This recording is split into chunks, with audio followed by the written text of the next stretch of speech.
يا أيتها النفس المطمئنة ارجعي إلى ربك راضية مرضية.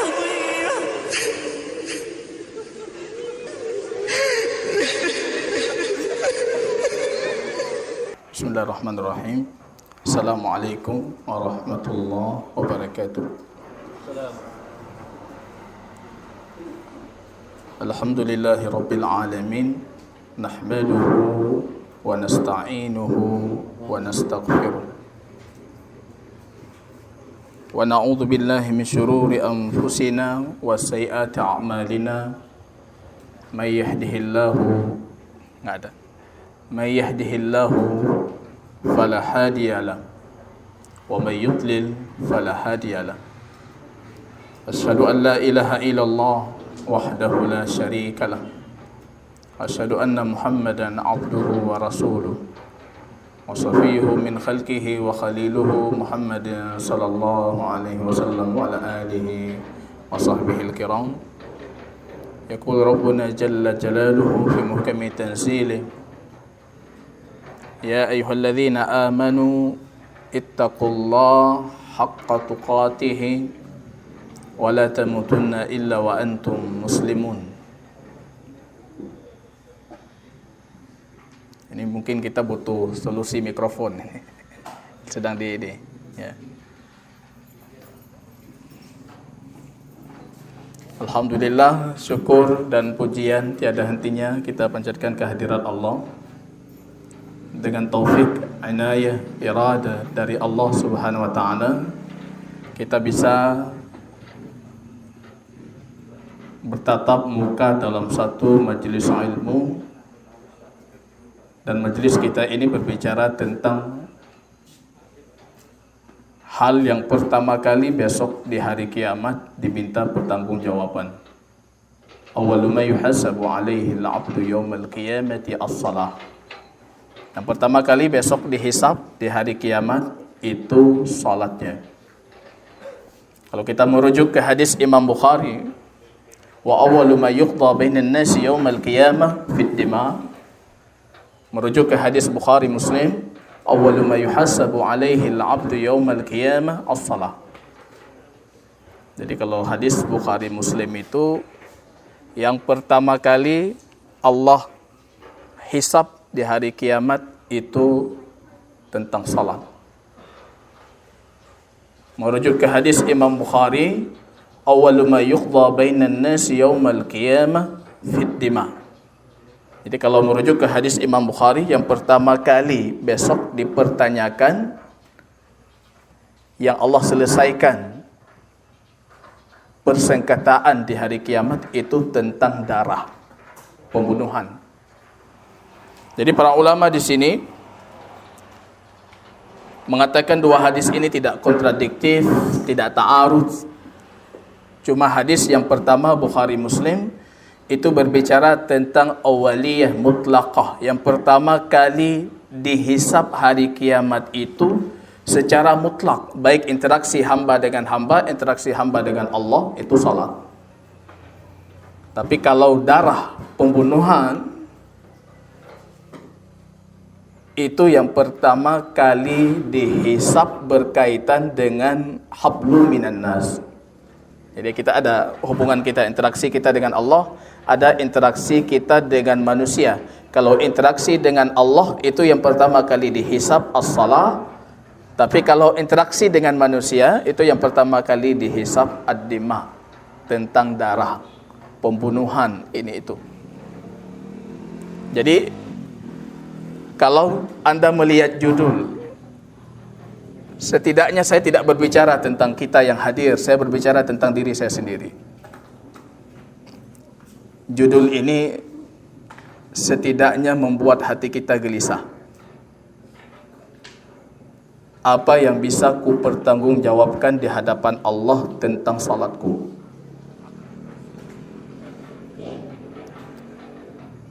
In saluhat, kalau salatnya baik, Rasul mengatakan, saluha sairu a'malihi. Semua perbuatan yang lainnya itu baik. In fasadat, kalau salatnya itu bermasalah, fasadat sairu a'malihi. Semua kebaikannya yang lain dan amalnya yang lain itu bermasalah. Jadi saya bilang, agar salatku bisa kupertanggungjawabkan. Sebelum saya ingin melanjutkan materi, sebenarnya judul saja itu sudah menggugah. Berani tidak?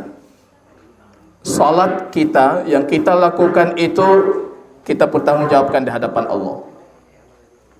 Takbirnya, rukuknya, sujudnya, salamnya, ruh salatnya, jasad salatnya, berani tidak kita pertanggungjawabkan di hadapan Allah? Kata Imam Ibnu Umar, kalau saya tahu salat saya satu diterima, saya mohon kepada Allah, ya Allah aufini, ya Allah wafatkan aku. Kalau satu salat saya diterima, ya Allah matikan aku. Ya Allah cabut nyawaku. Kalau betul-betul salat yang aku lakukan itu diterima. Para sahabat bertanya, ya Ibnu Umar, lima? Kenapa harus demikian? Beliau mengatakan, innama yataqabbalallah minal muttaqin. Kalian harus tahu firman Allah, sesungguhnya yang Allah terima itu dari ibadah cuma dari orang-orang yang bertakwa. Kalau salat saya diterima, artinya saya orang yang bertakwa dan saya mati dalam kondisi bertakwa. Maka beliau mengatakan, kalau cuma satu salat saya itu diterima, ya Allah wafatkan saya. Karena dengan wafat itu saya bisa masuk surganya Allah. Tapi yang jadi pertanyaan Bapak Ibu, salat kita berani tidak kita minta pertanggungjawaban ketika Allah memintanya? Berani kita salat kita itu kita pertanggungjawabkan di hadapan Allah? Kira-kira Bapak Ibu ini jawabannya apa? Berani? Nabahud? Salat kita pertanggungjawabkan di hadapan Allah. Artinya ini yang pertama kali dihisap. Saya buat ini, Pak Mahdi orang ekonomi, sering kita lihat itu auditor kalau sudah turun ke kantor ya, mengaudit keuangan macam-macam. Di awal-awal audit itu gregetnya luar biasa, semangatnya luar biasa. Kecil besar di audit. Namanya kalheuro 3 hari, 4 hari sudah mulai kendor. Saya ingin mengatakan ini yang pertama kali diaudit. Ini yang pertama kali dihisab. Setelah ini baru berkaitan tentang pembunuhan darah. Salat. Allahu Akbar. Takbirnya berani dihisab. Allahu Akbar. Rukuknya berani kita dihisab. Kesimpulannya sederhana Bapak. Berani dihisab artinya saya punya jawaban. Ketika ditanyakan, sudah punya jawaban ketika ditanyakan ataupun belum. Ada yang berpikir salat itu dihisapnya cuma Anda sudah salat, Anda belum salat. Bukan seperti itu hisapnya. Takbirnya dihisap. Gerakan Allahu Akbarnya dihisap. Kapan Anda mengucapkan Allahu Akbarnya dihisap. Itu semuanya akan dihisap. Kira-kira ketika diminta pertanggungjawaban sudah punya jawaban, atau jawaban kita justru kita mengatakan saya melihat orang lain melakukan, saya melakukan. Orang tua saya dulu mengajarkan seperti ini, saya melakukan seperti ini. Apa itu cukup untuk jawaban? Lungkala nur gampung laginya, lumpih laginya. Mereka seperti itu, saya demikian. Cukup itu sebagai jawaban? Ataupun butuh jawaban yang betul-betul Allah yang menghisap itu menerima jawaban kita. Bagaimana Allah menerima? Kamu kenapa melakukan demikian? Ya Rabb, Rasulmu mengajarkan demikian. Jadi bukan tungku fulan, bukan si fulan, bukan si allan. Rasulmu mengajarkan kami demikian. Ilmuku dari sunnah Rasulmu demikian. Itu artinya baru kita bisa berani mempertanggungjawabkan. Ini salat kita berani kita pertanggungjawabkan. Ruhnya, jasad salatnya, yaitu fisik salatnya, ruh salatnya, itu berani kita pertanggungjawabkan. Saya rasa kalau berbicara tentang penting, tidak ada yang lebih penting melainkan pembahasan yang sedang kita bahas.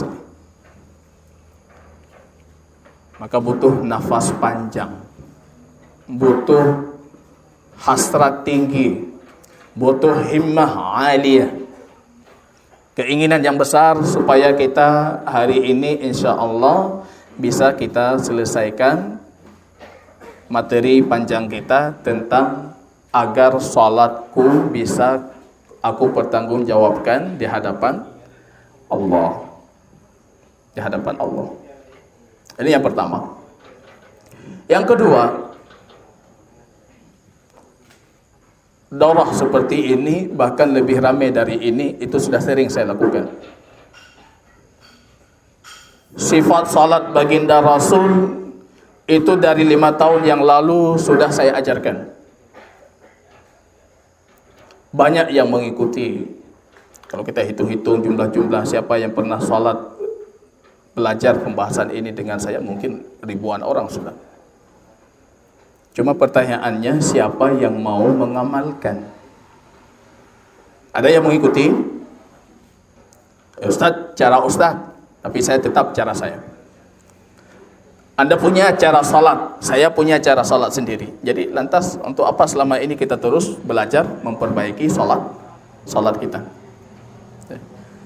Saya ingin melihat ini satu cuplikan yang nanti siang akan kita jelaskan. Para sahabat ridwanullah ta'ala alaihim, ini sahabat baginda Rasul. Ibnu Mas'ud, siapa yang tidak kenal dengan Imam Ibnu Mas'ud? Ibnu Mas'ud ketika beliau salat, rupanya beliau bersedekap tangan kirinya di atas tangan kanan. Bersedekapnya seperti ini.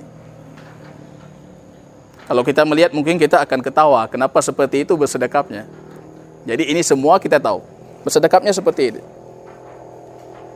Datang Rasul SAW mengambil tangan kirinya, itu diletakkan ke bawah, bersedekap dengan tangan kanan di atas tangan kiri.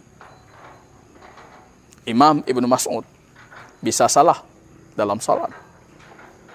Saya selalu mengatakan tidak penting Anda salah. Yang paling penting Anda mau memperbaiki kesalahan. Ada yang sudah kita jelaskan masih ngotot, tetap harus seperti ini. Ini saya dari kakek, dari kakak-kakek, dari kakak-kakek. Di satu kajian saya ada satu imam masjid yang tiba-tiba datang mengatakan, Ustadz, sepertinya yang Ustadz sampaikan itu menarik. Hadis, ayat, hadis, Masya Allah. Tapi saya, kalau salat tetap mengikuti salat bapak saya. Kenapa saya bilang? Bapak saya dulu itu muridnya Tungku Fulan. Jadi apa yang menarik dari saya? Yang benar pegah lega-lega tak ceramah. Jadi apanya yang menarik? Kalau Anda tidak siap untuk mengikuti, kalau itu sunnahnya Rasul, itu yang Rasul ajarkan, amalkan. Kalau itu yang Rasul ajarkan, amalkan. Ini yang paling penting. Lihat Imam Ibnu Abbas. Ibnu Abbas ini kalau bercerita tentang penuntut ilmu, itu beliau barometer penuntut ilmu yang terbaik. Gigihnya luar biasa, padahal beliau keponakan baginda Rasul, sepupunya baginda Rasul, tapi tidak pernah menyombongkan dirinya untuk menuntut ilmu. Ibnu Abbas. Beliau melihat Rasul salat qiyamul lail, berdiri salat qiyamul lail. Ibnu Abbas kecil yang masih umurnya di bawah 10 tahun, itu langsung berdiri di sisi kirinya baginda Rasul. Sisi kiri, salat qiyamul lail, Rasul salat. Kalau bahasa kita anak kecil jangan ditegur, tapi baginda Rasul kaidah parenting itu tidak berlaku. Beliau pegang di kepalanya, Beliau mundurkan dari belakang, jangan dari depan tariknya, dari belakang. Beliau dirikan di samping kanannya. Selesai berdiri di samping kanan, selesai salat, beliau mengatakan, ya Ibnu Abbas, wahai Ibnu Abbas, in kunta wahidan, kalau engkau satu orang, fakum an yamini, maka berdirilah di sisi kanan. Kata Imam Ibnu Abbas, saya berdiri di samping kanan baginda Rasul sejajar. Jadi hari ini banyak kita lihat kalau salat satu orang laki-laki salat di samping imam, ya, satu orang cuma makmumnya, dia salat mundur sedikit ke belakang biar jelas mana imam mana makmum. Cukup jelas yang imam itu pasti berdiri di samping kiri makmum. Sejajar. Jangan mundur satu langkah. Bahkan Rasul mengambil Ibnu Abbas, itu mendirikan Ibnu Abbas sejajar. Rasul dan Ibnu Abbas bisa sejajar, apalagi imam biasa bukan Rasul dengan makmum yang biasa seperti kita. Yang hanjit sama dengan imam, harus likuk baju. Ya, sejajar. Ada hadis Abi Bakrah, Bukhari Muslim. Masuk masjid baginda Rasul, tiba-tiba baginda Rasul sallallahu alaihi wasallam dalam kondisi rukuk. Abi Bakrah, beliau berfikir, ada hadis dari baginda Rasul, salatlah ketika engkau mendapatkan imam, ikuti imam. Yang tinggal sempurnakan. Masuk masjid imam rukuk, beliau rukuk dari awal pintu. Jadi dari pintu masjid rukuk, jalan, rukuk, jalan, masuk ke dalam saf. Ada yang selucu itu, Pak. Dan itu tidak pernah kita lakukan. Masuk dari pintu, itu masuk dalam kondisi rukuk, berjalan rukuk, masuk ke dalam saf baginda Rasul. Rasulullah itu menarik salah satu mukjizat baginda Rasul, yang salat di belakang baginda Rasul, beliau bisa melihatnya langsung, seolah-olah dia berdiri di depan baginda Rasul. Askinu fi salatikum, hendaknya kalian tenang dalam salat kalian. Fa inni arakum min wara'i dhuhurikum, aku bisa melihat kalian walaupun kalian di belakang aku. Maka ada yang bertanya ke saya, Ustaz, boleh tidak masjid itu mengambil CCTV, membuat CCTV untuk mengatur saf? Boleh. Rasul itu punya CCTV, tapi mukjizat. Jadi beliau berdiri di depan, yang di belakang beliau tahu apa yang mereka lakukan. Beliau tahu ketika Abi Bakrah masuk dalam kondisi rukuk, masuk ke dalam saf salat. Selesai salat, baginda Rasul sallallahu alaihi wasallam bertanya, "Man?" Siapa tadi? Abi Bakrah langsung menyadari kesalahan, beliau tunjuk tangan. "Ana ya Rasulullah." "Loh, saya wahai baginda Rasul." Para sahabat melotot melihat. Ada juga model rukuk dari belakang masuk ke saf. Rasul mengatakan, "Zadakallah hirsan wala tu'in." Semoga Allah tambah ilmumu, semangatmu mencari ilmu, hasratmu untuk mencari ilmu, tapi jangan ulangi lagi ya. Itu Habib Bakrah. Khalad ibnu Rafi'. Kalau kita buka itu Siyar A'lam An-Nubala, Imam Az-Zahabi, Khalad ibnu Rafi', sahabiyun jalilun, sahabat yang mulia, imamul ulama, imam dari kalangan para ulama, sahabat Khalad ibnu Rafi'. Apa yang terjadi? Khalad ibnu Rafi' salat bersama baginda Rasul. Ada satu sahabat yang bersin. Sahabat ini mengatakan, Alhamdulillah. Jadi kira-kira ini saya mau bertanya dulu sebelum kita lanjutkan hadisnya. Kalau orang bersin dalam salat, boleh tidak kita mengucapkan Alhamdulillah?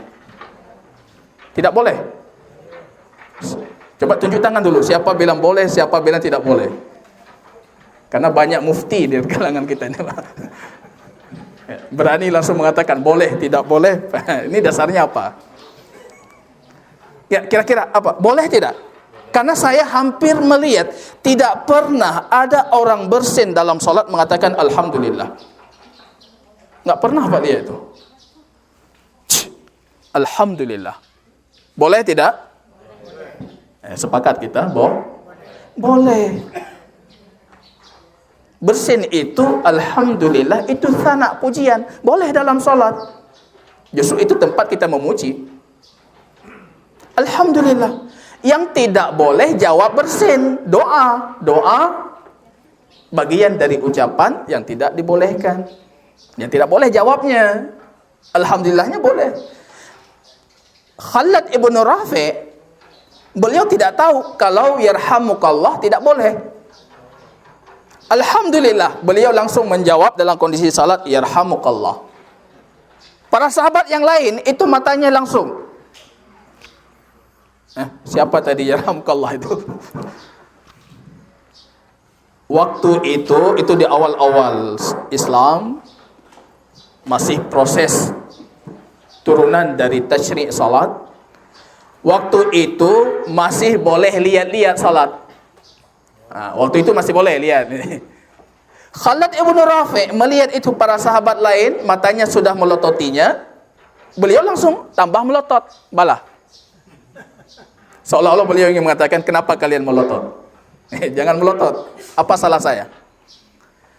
Para sahabat, karena melihat tingkah laku ini, Khalad ibn Rafi', mereka memukul pahanya. Seolah-olah mereka mengatakan, udah cukup. Lanjutkan salatmu. Khalad ibn Rafi' dipukul pahanya para sahabat, tambah keluar dari mulutnya, malakum? Ada apa dengan kalian? Kenapa udah mulai marah-marah ini? Kita sedang salat. Selesai salat, Rasul kembali bertanya, man fulan? Siapa tadi si fulan? Ana ya Rasulullah.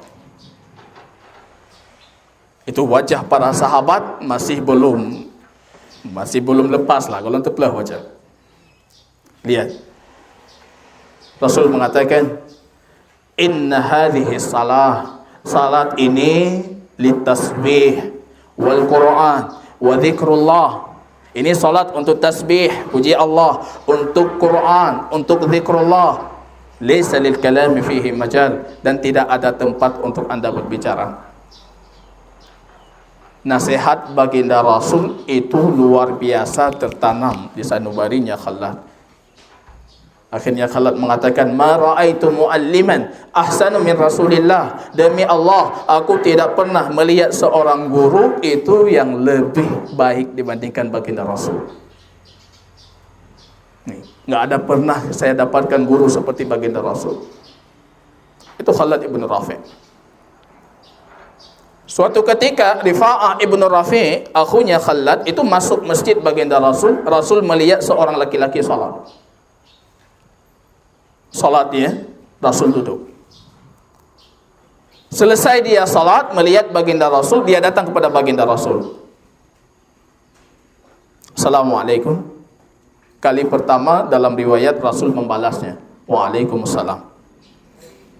Rasul mengatakan, a'id, salatmu tadi ulangi lagi. Fa innaka lam tusalli, karena engkau belum salat. Ini yang bahaya sekali, Pak. Udah salat 50 tahun tapi Rasul mengatakan engkau belum salat. Hudzaifah ibn Yaman melihat seorang kakek-kakek sudah selesai salat, datang ke Hudzaifah mengatakan, Hudzaifah bertanya kepadanya, wahai kakekku, berapa lama anda sudah salat? Kakek itu mengatakan 40 sana, 40 tahun wahai Hudzaifah. Hudzaifah mengatakan 40 tahun anda belum salat. Belum sembahyang, anda belum salat. 40 tahun anda belum salat. Ini yang kita khawatirkan. Besok tiba-tiba di hari kiamat kita yakin amal salat kita luar biasa pahalanya, tiba-tiba haba'an mansura, cuma fata morgana seperti air yang jauh dari mata. Ketika kita dekati, rupanya itu tidak ada apa-apanya. Ini yang penting dari pembahasan kita, bisa kita pertanggungjawabkan. Yang menarik dari cerita saya tadi, ini cerita semuanya, para sahabat yang salah dalam salat justru mereka yang meriwayatkan kepada kita tentang salat yang benar. Ini hasrat, himmah. Mereka salah, mereka jadi perawinya. Pahalanya akan terus mengalir kepada mereka. Bukan model-model kita, kalau sudah salah ditegur makin jadi-jadi. Ada satu kajian saya di Biren, pembahasan yang sama. Tiba-tiba ada jamaah yang mengatakan, apa datang anak muda mengajarkan kita salat, tanya orang tua. Ini banyak baru saya pernah tanya semayang.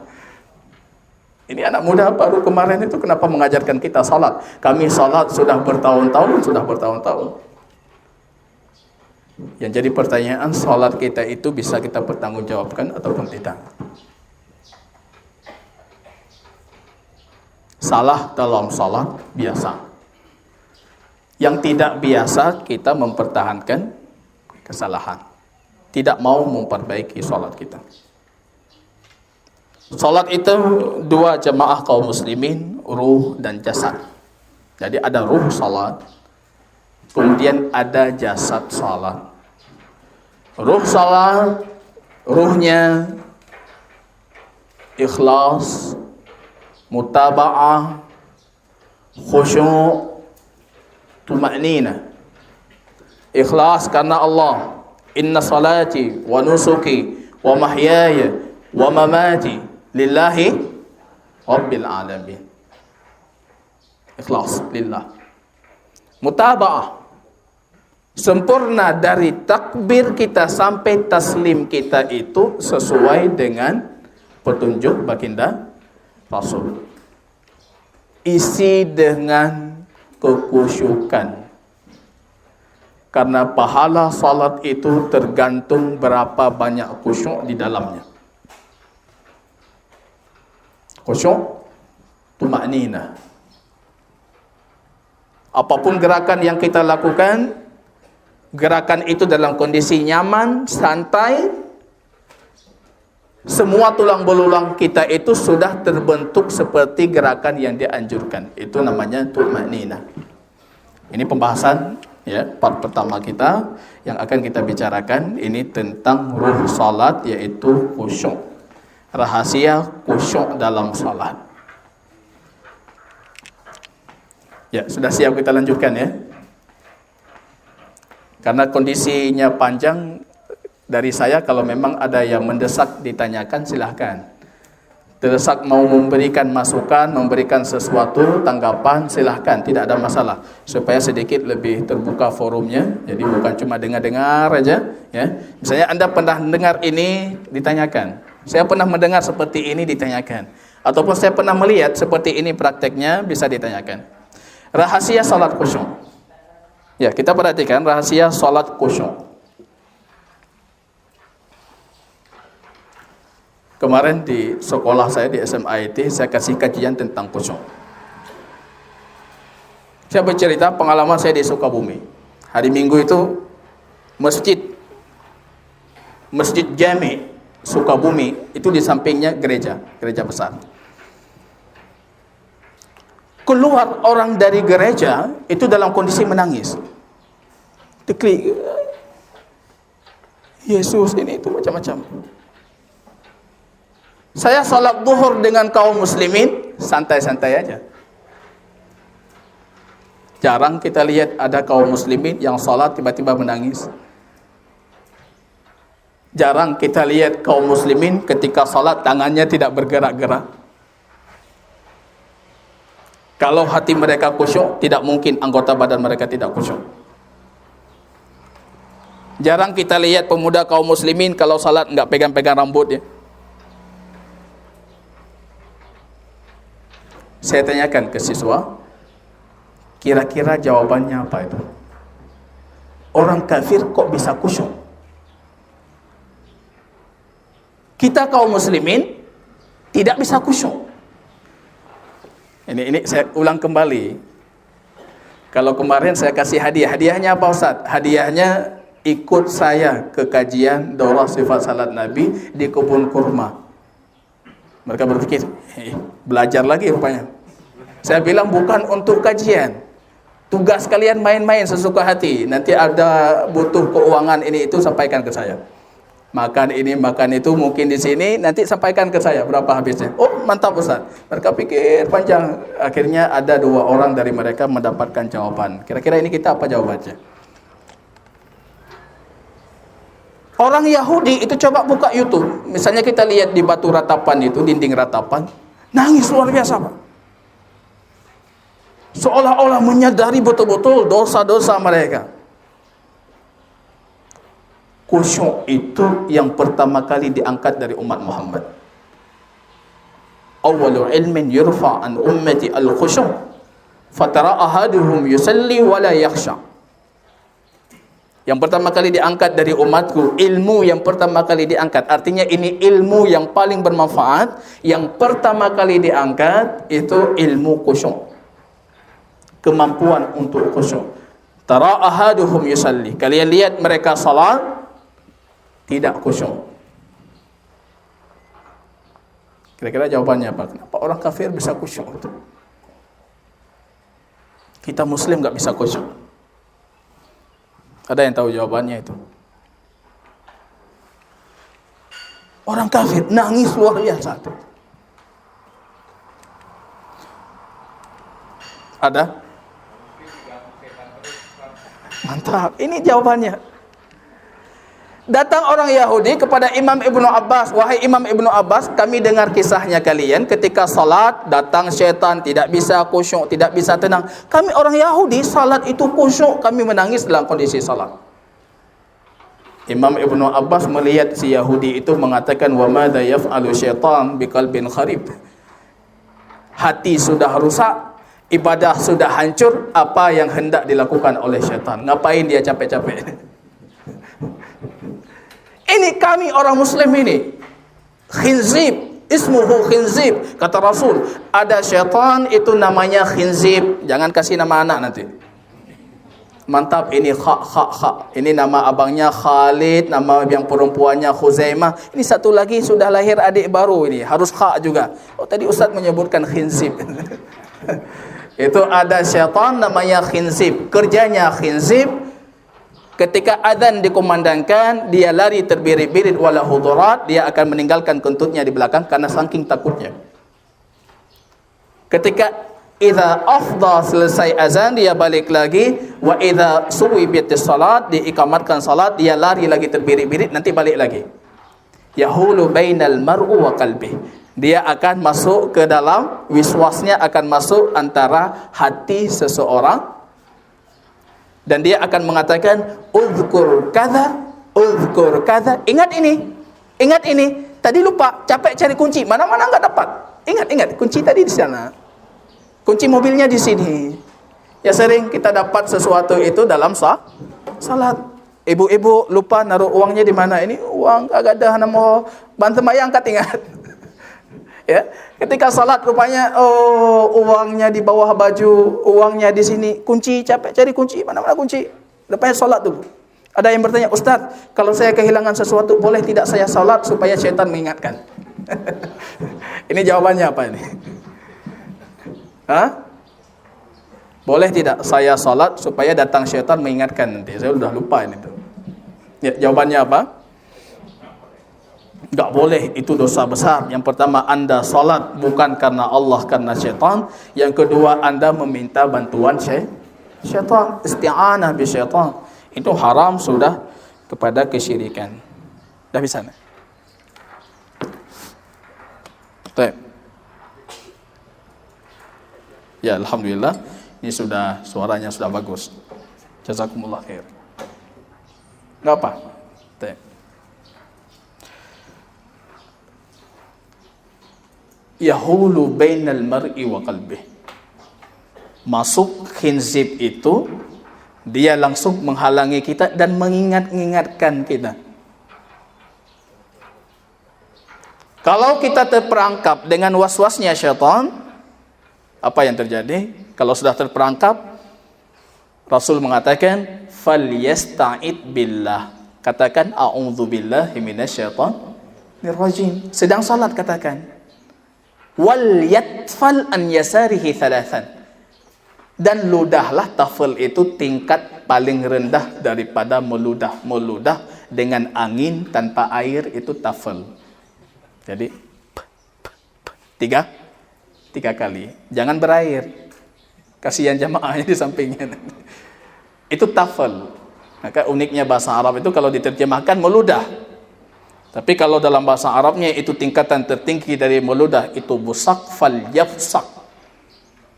Atau lebih tinggi daripada busak lukham. Ya, lukham itu apa namanya? Geneh bahasa Aceh, apa itu? Dahak, ya. Kalau tingkat lebih rendahnya itu busak, artinya meludah, berair gitu.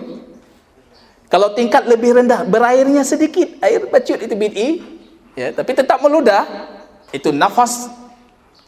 Kalau lebih rendah lagi, tidak keluar air, cuma keluar angin saja sedikit, itu falyatfal. Rasul mengatakan falyatfal.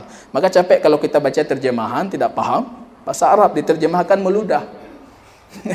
Rudah sampai meludah an yasarihi thalathan, 3 kali.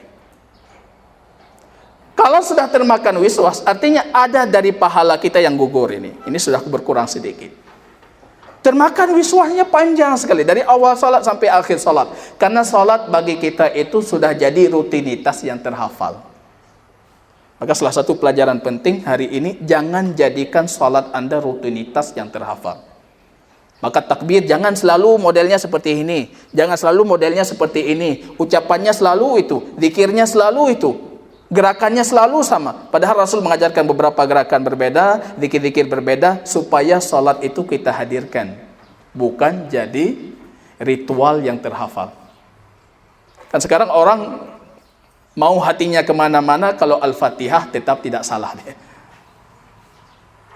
Tidak berfikir pun, tapi Al-Fatihah lancar sampai amin. Gerakan salat juga demikian. Bacaan salat itu selalu. Akhirnya jadi sebuah ritual yang memang seperti itu. Berdiri 1 menit, selesai salat. Maka yang ingin kita ajarkan ini, takbirnya nanti ganti-ganti, Bu. Rukuknya ganti-ganti zikirnya.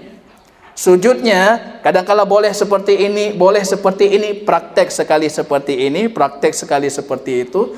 Doanya ganti-ganti supaya bisa kita hadirkan. Kita berpikir, ini doa apa saya bacakan? Sesuai dengan kondisi saya, sesuai dengan kebutuhan saya, itu yang kita bacakan. Ini khusyuk. Yang pertama kali diangkat dari umat Muhammad, khusyuk. Kami khusyuk. Khusyu'un nifaq. Innama antum takhsya'una khusyu'an nifaq. Kalian khusyuk tapi khusyuk orang munafik. Fisik kalian khusyuk, tapi hati kalian tidak khusyuk. Apalagi yang lebih fatal dan parah lagi, itu fisik saja tidak khusyuk. Anggota badannya tidak khusyuk. Ini lebih parah lagi. Khusyu'un nifaq, iyyakum wa khusyu'un nifaq. Hati-hati kalian dengan khusyuk nifaq. Khusyuk kemunafikan. Maka khusyuk. Kalau sudah merasakan manisnya khusyuk, Anda akan merasakan manisnya salat dan Anda akan terus ingin salat. Maka Rasul kalau sudah gundah, ini masalah banyak peperangan di depan, macam-macam, Rasul mengatakan, ya Bilal arihna bi salat, ya Bilal, berikan kami istirahat dengan salat, bukan dari salat. Kita minta istirahat dari salat, jangan dulu salatnya, kami istirahat dulu. Salat bisa kita undur, Ustaz, kita istirahat sebentar. Kalau Rasul balik, arihna bis salat, wahai Bilal, istirahatkan kami dengan salat. Wa ju'ila qurratu aini fis salat, kedamaian hatiku itu ada pada salat. Artinya tanpa salat hatiku itu gundah gulana. Itu Rasulullah. Itu kalau sudah merasakan manisnya khusyuk. Wa innaha lakabirah. Khusyuk itu kata Al-Quran berat. Besar sekali masalahnya. Illa 'alal khashi'in. Salat itu berat. Jadi kalau ada yang bertanya, standar kita tahu kita sudah khusyuk ataupun belum, standarnya ketika datang panggilan salat, Anda merasa senang atau Anda merasa berat. Kalau merasa berat, Anda belum khusyuk. Karena Al-Quran mengatakan demikian. Wa innaha lakabiratun illa 'alal khashi'in. Sesungguhnya salat itu berat kecuali bagi orang khusyuk. Kan sering keluar dari mulut kita, kok tiba-tiba udah azan lagi? Baru sih ada dua. Kok tiba-tiba udah azan lagi? Kita merasa berat dengan salat. Tapi kalau hati sudah khusyuk, kita justru yang meminta, kapan azannya? Kapan azan? Kenapa belum diazan? Ini kalau hati sudah khusyuk. Wa innaha lakabira. Salat itu berat kecuali bagi hamba-hamba yang khusyuk. Berat itu kecuali bagi hamba-hamba yang khusyuk. Kita mau merasakan manisnya salat. Abdullah ibn Zubair, sahabat baginda Rasul, ibunya sahabat Asma, bapaknya sahabat Zubair ibn al-Awwam, kakeknya sahabat Abu Bakar As-Siddiq, keluarganya semua sepuh-sepuhnya itu sahabat, kakek-kakeknya itu Abi Quhafah, sahabat yang pertama lahir ketika Rasul hijrah, Abdullah ibn Zubair, salat di sisi Ka'bah, padahal Ka'bah sudah dikepung oleh tentara dinasti Umayyah, dilempar dengan majanik, dilempar dengan lemparan-lemparan batu-batu besar, roboh sisi-sisi dinding Ka'bah, beliau dalam kondisi sujud, pasukannya sudah lari. Muhammad ibnu Yasar salat di Masjid Kufah, ketika salat rupanya masjid terbakar, kebakaran, jamaah yang lain sudah lari, beliau masih dalam kondisi salat. Yang panik orang, bukan beliau. Kita belum gempa, baru goyang sedikit saja sudah berhamburan di luar. Ini cerita kami dulu di pesantren, tiba-tiba gempa sedikit, langsung semua sudah keluar. Yang ustadz pimpinan bertanya, kenapa kalian keluar? Padahal beliau lebih duluan keluar. Beliau sudah keluar sebelum kami itu. Ini kata Bid. Berani lebih awal. Lihat para sahabat bagaimana menikmati salat itu. Ada sahabat baginda Rasul dalam kondisi salat, rupanya mereka itu dibidik oleh kaum kufar sehingga melukai tubuhnya, keluar darah. Membawa darah najis, tapi dalam kondisi keluar dalam kondisi salat itu bukan najis yang membatalkan. Beliau melanjutkan salat, selesai. Umar ibn Khattab berdiri melanjutkan salat. Urwah ibn Zubair, anaknya Zubair ibn al-Awwam, ulamanya dari generasi tabi'in, datang ke Damaskus, tiba-tiba dikabarkan, wahai Urwah, kakimu itu sudah dimakan oleh akalah. Akalah itu kalau dalam bahasa Arab ada bakteri-bakteri, ketika menghigapi potongan tubuh kita itu akan membusuk. Mungkin apa kalau bahasa kita ini penyakitnya. Jadi kakinya itu rupanya harus diamputasi. Beliau bertanya kepada dokter-dokter di zaman itu, wa madza sataf'aluna bi? Mereka mengatakan, nuskikum mu'askirin, musakir. Kami berikan kepadamu sedikit ini air beralkohol supaya Anda tidak sadar, kemudian kami potong. La urid an alqa rabbi wa ana fa'ilu haram. Aku tidak mau menjumpai Tuhanku dan aku melakukan yang haram. Jadi bagaimana caranya? Anda harus dipotong. Khalluni usalli. Biarkan aku salat, ketika aku salat potong. Masuk salat, ketika salat dipotong, cuma keluar darah macam-macam, akhirnya beliau jatuh pingsan. Beliau tidak sadar. Itu khusyuk. Kalau sudah mendiami ini, salat itu jadi qurratul a'yun. Hiasan yang paling indah. Wa innama ju'ila qurratul a'yuni fi shalah. Allah menjadikan bagiku kebahagiaan hatiku itu ada pada salat. Ini justru kita belum merasakan, Maka Rasul mengatakan, kam min musallin, berapa banyak orang salat la yajidu min salatihi, yang dia dapatkan dari salatnya cuma 1/10 pahala. Saya rasa kalau dapat itu udah mending itu. Illa tusu' ataupun 1/9 ataupun 1/8 ataupun 1/5. Ada yang 1/2 dari pahala salatnya, ada yang full pahala salatnya. Ada yang sama sekali, kata baginda Rasul, la yajidu min salatihi syai'an. Tidak ada apa-apa yang dia dapatkan dari salatnya. Saya rasa itu yang banyak. Itu kita-kita yang dimaksud oleh baginda Rasul. Salat tapi tidak mendapatkan apa-apa dari salatnya. Kemudian kita menyalahkan salat. Dia salatnya rajin, bakhil luar biasa. Dia salatnya rajin, tapi perangainya luar biasa. Dia salatnya rajin, tapi masalah dengan masyarakat luar biasa. Bukan masalah dia salatnya, bagaimana dia salat. Khusyuk. Ini rahasia khusyuk yang akan kita bicarakan. Ya, sebelumnya kita coba melihat di sini ada pengertian khusyuk. Kalau kita kumpulkan ayat Al-Quran berbicara tentang khusyuk, Allah pernah mengatakan tanah khusyuk. Ya, ini tanah khusyuk. Kalau tanah pegunungan seperti yang kita lihat, itu bukan tanah khusyuk. Ketika tanah itu diratakan, itu jadi tanah khusyuk. Khasya'atil Arab mengatakan tanah itu sudah khusyuk. Artinya apa? Orang berjalan di atasnya sudah tenang, nyaman. Kalau tanah masih berbukit-bukit, yang berjalan tidak nyaman. Kalau sudah khusyuk, sudah tenang, sudah nyaman. Khasya'atil ard. Tanahnya sudah khusyuk. Berarti tunduk, ya, tunduk, khusyuk, merendahkan dan tenang. Dalam terminologi syariah itu hudurul qalbu amamir Rabb. Menghadirkan hati ketika berdiri di hadapan Allah. Itu khusyuk. Hadir hatinya, laysa ghafil. Bukan hatinya itu kemana-mana. Maka fadilahnya banyak sekali dalam Al-Quran, dalam hadis baginda Rasul. Kriteria orang mukmin yang pertama, qad aflahal mu'minun. Sungguh beruntung orang mukmin. Siapa orang mukmin itu? Alladzina hum fi salatihim khashi'un. Itu target pertama, standar pertama orang mukmin yang beruntung ketika mereka salat, mereka khusyuk. Itu pertama, jangan lanjut setelahnya kalau itu belum kita implementasikan. Itu yang pertama dulu, khusyuk dalam salat.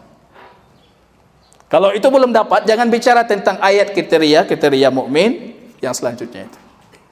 Menghadirkan hati ketika berdiri kita di hadapan Tuhan.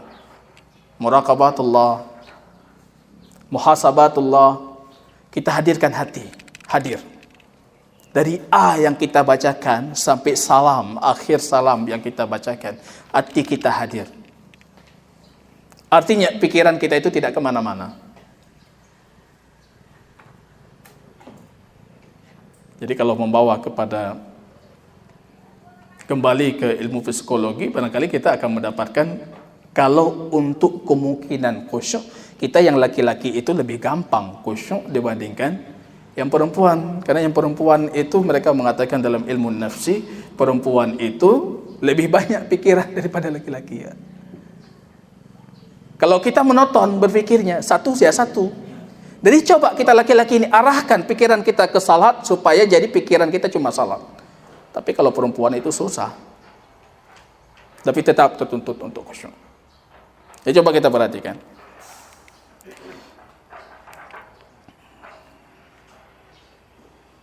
Tadi kita mengatakan ilmu yang bermanfaat itu khusyuk. Qad aflahal mu'minun. Keberuntungan dunia akhirat itu khusyuk. Dalam banyak hadis baginda Rasul mengatakan, siapa yang salat dalam kondisi khusyuk, ghufira lahu ma taqaddama min dhanbihi, diampunkan semua dosanya yang telah lalu. Pernah suatu ketika hadis Imran Maula Utsman, pembantunya Utsman memerintahkan untuk mengambil satu bejana air. Ketika diambil, Utsman mengajarkan cara wudhu. Cara wudhu seperti wudhunya baginda Rasul seperti apa. Seharusnya itu sebelum salat. Seperti wudhunya baginda Rasul seperti apa. Selesai sempurna, beliau mengajarkan wudhu, satu hadis, Humran. Tiba-tiba beliau mengatakan, Sami'tu Rasulullah, saya mendengar baginda Rasul selesai mempraktekkan wudhu kepada kami, beliau mengatakan, man tawadda'a nahwa wudhu'i hadza, siapa yang berwudhu seperti wudhuku, asbaghal wudhu, dia sempurnakan wudhunya, kemudian dia melakukan salat 2 rakaat, salat sunnah setelah wudhu 2 rakaat, lam yuhaddis fihi ma nafsahu, salat dalam kondisi khusyuk, tidak ada pikiran yang dia miliki ketika salat kecuali pikiran tentang salat. Apa yang terjadi? Ghufira lahu ma taqaddama min dhanbi. Itu semua dosanya yang telah lalu itu diampunkan. Jadi wuduk seperti wuduk baginda Rasul, salat 2 rakaat dengan khusyuk syaratnya. Dalam hadis yang lain, hadis Imam Nasai, beliau mengatakan wa shalla rak'atain lam yuhaddis fihi ma nafsahu illa adkhalahu al-jannah. Salat 2 rakaat dan dia tidak punya pikiran lain selain pikiran salat, Allah masukkan dia ke dalam syurga. Dia masuk ke dalam syurga. Maka kita mengatakan itu fadilah khusyuk besar sekali. Kita berwuduk 1 hari itu sampai berapa kali itu? Kalau 1 hari saja kita sempatkan untuk salat 2 rakaat, tapi dengan catatan salatnya khusyuk, wuduknya seperti wuduk baginda Rasul, insya Allah mengamalkan 2 hadis ini diampunkan dosa yang telah lalu ataupun Allah masukkan ke dalam surga. Ini khusyuk. Para ulama berselisih khusyuk itu hukumnya wajib ataupun sunnah. Mayoritas para ulama dinukilkan oleh Imam Nawawi sepakat sunnah. Syekhul Islam Ibn Taimiyah mengatakan itu wajib. Jumhur mengatakan itu sunnah, tapi yang mengatakan wajib dan sunnah semuanya sepakat. Ini coba ini. Kita jangan terlalu berdebat tentang wajib dan sunnah. Yang kita debati, mereka semua para ulama kita sepakat, Anda dapat pahala dari salat sesuai dengan ukuran khusyuk yang ada dalam salat. Khusyuk 10%, pahala 10%. Khusyuk 20%, pahala 20%. Kalau tidak ada khusyuk, mayoritas para ulama mengatakan salatnya sah, tapi dia tidak punya pahala. Kalau menurut Ibn Taimiyah mengatakan salatnya itu dia berdosa dalam salatnya. Terlepas dari itu, apa yang kita dapatkan dari salat itu tergantung seberapa kita khusyuk. Ini pentingnya khusyuk. Maka jamaah, coba kita perhatikan, banyak yang mengatakan, Ustaz, saya sedang berusaha untuk khusyuk, mencari bagaimana khusyuk, saya mencari khusyuk, saya akan khusyuk. Khusyuk itu bukan dicari, tapi dilakukan sebabnya. Maka saya mengatakan ini nukilan dari pernyataan Syekhul Islam dalam Majmu' Fatawa. Beliau mengatakan khusyuk itu 2 sebab. Quwwatul muqtadhi lil khusyuk, kuatkan pendorong khusyuk, wa dha'ful mani' minal khusyuk, dan hilangkan yang menghalangi Anda khusyuk. Itu supaya dapat khusyuk. Jadi khusyuk itu bukan sesuatu, tapi hasil dari sebuah proses panjang. Melakukan sebab-sebab yang banyak baru kita dapatkan khusyuk. Jadi jangan kita berpikir kalau saya mau khusyuk, saya lakukan ini, saya langsung khusyuk. Bukan demikian. Tapi khusyuk itu kata beliau, itu hasil melalui proses panjang. Apa itu prosesnya? Prosesnya lakukan semua pendorong Anda untuk khusyuk, tinggalkan semua yang melarang, menghalangi Anda dari khusyuk. Bisa dipahami ini? Bisa dipahami? Jadi semua yang mendorong kita untuk khusyuk, lakukan itu. Yang menghalangi Anda dari khusyuk, tinggalkan atau kurangi. Itu baru kita dapatkan kekhusyukan. Bisa dipahami ini apa namanya poinnya? Ya, bisa dipahami ya. Jadi yang membuat kita khusyuk, kita melakukan sebab-sebab yang mendorong kekhusyukan, kemudian kita meninggalkan hal-hal yang melarang ataupun menghalangi kita dari kekhusyukan. Jadi ini kalau kita lihat, saya coba menyimpulkan, walaupun ini cuma sebagian ya, bukan semua, faktor pendorong khusyuk. Yang paling penting itu menghadirkan muraqabatullah. Hadirkan muraqabatullah. Allah sedang mengawasi. Fasallu salatan muwadda'. Salatlah kalian itu bagaikan salat orang yang ingin perpisahan. Artinya kalau ini salat terakhir kita, bagaimana akan kita lakukan? Sallu salatal muwadda'. Coba salat seperti orang yang ingin berpisah. Seperti orang yang akan meninggal. Jadikan salat kita ini, barangkali inilah salat terakhir. Kita tidak tahu ajalnya sama Allah, tapi kita ingin menjadikan ini salat terakhir. Kalau ini salat terakhir, ini salat yang akan saya jumpai Allah. Ini kira-kira muraqabah.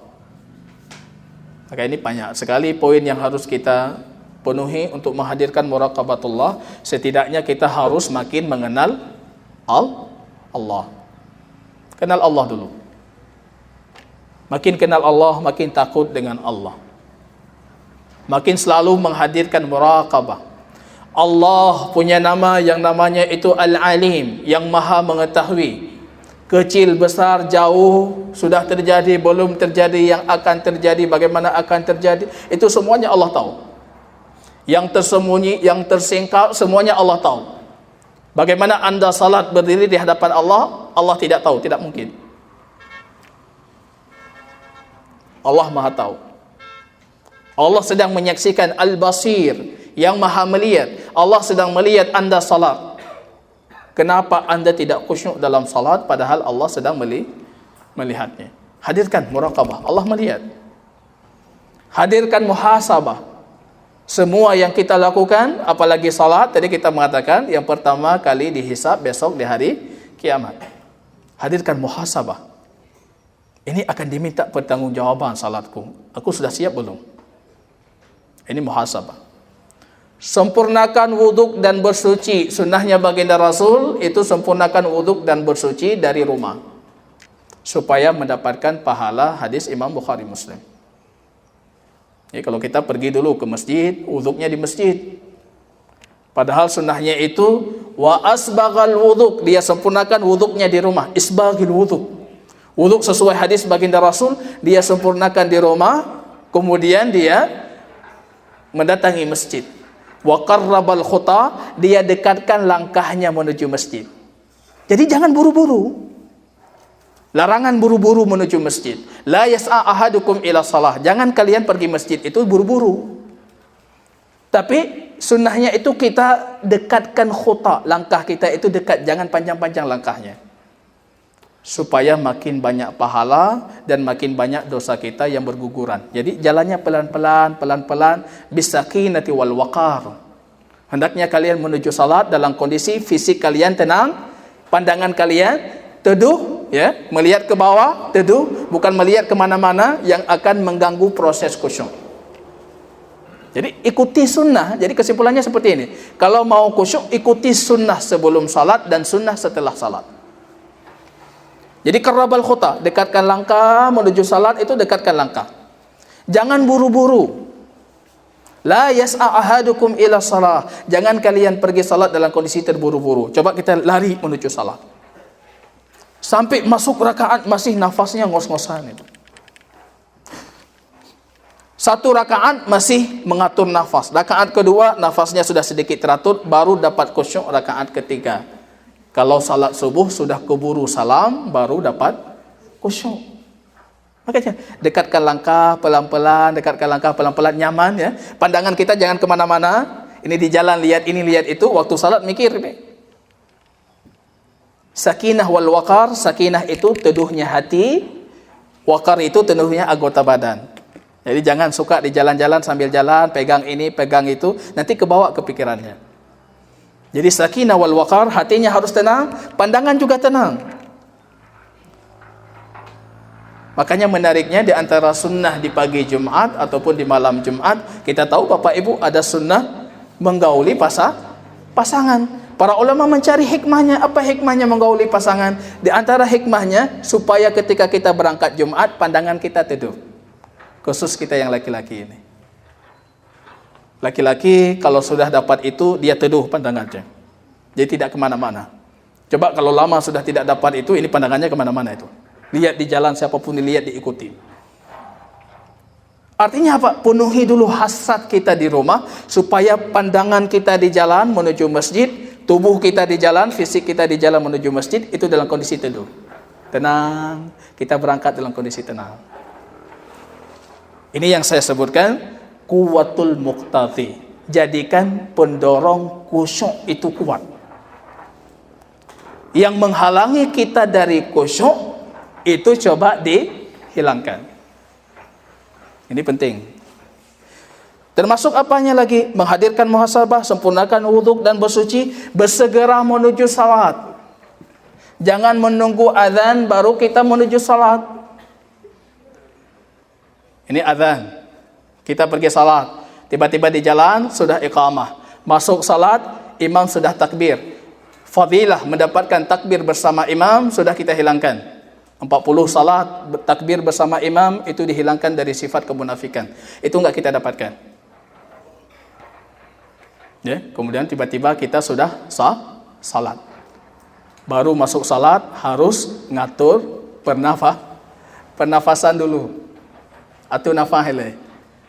Kapan kita bisa khusyuk? Menjaga salat rawatib qabliyah.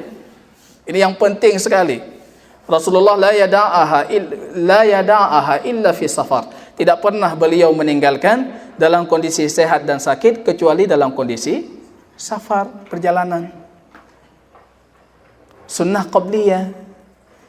Sunnah itu tempat kita melatih kekhusyukan. Itu sunnah qabliyah. Enggak mungkin Pak, kita masuk salat, Allahu Akbar, kita langsung salat, langsung khusyuk, susah itu. Tapi ketika kita masuk salat, Allahu Akbar, salat sunnah ini kita latih khusyuk dulu. Nanti pahalanya kurang-kurang sedikit. Tapi ketika masuk salat fardu, khusyuknya sudah sempurna. Jangan tinggalkan rawatib qabliyah. Termasuk kita yang perempuan di rumah.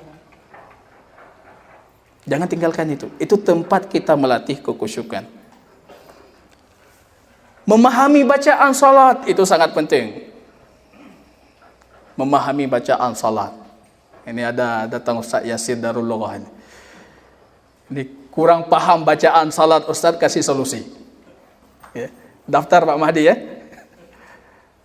Kurang paham bacaan salat, belajar bahasa Arab. Belajar bahasa Arab.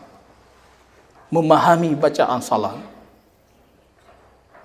Bahkan ada tempat-tempat, ada nanti kita lihat 4 tempat ketika kita salat, di situ dalam salat tempat kita mustajabatud doa. Masa hari gini masih mau berdoa dengan bahasa Indonesia? Enggak sah salatnya kalau dilafadzkan. Kalau dalam hati terserah. Kalau kita lafadzkan tidak sah. Ada 4 penting. Ketika kita salat itu tempat kita berdoa. Jangan dibalik. Banyak kaum muslimin hari ini selesai salat baru berdoa. Padahal salat itu doa. Selesai salat zikir. Bukan doa. Malu sama Rasulullah. Selesai salat beliau tidak berani memohon. Beliau berzikir. Untuk menutupi celah kekurangan salat. 4 tempat itu. Banyak jemaah bertanya, Ustaz bahasa Indonesia boleh? Enggak boleh. Dalam hati boleh. Tapi kalau sudah Anda lafadzkan, sudah haram, batal salat. Dalam bahasa Arab. Dalam bahasa Arab. Maka Rasul pernah salat sekali, ada sahabat masuk salat berjamaah bersama baginda Rasul. Selesai salat, Rasul melihat, Fulan, siapa ya Rasulullah? Ana ya Rasulullah. Bangun. Madza qara'ta? Apa yang engkau bacakan tadi? Kenapa 30 bid'ah wa 30 malaika? 30 lebih para malaikat itu berebut-rebutan untuk mencatat pahalamu. 30 lebih para malaikat pencatat kebaikan itu rebut-rebutan untuk mencatat pahala si fulan. Yang kita khawatir solat kita ini mentabah malaikat. Enggak ada satupun malaikat yang mau mencatat. Malaikat menganggap ini daftarnya kosong ini. Ana pahala. Tapi si fulan itu 30 bid'ah wa 30 lebih para malaikat yatadarakuna ujurak. Itu berbondong-bondong mencatat pahala dia. Buru-buru siapa yang paling cepat mencatat? Dia mengatakan, ya Rasulullah, tadi ketika saya i'tidal, saya menambah, ada tambahan. Apa yang Anda tambah? Hamdan tayyiban mubarakan fihi kama yuhibbu rabbuna wa yarda. Rasul mengatakan, siapa yang membacanya Ketika anda i'tidal, itu 30 lebih para malaikat, mereka berburu-buru untuk mencatat kebaikan anda yang luar biasa itu. Ini kalau kita tahu bahasa Arab, kita tambah dalam doa sujud, dalam doa duduk di antara dua sujud, di tempat-tempat kita berdoa. Di penghujung tahiyat kita tambah doa yang panjang, tambah. Faqaminun ayyustajab. Betapa banyak doa itu justru dikabulkan di posisi-posisi itu. Kita salah kaprah, salah tempat. Selesai solat, gabuk berdoa. Seolah-olah kita ingin mengatakan, ya Allah, sudah selesai. Sekarang giliran anda memberikan. Kaji B. Itu kan seolah-olah bahasa batinnya seperti itu, kata Imam Ibn Taimiyah. Qad asa'al adab billah, mereka sudah merusak etika mereka dengan Allah. Seolah-olah mereka ingin mengatakan, kami sudah melakukan, berikan kami. Padahal justru selesai salat, ya Allah, masih banyak yang kurang. Kami akan berzikir untuk menutupi kekurangan. Salat sunnah ba'diyah, kemudian baru mohon, ya Allah, berikan. Ini salat itu doa. Maka tadi kita mengatakan untuk khusyuk, kuatkan pendorong khusyuk, muqtadhi khusyuknya, memahami bacaan, berdoa dalam solat. Doanya apa? Doa supaya diberikan kekhusyukan. Ketika rukuk, Rasul mengajarkan, Allahumma laka aslamtu, hanya kepadamu aku berserah diri. Wa bika amantu, hanya kepadamu aku imani. Walaka raqa'tu wa sajadtu, hanya untukmu aku sujud dan rukuk. Yakhsha, khusyuk, ilaika qalbi, hatiku khusyuk kepadamu. Wa mukhi, otakku, pikiranku, kepalaku itu khusyuk kepadamu. Wa adudi, otot-ototku semua khusyuk kepadamu. Wa asabi, semua nadi-nadiku itu khusyuk kepadamu. Wa dami wa lahmi lillahi rabbil alamin, darahku, nafasku semua khusyuk kepadamu. Saya bertanya ke jamaah, siapa yang pernah mendoakan itu? Enggak ada. Itu sunnah baginda Rasul. Ketika sujud, ulangi doa yang sama. Allah berikan khusyuk. Perbanyak berdoa, Allahumma ij'alna minal khashi'in. Ya Allah, jadikan kami hamba-hamba yang khusyuk. Itu yang pertama tadi. Cara khusyuk cuma dua. Kuatkan pendorong khusyuk. Yang kedua, lemahkan, hilangkan yang menghalangi anda dari khusyuk. Ini hadis-hadis baginda Rasul saya simpulkan. Apa menghalangi kita dari khusyuk? Saya ingin membuat satu gambaran. Coba Bapak Ibu, coba dipikirkan betul-betul. Kita hari ini cuma merasa khusyuk padahal kita belum khusyuk. Rasul suatu ketika solat sunnah di rumahnya, solat sunnah seperti biasa, menghadap palang pintu, karena palang pintu baginda Rasul itu tijah al-qiblah, ke arah kiblat. Tiba-tiba ada kain, satu kain, itu pemberian Abi Jahmin, sahabat Rasul Abi Jahmin kasih hadiah, satu kain. Kain itu apa? Kain itu bercorak. Coraknya apa? Cuma garis, dua garis. Rasul salat langsung tidak bisa khusyuk. Selesai salat, ya Aisyah, amiti anni kiramaki hadhi. Jauhkan ini. Ini punya siapa ini? Kenapa taruh di depan tempat saya melakukan salat? Pindah wahai Aisyah, pindahkan. Aisyah mengatakan, hadza min Abi Jahmin, itu hadiah Abu Jahmin. Kasih ke Abu Jahmin, minta kain lain supaya beliau tidak sakit hati nanti, ya, tidak ambil perasaan. Katakan ke beliau, Rasulullah bukan menolak kain, tapi kain itu sudah mengganggu salatnya. Dua garis itu mengganggu khusyuk Rasul. Kita sudah lambang partai, lambang tokoh-tokoh ini, lambang ini itu, merek sarung macam-macam. Kemudian sarung gambar masjidnya, kubahnya kita hitung sempurna, masih kita mengaku masih khusyuk. Kita salat gitu. Wadimor. Ini Wadimor, ini corak lama ini. Wadimor baru kan dah ada kekasan kebudayaan. Ini corak lama ini. Ada yang hitung kubahnya, kubah sajadah. Kalau sedikit punya keinginan arsitek ataupun punya latar belakang arsitek, hitung kubah seolah-olah kurang cocok di sini. Bagusnya kubah lebih besar lagi, kayaknya cocok dengan gambar macam-macam. Tapi kita masih mengakui diri kita khusyuk. Rasul dua garis tadi, dua garis mengatakan, amiti anni kiramaki hadhihi. Jauhkan ini, jauhkan. Rupanya satu cara, kalau ibu bapak melakukan, pasti khusyuk. Tapi siap tidak? Rasul itu punya satu sunnah. Sesuatu yang menghalangi beliau dari Allah itu dijauhkan, dimusnahkan, dan itu tidak mubazir. Paham ini maksudnya? Rasul mengatakan, ya, amiti anni kiram, buang dia. Jauhkan. Kalau HP Anda itu menghalangi Anda, mengganggu Anda dalam satu salat, jauhkan HP itu. Anda pukul pakai besi, pakai apa, pakai martil, pakai palu, itu bukan mubazir. Jangan jual. Ini mubazir, Ustaz. Jangan jual. Caranya satu, musnahkan apapun yang pernah mengganggu kita dari Allah. Hilangkan. Itu konsep Rasul. Amiti anni kiramaki hadhihi. Ya. Jauhkan. Rasul mengatakan jauhkan. Ini kalau kita berbicara tentang semua yang menghalangi kita dari khusyuk, ya, maka kita tidak pernah menganjurkan masjid itu jangan pakai sajadah macam-macam lah. Satu warna aja. Bagus tanpa sajadah.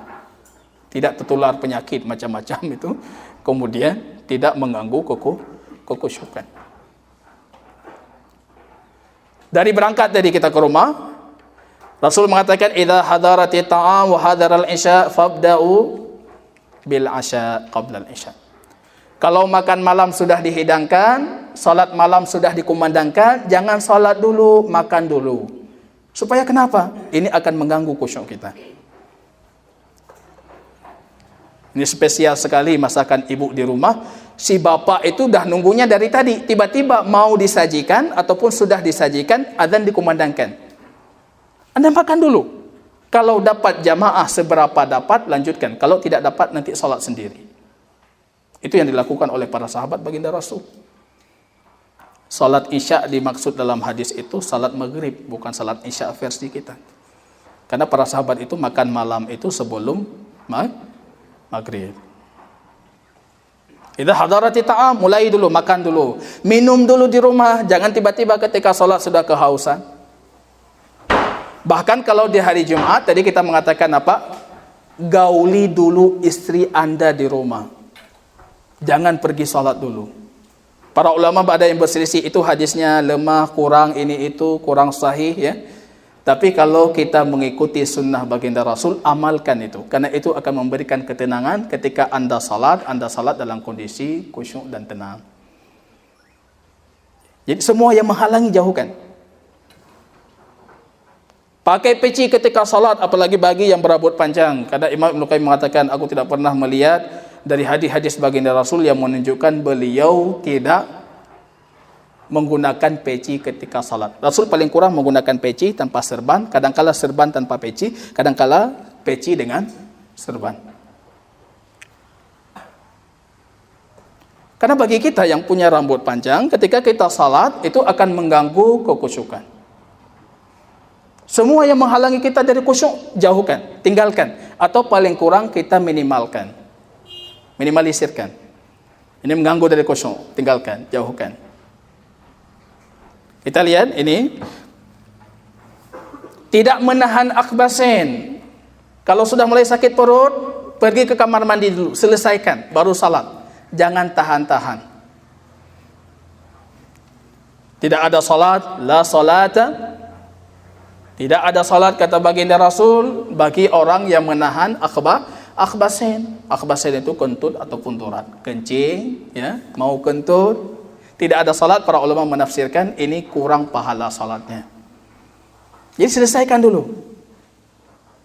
Jangan mendekati rumah kami, kata Rasul, jangan mendekati rumah Allah orang yang memakan bau-bau, makan bawang putih ataupun makan bawang merah seperti orang Arab yang makan mentah-mentah.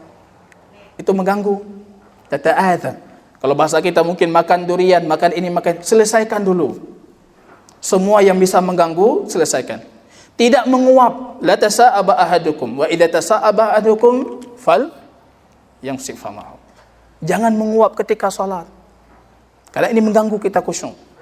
Ya, kalau sudah masuk syaitan, apa yang hendak dikatakan? Tadi kita bukan ada syaitan yang bernama khinzib. Tidak mengangkat pandangan. Jangan ketika salat pandangannya entah kemana-mana. Itu boleh di awal Islam. Jangan salat pandangannya kemana-mana.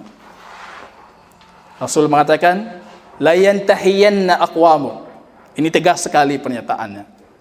Hendaknya mereka meninggalkan pandangan mereka itu yang menerawang kemana-mana. Tinggalkan itu. Ataupun apa pilihannya, hukumannya, Allah akan mencabut pandangan mereka. Allah butakan mata mereka. Itu yang suka mengangkat pandangan, suka melihat-lihat, salat dengan melihat tempat maudhi'us sujud, tempat kita sujud. Jangan melihat ke depan, jangan melihat ke samping, jangan melihat kemana-mana. Kecuali cuma satu posisi ketika kita tasyahud, kita melihat ujung jari telunjuk. Yang lain semuanya melihat tempat sujud. Ikhtilasu yakhtalahu syaitan min salatil abd. Anda tahu korupsi apa yang dilakukan oleh syaitan? Curian apa yang dilakukan oleh syaitan? Curian yang dilakukan oleh syaitan itu curian dari hatinya, sehingga matanya dan hatinya itu menerawang kemana? Lihatnya kemana-mana. Nah itu jangan itu, karena itu akan mengganggu. Semua yang mengganggu kita khusyuk harus kita tinggalkan. Menjauhkan hal yang mengganggu, larangan menoleh, meletakkan sutrah. Ini sunnah yang disepakati semua mazhab, tapi hampir mayoritas ditinggalkan sutrah. Thuluthu asbar, tingginya bisa seperti ini tingginya, letakkan di depan, salah satu asbarin, tiga hasta, tambah mamar rusyad yang bisa dilewati oleh kambing, ya, artinya jarak kepala kita sujud tambah sedikit. Letakkan sutrah. Baru Anda punya hak terhadap posisi salat. Datang orang dalam hadis Bukhari Muslim, tahan dia, falyadfa'hu. Kalau dia masuk lagi di tempat itu yang sudah kita letakkan sutrah, tahan lagi dia. Wa illa faqatilhu, maka perangi dia. Qatil bukan membunuh. Jangan diterjemahkan membunuh. Perangi. Perangi itu tidak mesti membunuh, tapi membunuh bagian dari memerangi. Misalnya kita tahan dia dengan keras, tiba-tiba tulangnya patah, hajar. Dia tidak punya hak untuk kita ganti rugi terhadap tulang yang patah, karena dia sudah mengambil haknya kita. Tapi kalau Anda tidak meletakkan sutrah, tidak boleh Anda larang orang yang lewat di hadapan Anda. Dia berdosa, Anda berdosa. Kalau sudah Anda letakkan sutrah, yang melewati itu, kata baginda Rasul, kalau dia berdiri di situ tidak melewati, itu berdiri di situ 40 tahun, itu lebih baik baginya dibandingkan dia melewati. Letakkan sutrah. Alhamdulillah banyak masjid sekarang di Banda Aceh itu sudah mulai disiapkan sutrah-sutrah. Ya, siapkan sutrah-sutrah. Bisa salat dimanapun dalam kondisi bersutrah. Garis boleh tidak jadi sutra, ada hadis Imam Ibn Majah, tapi para ulama memperselisihkan kesahihannya. Mayoritas mengatakan hadisnya lemah menjadikan sutra garis. Jadikan sutra, mampu kita jadikan sutra lebih tinggi, lebih tinggi. Ini semua untuk mengantar kekhusyukan. Karena ketika kita meletakkan sutra, itu pikiran kita sudah langsung menguasai area yang akan kita jadikan tempat salat. Jadi setidaknya pandangan kita itu sudah kita batasi. Ya, ini penting sekali. Semua hal, kesimpulannya, semua yang mampu membuat kita khusyuk, menguatkan rasa khusyuk, mendorong kita khusyuk, lakukan. Semua hal yang menghalangi kita dari khusyuk, tinggalkan. Dengan demikian baru kita dapatkan khusyuk.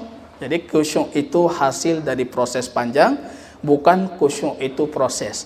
Jadi kalau ada yang mengatakan, Ustaz saya mau khusyuk, enggak, Anda tidak mau khusyuk. Kalau mau khusyuk, lakukan ini, lakukan ini, lakukan ini semuanya, baru Anda dapatkan khusyuk. Jadi bukan melakukan khusyuk, tapi khusyuk itu hasil.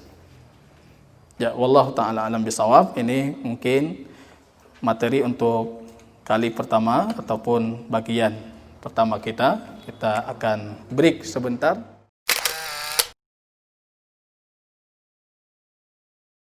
Bismillah, assalamualaikum warahmatullahi wabarakatuh.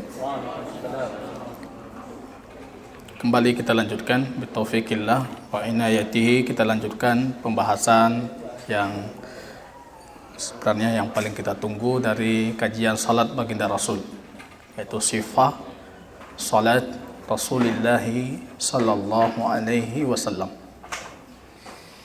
Beruntung kita yang mempelajari hadis baginda Rasul, karena kita akan memperbanyak berselawat kepada baginda Rasul sallallahu alaihi wasallam. Nah, karena di slide ini tidak muncul selawatnya karena kotak-kotak yang muncul bahasa Arab. Bahkan ada satu ulama Yaman yang mencoba menghitung salawatnya Syekh Nasruddin Al-Albani rahimahullah dari semua buku-buku dan karya beliau. Syekh Nasruddin Al-Albani ini pengarang kitab yang terkenal sekali, Sifah Salat Nabi. Kalau ini versi kecil, saya beli di Arab dulu 8 tahun yang lalu mungkin. Versi kecil ini kemana-mana saya bawa, saya hafal hadisnya dan macam-macam ya. Ini beliau orang yang sangat mengguluti hadis-hadis baginda Rasul. Semua hadis baginda Rasul, kitab-kitab sunan beliau takhrid hadisnya. Anda bisa membayangkan berapa kali beliau harus berselawat. Walaupun kita mengatakan orang Wahabi tidak gemar selawat, itu beliau ketika dihitung selawatnya beliau hampir berapa juta terhitung itu. Selawatnya Syekh Albani dalam buku-bukunya. Dalam satu buku ini saja misalnya, Rasul bersabda tentang takbir, bersabda tentang cara takbir, bersabda tentang menggerakkan tangan, itu harus berselawat. Kalau Anda mempelajari hadis baginda Rasul, keuntungan Anda itu Anda akan banyak berselawat kepada baginda Rasul sallallahu alaihi wasallam. Tidak ada kebaikan kecuali Rasul mengajarkan. Kalau beliau tahu itu kebaikan, beliau yang paling ingin mengajarkannya kepada kita. Rasulullah sallallahu alaihi wasallam. Jadi kalau ada yang bertanya, salat ini belum sempurna diajarkan. Masa iya? Salat segitu pentingnya, segitu besarnya dalam Islam, kedudukannya yang sangat tinggi dalam Islam, masa tidak diajarkan sempurna?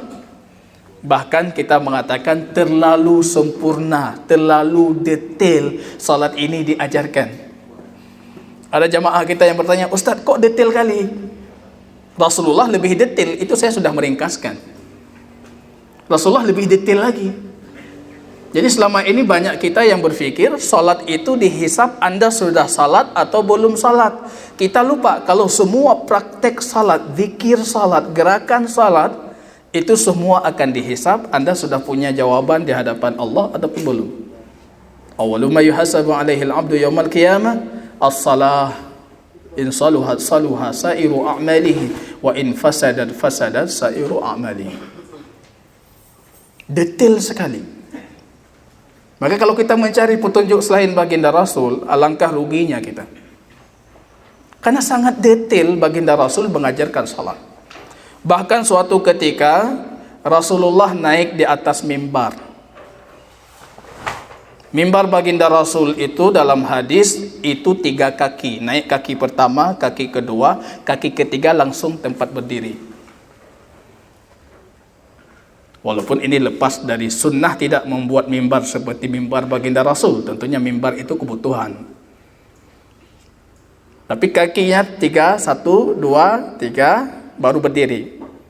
Rasul mengajarkan salat di atas mimbarnya. Pernah tidak khatib kita mengajarkan salat di atas mimbar? Belum pernah. Saya sudah menjanjikan di sekolah kita itu, di SMIT, kepada siswa, insya Allah khutbah Jumat giliran saya akan mengajarkan salat Rasul di atas mimbar. Naik Rasul, takbir semuanya, rukuk di atas mimbar, ketika sujud beliau turun lagi, 1 kaki, 2 kaki, turun, posisikan ke arah kiblat, sujud. Selesai nanti naik lagi. Seperti itu beliau lakukan sampai selesai salat. Dan ini tentunya membantah mereka yang mengatakan tidak boleh bergerak lebih dari 3 kali dalam salat. Rasul itu 3 kaki mimbarnya. Dan beliau tidak sujud di kaki mimbar. Pasti akan mencari tempat untuk sujud. Artinya pergerakannya itu sampai 4 kali, 5 kali kalau kita hitung-hitung gitu. Kita praktekkan. Khatib kita hari ini di Jumat apa khutbahnya? politik kah, ini itu kah, macam-macam kah. Saya menarik dulu di Yaman, khutbah Jumat itu yang kita butuhkan dalam hidup kita. Syekh Saleh Al-Wadi'i, guru kami dalam ilmu hadis, kalau anda dengar khutbah beliau itu tentang mandi junub, tentang salat, tentang berwuduk, apa yang kita butuhkan? Artinya kita keluar dari khutbah itu kita dapatkan ilmunya. Maka Rasul mempraktekkan salat di atas mimbar. Para sahabat melihat. Rasul wafat, Umar mempraktekkan di atas mimbar. Para sahabat melihat. Artinya apa? Ini secara mutawatir diturunkan ilmu tentang salat baginda Rasul, itu mutawatir. Kalau Umar ada salah praktek, pasti sahabat lain akan mengatakan, Umar, Rasul kemarin bukan seperti itu. Tapi rupanya mereka semuanya sepakat, ini praktek Rasul, ini praktek Rasul. Sampai ke zaman kita, ilmu sudah banyak diangkat, ulama sudah banyak dicabut, majlis ilmu sudah berkurang, ghirah terhadap ilmu sudah hilang. Ini tidak pernah dipraktekkan. Akhirnya solat kita itu turun-temurun seolah-olah itu yang benar. Banyak sekarang para ulama ataupun pemikir-pemikir Islam mencela pandangan Imam Malik, mengambil perbuatan ahli Madinah sebagai hujjah dalil. Padahal kita harus tahu, penduduk Madinah di zaman Imam Malik itu yang meriwayatkan salat secara turun-temurun dari baginda Rasul. Maka pantas untuk dijadikan hujjah. Pantas dijadikan hujjah. Salat itu mutawatir. Rasul mengajarkan di atas mimbar, datang Abu Bakar di atas mimbar, datang Umar di atas mimbar. Kita saja khatib yang belakangan ini tidak pernah mempraktekkan. Ya, sekali-kali nanti coba khutbah mempraktekkan salat. Jadi sifat salat baginda Rasul di atas mimbar.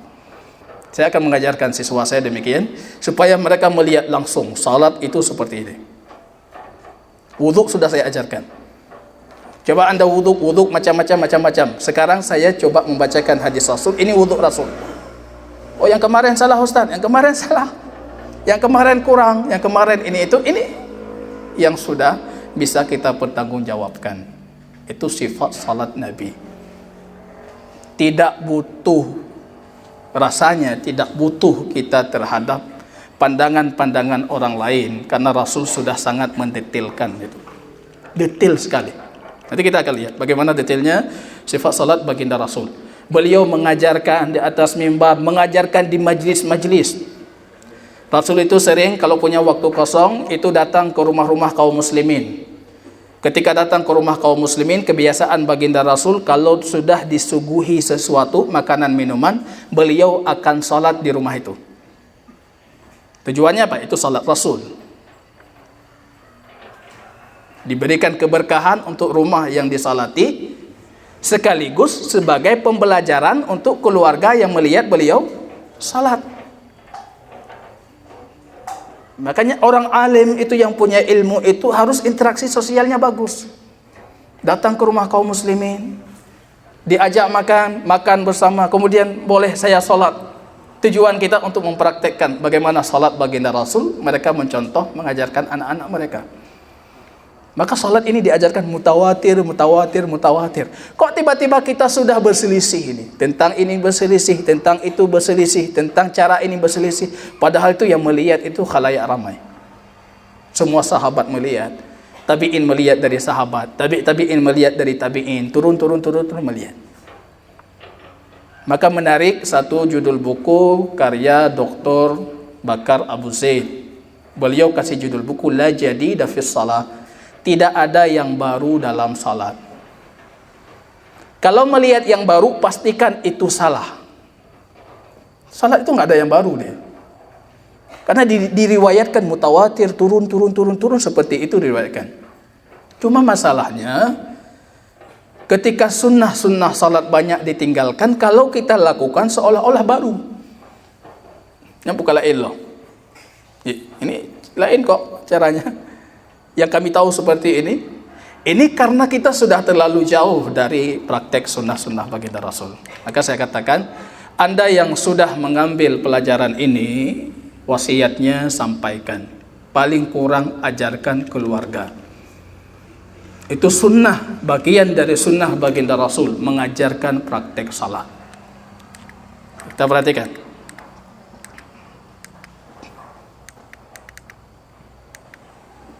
Ya, saya langsung mungkin akan mencoba mempraktekkan.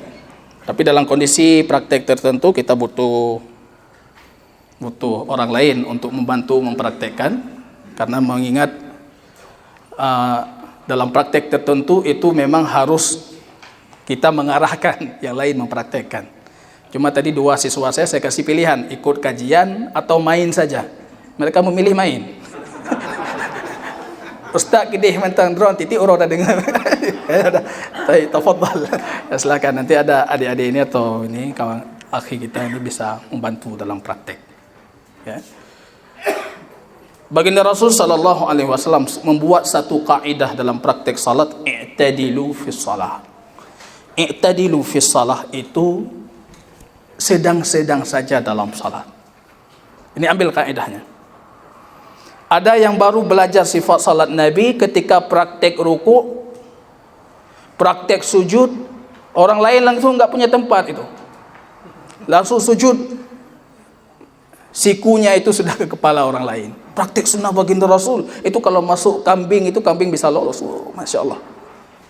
Maka Rasul ingatkan itu, i'tadilu, santai saja. Kalau anda tidak nyaman, itu cara salah dalam salat. Tidak nyaman Pak, cara salah dalam salat. Masuk masjid, lihat keramik, sepertinya satu keramik untuk satu orang. Keramiknya, keramik besar lagi. Ada kapal yang menodong. Anda tidak nyaman, itu salah. Karena Rasul mengatakan i'tadilu, santai saja. Artinya bagaimana saya harus berdiri salat menghadap kiblat? Itu syarat sahnya salat, berdiri dalam kondisi Anda nyaman. Kakinya ditegakkan, lurus tegak, kecuali untuk salat qiyamul lail yang dilakukan dalam durasi yang panjang. Anda harus melebarkan sedemikian supaya tahan, Bu. Qiyamul lail seperti ini kalau bacaannya panjang. Tapi qiyamul lail kita qul huwallahu ahad apa seperti ini.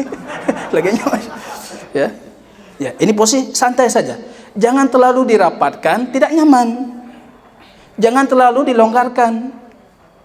Jadi kaidah satu keramik satu orang itu kaidah salah itu. Masing-masing sesuai dengan kenyamanan masing-masing. Barangkali saya nyaman seperti ini. Bisa berdiri lebih lama. Kalau qiyamul lail seperti Rasul suatu ketika qiyamul lail, ya, kata Imam Ibnu Mas'ud membaca Al-Baqarah, lanjut Ali Imran, lanjut An-Nisa, satu rakaat itu.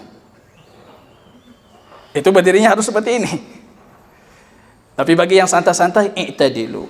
Nyaman saja, nyaman. Coba buat ramai, nyaman. Kalau tidak nyaman, ada yang salah dengan salat kita. Karena salat itu akan memberikan kenyamanan. Berdiri, menghadap kiblat, artinya hal yang pertama kali kita akan memasuki salat tentunya dengan niat lillahi ta'ala. Semua para ulama sepakat niat itu hukumnya rukun, syarat atau wajib. Siapa yang tahu niat? Rukun.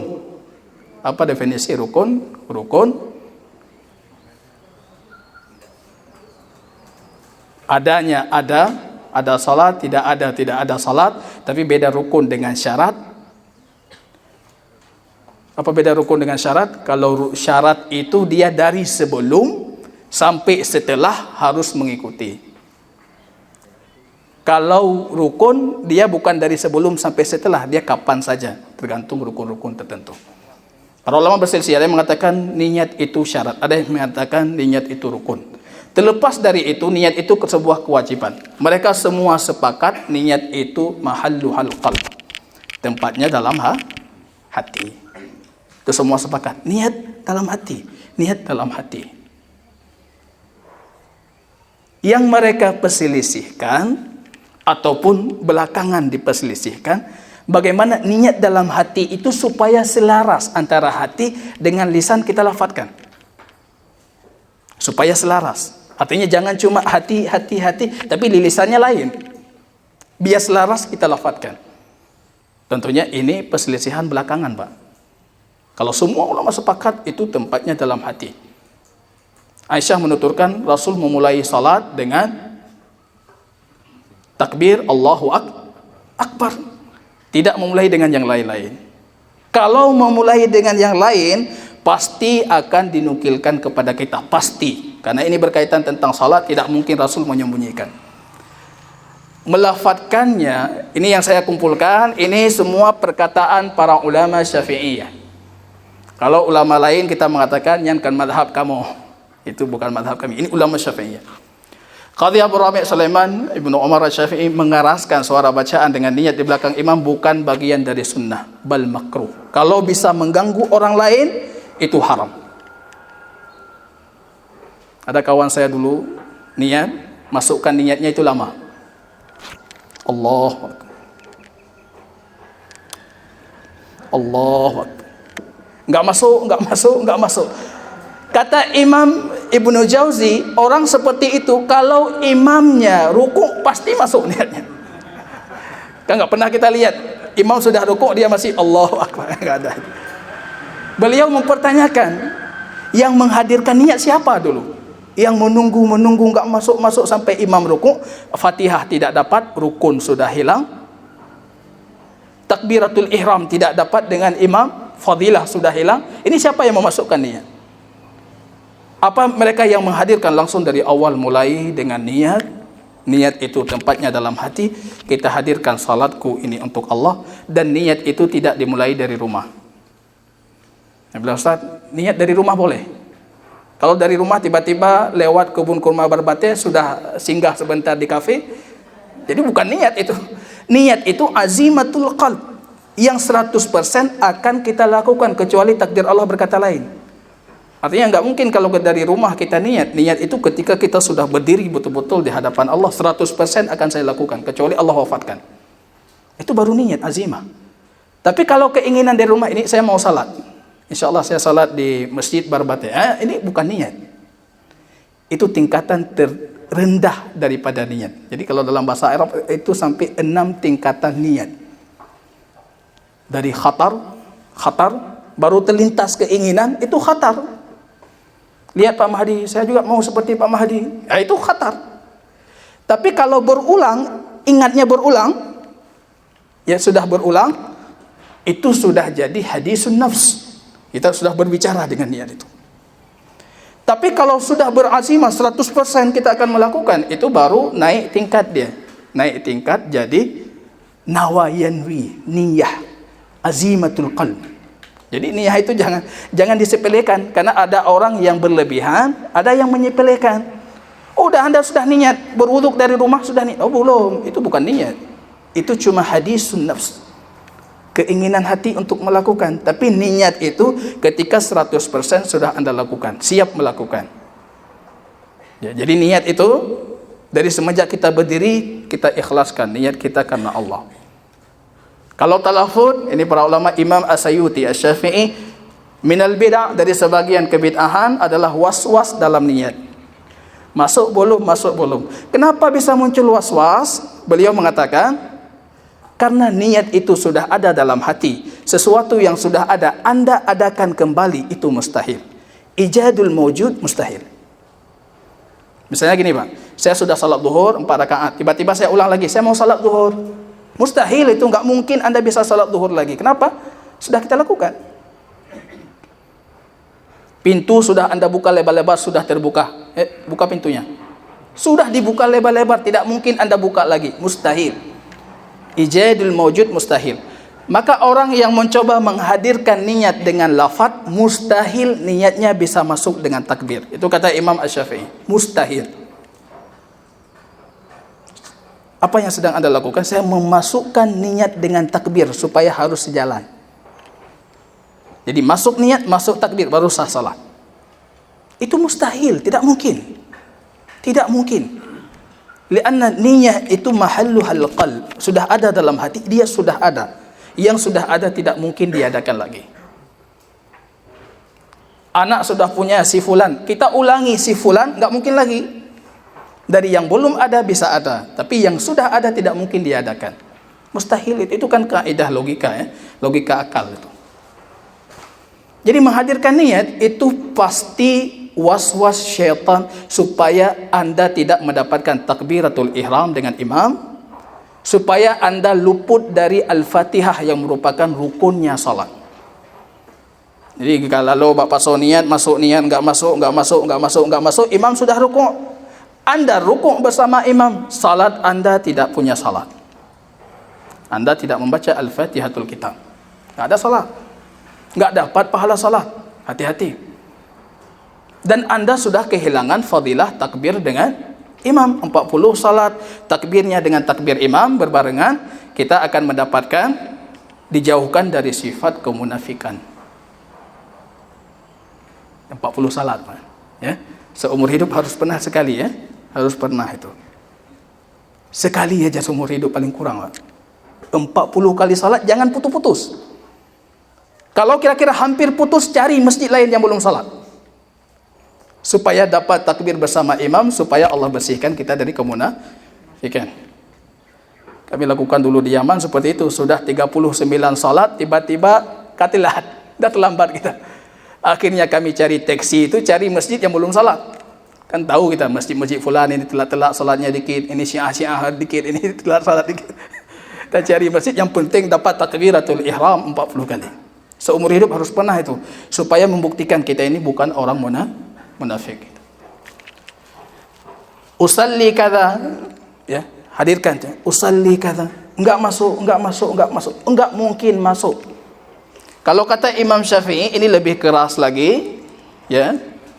Beliau mengatakan, Imam Syafi'i mengatakan, yang mendapatkan wiswas tentang niatnya itu orang punya masalah dengan akalnya, akalnya itu bermasalah ataupun kebodohannya dalam syariah. Kemungkinan dua yang punya wiswas dalam niat. Kalau bukan dia bodoh terhadap syariah, akalnya itu bermasalah. Ya, ada ini, kurang normal. Dari mana datang madhab mutaakhirin Syafi'iyah yang menganjurkan talafut dengan niat? Kemudian ketika kita telusuri, rupanya itu pernyataan Imam Asy-Syafi'i dalam kitab Al-Um dalam bab haji dan umrah. Beliau mengatakan, kalau haji dan umrah itu harus dilafadzkan. Berbeda dengan salat. Salat tidak perlu dilafadzkan. Berbeda, kalau haji dan umrah tidak mesti dilafadzkan, kata beliau. Berbeda dengan salat, salat harus dilafadzkan. Ada seorang ulama Syafi'i, Abdullah Az-Zubairi Asy-Syafi'i, beliau memahami pernyataan Imam Syafi'i ini berbeda dengan salat, salat harus dilafadzkan. Beliau memahami ini tentang niat salat. Dibantah oleh semua ulama-ulama murajjihin dari madhab Syafi'i termasuk Imam An-Nawawi. Beliau mengatakan itu bukan tentang niat, tapi itu takbiratul ihram.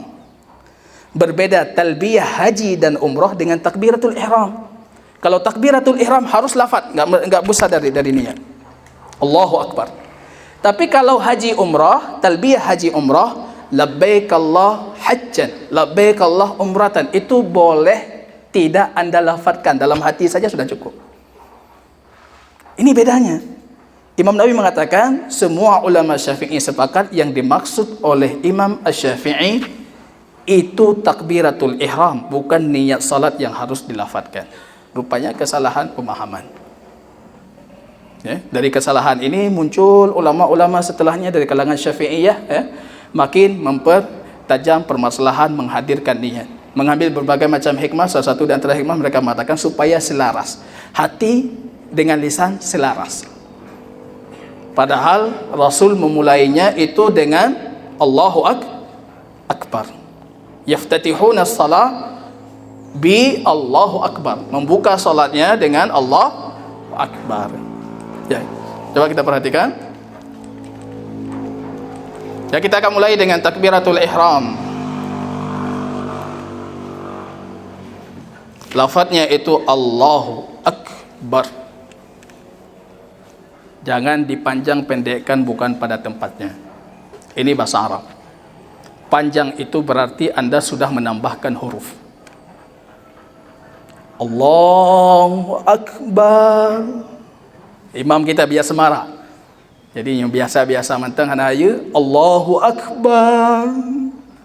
Akbarnya panjang, artinya Anda sudah menambahkan alif. Akbar dari jamak kata plural dari kata kabar. Kabar itu apa itu? Rebana itu. Allah rebana. Fal'iyadhu billah. Rasul itu ketika takbir sebagai imam tegas keras. Tidak butuh mikrofon. Allahu Akbar. Allahu Akbar. Allahu Akbar. Panjang di A-nya. Anda sedang bertanya ini. Apakah Allah itu maha besar? Kemudian Anda mengibadahi Allah, Anda meragukan Allah maha besar. Allahu Akbar. Panjang di A keduanya. Allah itu, apakah dia besar? Anda sedang mempertanyakan ini. Dan pertanyaan Anda itu berbahaya. Jangan dipanjang pendekkan untuk zikir. Salat kecuali pada tempatnya. Allahu Akbar. Tegas. Allahu Akbar. Imam Ibn Abbas mengatakan kami kecil bermain di belakang masjid baginda Rasul. Kami bisa mendengar suara takbirnya baginda Rasul. Jadi bukan dalam gigi seperti imam-imam kita hari ini. Allahu Akbar. Allahu Akbar. Allahu Akbar. Dalam hadis Abi Humaid As-Sa'idi, ra'aitu Nabi sallallahu alaihi wasallam yukabbir wa yadha'u yadayhi nahwa mankibai. Meletakkan tangannya itu sejajar, tak pakai ini aja ya. Beliau meletakkan tangannya sejajar bahu. Pengucapan Allah Akbar tadi supaya jangan Ya, seperti apa nak? Allahnya panjang enggak apa-apa ya. Allah. Allah lahnya memang panjang dia. 2 harakat. Enggak bisa masuk eh?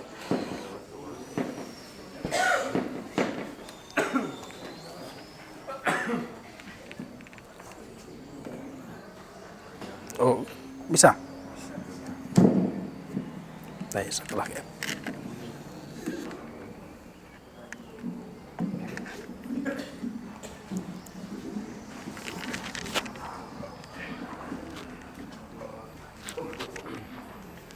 Ya. Nah, baik. Abi Humaid mengatakan baginda Rasul sallallahu alaihi wasallam meletakkan nahwa mankibai, yaitu sejajar dengan bahu. Apa yang maksud dengan sejajar bahu? Para ulama mengatakan sejajar bahu itu artinya ujung dari atraful yadain, ujung dari jarinya itu sejajar bahu. Beliau mensejajarkan dengan bahu. Ya. Atau bisa sambil praktek. Ya. Bisa sambil praktek sejajar bahu. Selama ini kita yang melakukan seperti ini atau mendekatkan atau sejajar seperti ini, coba gonta-ganti cara sholat itu untuk melatih kekhusyukan. Jadi jangan selalu seperti ini atau selalu seperti ini. Ya, sekali-kali kita seperti baginda Rasul. Allahu Akbar. Allahu Akbar. Dilucukan oleh sebagian kaum muslimin karena mereka tidak paham. A'dziru liqaumi, maafkan kaumku karena mereka tidak tahu. Ya, jangan kita justru gara-gara mereka melucukan menganggap ini apa lagi nahan puting beliung atau lagi apa ya, akhirnya jangan kita lakukan. Sejajar bahu.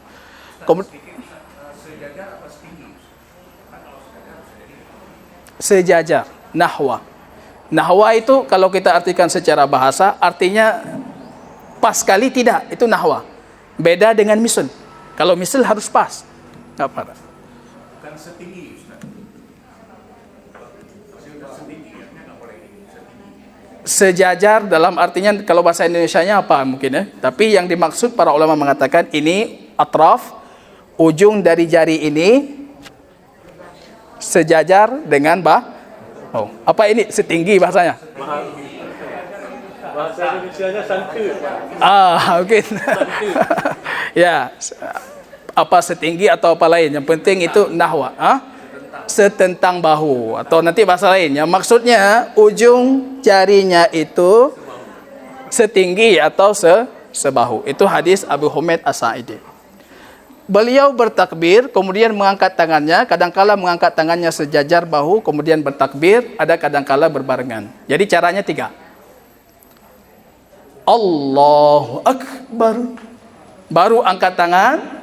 Cara yang pertama. Cara yang kedua. Allahu Akbar. Sudah angkat tangan, baru takbir. Cara yang ketiga, sekalian. Allahu Akbar. Jadi boleh takbir dulu, baru gerak tangan, ataupun gerak tangan dulu, baru bertakbir, ataupun berbarengan takbir. Itu sunnah baginda Rasul. Maka tadi saya katakan, coba sekali-kali ini, jangan menonton salatnya jadi ritual yang sudah terhafal. Nah, jadi sekali-kali seperti ini, takbir dulu, ya. Kita berpikir, ini saya mau takbir. Sekarang saya takbirnya tangan dulu sebelum bacaan. Supaya apa? Kita hadirkan ini. Bacaan itu kita hadirkan. Wa tahrimuhu takbir. Kalau Anda sudah mulai dengan takbir, artinya Anda sudah masuk ke dalam larangan-larangan salat. Tahrim. Semua yang tidak dibolehkan, tidak boleh lagi ketika Anda sudah bertakbir. Dalam versi yang kedua, kadangkala beliau mengangkat tangan keduanya, bertakbir ketika artinya sedang mengangkat tangan keduanya. Hadis Bukhari dan Abu Dawud, kadangkala beliau mengangkat kedua tangannya sejajar bagian bawah telinganya. Artinya bukan mendekati telinga. Bahkan dalam satu riwayat itu dilarang mendekati telinga. Ada yang sholat seperti ini, takbirnya itu bersentuhan dengan telinga. Ataupun seperti ini. Nyahana tepeh hana berelo. Nah, ini salah. Itu cuma sejajar. Sejajar telinga, para ulama mengatakan atraful yadain, ujung dari jemari tangannya itu sejajar dengan bawah telinga. Kalau tadi ujungnya sejajar dengan bahu, ini ujungnya sejajar dengan bawah telinga. Dan beliau tidak mendekatkan. Bahkan dalam satu riwayat beliau melarang salat seperti adnabul khailis syumus. Salat seperti ekor kuda Syam. Ekor kuda Syam ini. Allahu Akbar.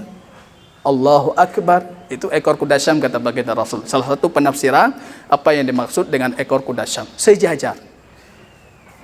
Nahwu itu kalimat tidak mungkin pas. Artinya saya mengatakan sejajar, ini Ustaz kok kurang sejajar? Tidak mungkin pas itu.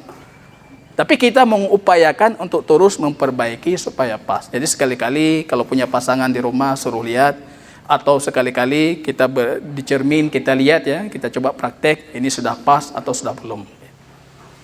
Dalam madhab Syafi'i, mereka menggabungkan dua hadis ini. Mereka mengatakan ini boleh perantara antara keduanya. Artinya bukan sejajar kali ini, bukan sejajar telinga, tapi antara dua-duanya.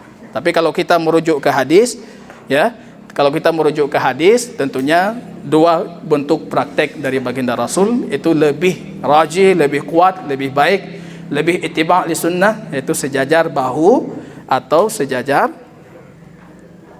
telinga. Itu kita merujuk ke hadis baginda Rasul sallallahu alaihi wasallam. Kedua tangannya tidak menyentuh daun telinga. Jadi tidak menyentuh daun telinga. Sebelum kita lanjutkan, kita ingatkan hadis Ummu Darda, salat perempuan itu sama persis seperti salat laki-laki. Artinya nanti jangan ditanyakan lagi, kami perempuan bagaimana Ustaz? Ya, kecuali dalam madhab Syafi'iyah dan beberapa madhab mutaakhirin itu dibedakan dalam hal-hal tertentu. Pembedaan itu bukan berdasarkan dalil, tapi berdasarkan logika ijtihad saja. Supaya perempuan lebih menutup auratnya, jangan takbir tinggi-tinggi, ya. Padahal bukan itu tujuannya.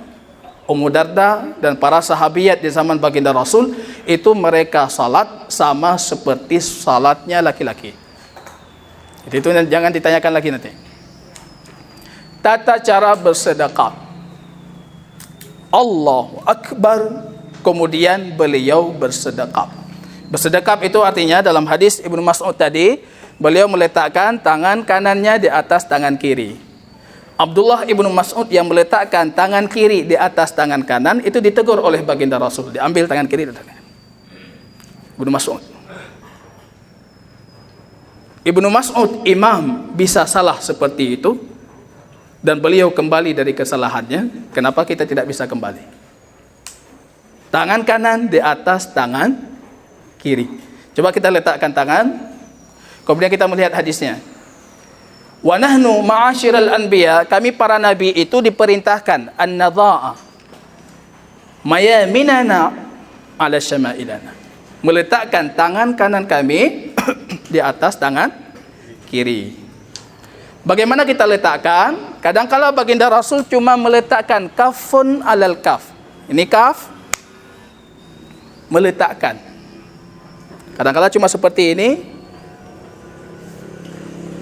Kadangkala baginda Rasul kafun alal qara. Ini meletakkan. Kadangkala ala sa'id, meletakkan. Yang tidak pernah itu salatnya Yasir Arafat seperti ini. Tidak ada petunjuk, bahkan ada larangan memegang siku dalam salat. Seperti ini, pergelangan dengan pergelangan, ataupun batang tangan dengan telapak tangan. Enggak menggenggam, enggak menggenggam. Wa yaqbidhuha ahyanan, kadangkala beliau menggenggam, kadangkala, bukan selamanya. Kadangkala menggenggam seperti ini boleh, menggenggam seperti ini boleh, menggenggam seperti ini boleh. Tidak ada hadis yang menguatkan kalau beliau memberikan satu isyarat, menggenggam saja, menggenggam saja. Walaupun ada yang membuat seperti ini, kita tidak bisa menyalahkan karena masih masuk dalam menggenggam. Ya, artinya banyak sekali pilihan kita. Bisa seperti ini, kafun bil kaf, atau pergelangan dengan pergelangan, ataupun batang tangan dengan telapak tangan. Wa yaqbidhuhu ahyanan wa yabsutuhu ahyanan. Kadang-kala beliau cuma merapatkan jari-jarinya dan meletakkan. Kadang-kala beliau menggenggam. Seperti apa? Oh, samping mari. Sampai ke lambung. Maka tadi saya mengatakan itu salatnya Yasir Arafat. Mereka dalam medan jihad siap ambil pistol. Ada sunnahnya bukan demikian. Jangan dimereng-merengkan, dijauhkan, tapi diiktidal. Iktidal artinya yarji' kullu fakirin makanahu, biarkan tulang belulang Anda seperti posisi yang dituntut. Jadi kalau bahunya naik, turunkan sedikit, sejajarkan, ya. Jangan di ini. Ada larangan di siku. Itu ada larangan. Salat di siku. Dalam hadis itu salat qaumun mu'adzabun, orang-orang yang diazab, salat orang malas. Ini akan menghilangkan kekhusyukan. Tapi ini salat serius. Justru akan menambah kefokusan dan kekhusyukan. Itu baginda Rasul sallallahu alaihi wasallam mempraktikkan demikian. Wa yadhahuma ala sadrihi, dalam hadis Wa'il Ibnu Hajar mengatakan beliau meletakkan di atas dadanya. Jangan salah menafsirkan di atas dada, bukan maksudnya ini dada di atasnya. Ala itu maksudnya fi sadrihi, di dada. Jadi bukan seperti ini. Karena ada beberapa kita lihat, ya, baru membaca kitab sifat salat Nabi Syekh Albani, kemudian salah menafsirkan. Padahal beliau maksud fi itu, ala itu maksudnya fi, di dadanya. Dalam satu riwayat fauqa surratihi, di atas pusarnya. Ini pusat di atas. Dalam hadis Ali, tapi hadisnya lemah, itu di bawah pusar. Itu lemah, dan itu bentuk kemalasan dalam salat. Kapan kita bisa khusyuk? Di atas pusar ataupun di dada. Dalam satu riwayat tahta sadyihi, di bawah dadanya. Yang maksud fi artinya ini area boleh kita melakukan di sini, ya. Boleh di sini, boleh pertengahan antaranya, yang penting jangan di bawah pusar. Itu hadisnya lemah, ya. Bahkan termasuk ke dalam bentuk kemalasan dalam salat. Wa yanha, dan baginda Rasul melarang inhisar fi shalah. Inhisar gini. Ini salatnya orang Yahudi. Ini dari nampak saja sudah nampak. Ini ada bentuk kesombongan, kemudian ada bentuk bermalas-malasan. Itu salatnya orang Yahudi. Kita enggak, kita serius. Bertumpu pada satu kaki. Seperti apa? Bertumpu pada satu kaki. Mereng sikit. Oh tidak, tadi dulu seimbang. Salatnya orang malas. Jadi kita mana? Kayaknya kakak lihat. Ya, seperti ini nyantai kali ya. Al-jid. Para ulama memang menggali hikmah kenapa posisi seperti ini bersedekap, karena itu posisi atqan al-ubudiyah. Bentuk kehambaan Anda itu sangat nampak. Di posisi memang kita hamba betul-betul di hadapan Allah. Tapi kalau berdiri seperti ini mana hamba dulu ini? Ya, agak posisinya betul-betul penghambaan. Kita sedang menghambakan diri, itu nilai yang tidak boleh hilang ketika kita mempraktikkan salat. Kadang-kala beliau meletakkannya di atas telapak tangan atau pergelangan atau batang tangan, beliau perintahkan para sahabatnya demikian. Artinya 3 praktek itu Rasul memerintahkan sekali-kali seperti ini, sekali-kali seperti ini, sekali-kali seperti ini, sekali-kali cuma letakkan seperti ini, sekali-kali di atas ini, sekali-kali di bawahnya, sekali-kali cuma di atas pusar, ya. Artinya prakteknya jangan selalu seperti itu. Selalu seperti itu. Supaya kita lebih menghadirkan khusyuk dalam salat. Kita betul-betul sedang salat ini. Bacaannya sebelum Anda mulai dengan Al-Fatihah, hendaknya Anda membaca doa istiftah. Banyak sekali doa, hampir 15 doa dari baginda Rasul. Istiftah zikir atau doa. Pandangan yang paling kuat, istiftah itu zikir. Walaupun ada kandungan doa. Coba ini kita bedakan dulu ya. Kalau doa itu redaksinya bisa Anda ubah-ubah. Kalau zikir, redaksi tidak boleh Anda ubah-ubah. Misalnya ini, duduk di antara 2 sujud, itu zikir atau doa? Doa. Ubah tambah aja. Karena kebutuhan kita bukan cuma itu. Pingin mobil baru, pingin ini baru, pingin rumah baru, tambah doa. Tapi syarat dalam bahasa Arab. Rabbighfirli warhamni wahdini warzuqni wa'afini wa'tini sayyaratan wa'tini baitan wa'tini. Lepas rumah kita doakan. Boleh, silahkan. Itu doa. Tapi kalau zikir, tidak boleh tambah. Harus maksur bin nas. Istiftah, zikir, bukan doa. Artinya tidak boleh Anda menggabungkan 2 doa istiftah di satu salat. Ya. Allahu akbar kabira walhamdulillah katsira wa subhanallahi bukrata wa asila. Kita lanjutkan wajjahtu wajhiya lilladzi fatara samawati wal ard. Lanjutnya pun setengah. Sudah salah, lanjutnya salah lagi. Wajjahtu itu panjang. Rasul membacanya itu ketika beliau salat malam. Panjang, nanti kita lihat doanya. Maka bagusnya pilih satu dari doa istiftah sesuai dengan kebutuhan. Ini pandangan Ibnu Taimiyah, beliau mengatakan saya kumpulkan doa-doa istiftah, kemudian saya dapatkan doa istiftah itu 3 bentuk. Bentuk yang pertama tsana wal madh, pujian. Bentuk yang kedua itu doa. Bentuk yang ketiga itu pengakuan dosa. Kita sedang butuh apa? Itu yang kita bacakan. Bulan Ramadan, ibadah banyak, sedekah banyak, solatnya bagus. Kita mungkin yang kita butuhkan bukan mengaku dosa di sini, memuji Allah lebih atas apa yang sudah Allah berikan. Baca apa? Allahu akbar kabira. Walhamdulillahi katsira. Subhanallahi bukrata wa asila. Cukup. Atau subhanakallahumma wa bihamdika wa tabarakasmuka wa ta'ala jadduk wa la ilaha ghairuk. Pujian. Atau doa-doa lain yang sangat banyak, istiftah yang artinya pujian. Dalam kondisi tertentu, saya merasa banyak dosa, banyak kesalahan, habis pulang kerja macam-macam. Ada orang yang kita tipu, ada orang yang kita zalimi. Doa sama Allah, Allahumma ba'id. Bukan ib'ad, ba'id. Jauhkan sejauh-jauhnya. Khatayaya.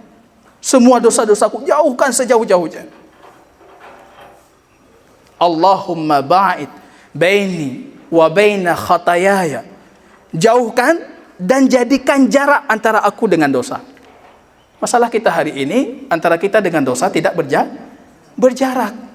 Buka pintu sudah dosa, buka jendela sudah dosa, buka HP sudah dosa, enggak berjarak lagi. Maka kita doa, Allahumma ba'id, jauhkan dan berikan aku jarak yang jauh antara aku dengan dosa-dosaku. Kama ba'adta bainal masyriqi wal maghrib, antara timur dan barat. Kalau sudah dijauhkan, kita masih terjerumus ke dalam dosa, lanjutkan doanya. Allahumma naqini, ya Allah bersihkan aku dari dosa. Kama yunakka sawbu abyadu minad danas, seperti kain putih yang tidak ada kotoran. Jangan kain hitam, nggak nampak dia kotorannya. Kalau masih terjerumus ke dalam dosa, kita sudah bertobat, dosa masih ada. Lanjutkan doanya. Allahumma ghsilni, ya Allah cucilah aku dari dosa. Kama bil ma'i wasalji wal bara. Dengan apa?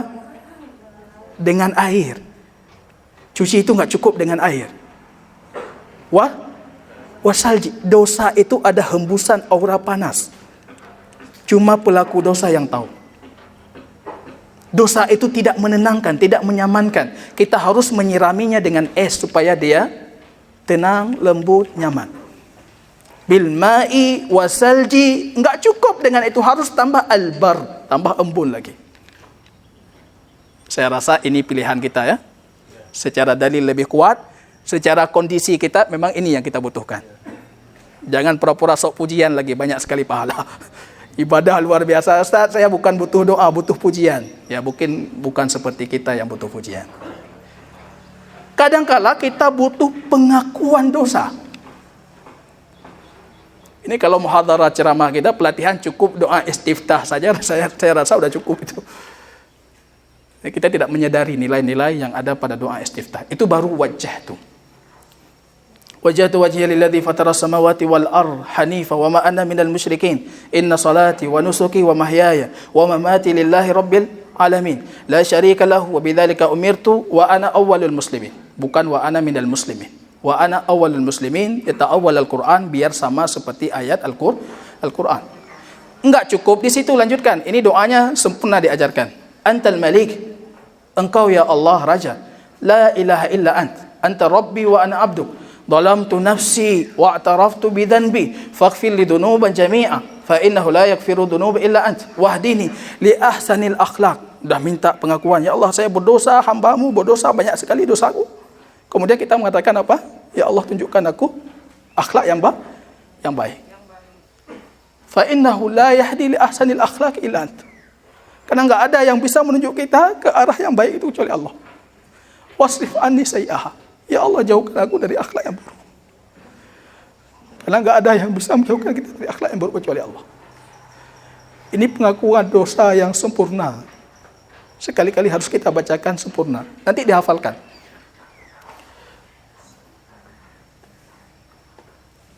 Biyadikal khair. Di tanganmu kebaikan. Aslamtu laka wa ilaik. Aku berserahkan diriku ini, semua nafasku, jiwaku untukmu dan kepadamu. Jadi ini doa yang sempurna sekali. Kita sangat butuh ini pengakuan dosa. Masalah kita hari ini, kita tidak mengakui kalau kita sudah berdosa. Dokter bingung kalau orang sakit tidak mengaku dirinya sakit. Maka orang yang tidak mengaku dirinya itu berdosa, itu tidak mungkin dia bisa mendapatkan pengampunan dari Allah Subhanahu wa taala. Ini panjang. Rasul, kata Imam Ibn Qayyim, itu membacanya ketika beliau salat malam. Namun, banyak para ulama yang mengatakan tidak mesti di salat malam.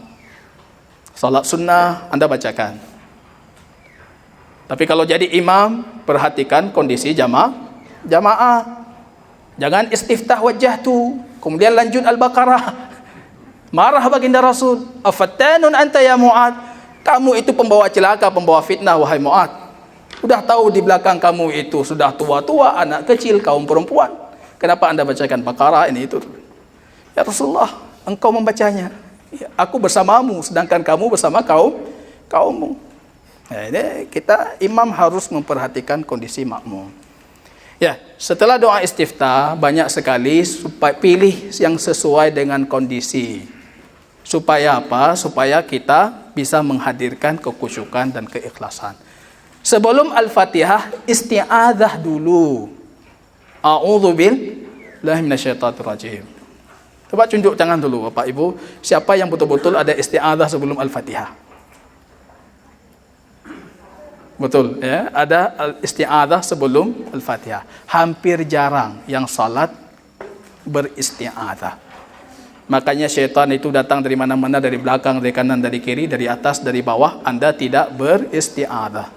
Dua lafadznya, a'udzubillahi minasyaitonirrajim, seperti ini lafadz yang biasa kita ucapkan, ataupun tambah min hamzihi wa nafkhihi wa nafsih. Dari semua kecacatan, kekurangan yang diberikan oleh syaitan, dari semua hembusan-hembusan syaitan, dari semua bisikan-bisikan syaitan. A'udzu billahi minasyaitonir rajim. Kita baca sekali setiap rakaat atau cukup di rakaat pertama. Mazhab Imam Syafi'i dibaca setiap rakaat salat. Tapi mayoritas para ulama mengatakan cukup di awal salat. Itu yang lebih kuat dari sisi dalil hadis baginda Rasul. Dibaca cuma satu kali ketika rakaat pertama.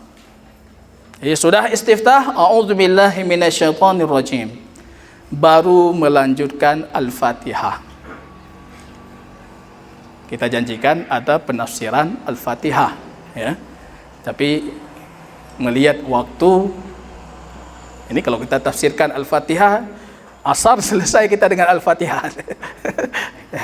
Ya, saya kira Al-Fatihah itulah ruh daripada power kita itu, kekuatan kita. Ini umat Al-Fatihah. Ini umat Al-Fatihah. Kalau bukan umat Al-Fatihah, Allah tidak suruh kita mengulang sampai 17 kali itu. Kita bosan, Pak. Al-Fatihah, Al-Fatihah, Al-Fatihah. Itu kekuatan kita. Imam Nuqaim mengatakan, quwwatu hadhil ummah Fatihatul Kitab. Kekuatan umat ini Al-Fatihah. Wa inna madarul quwa, sumber kekuatan itu dua, al-ilmu wal amal. Tiga ilmu, alhamdulillah, ar-rahmanir rahim, maliki yaumiddin, ilmu. Baru amal, iyyaka na'budu.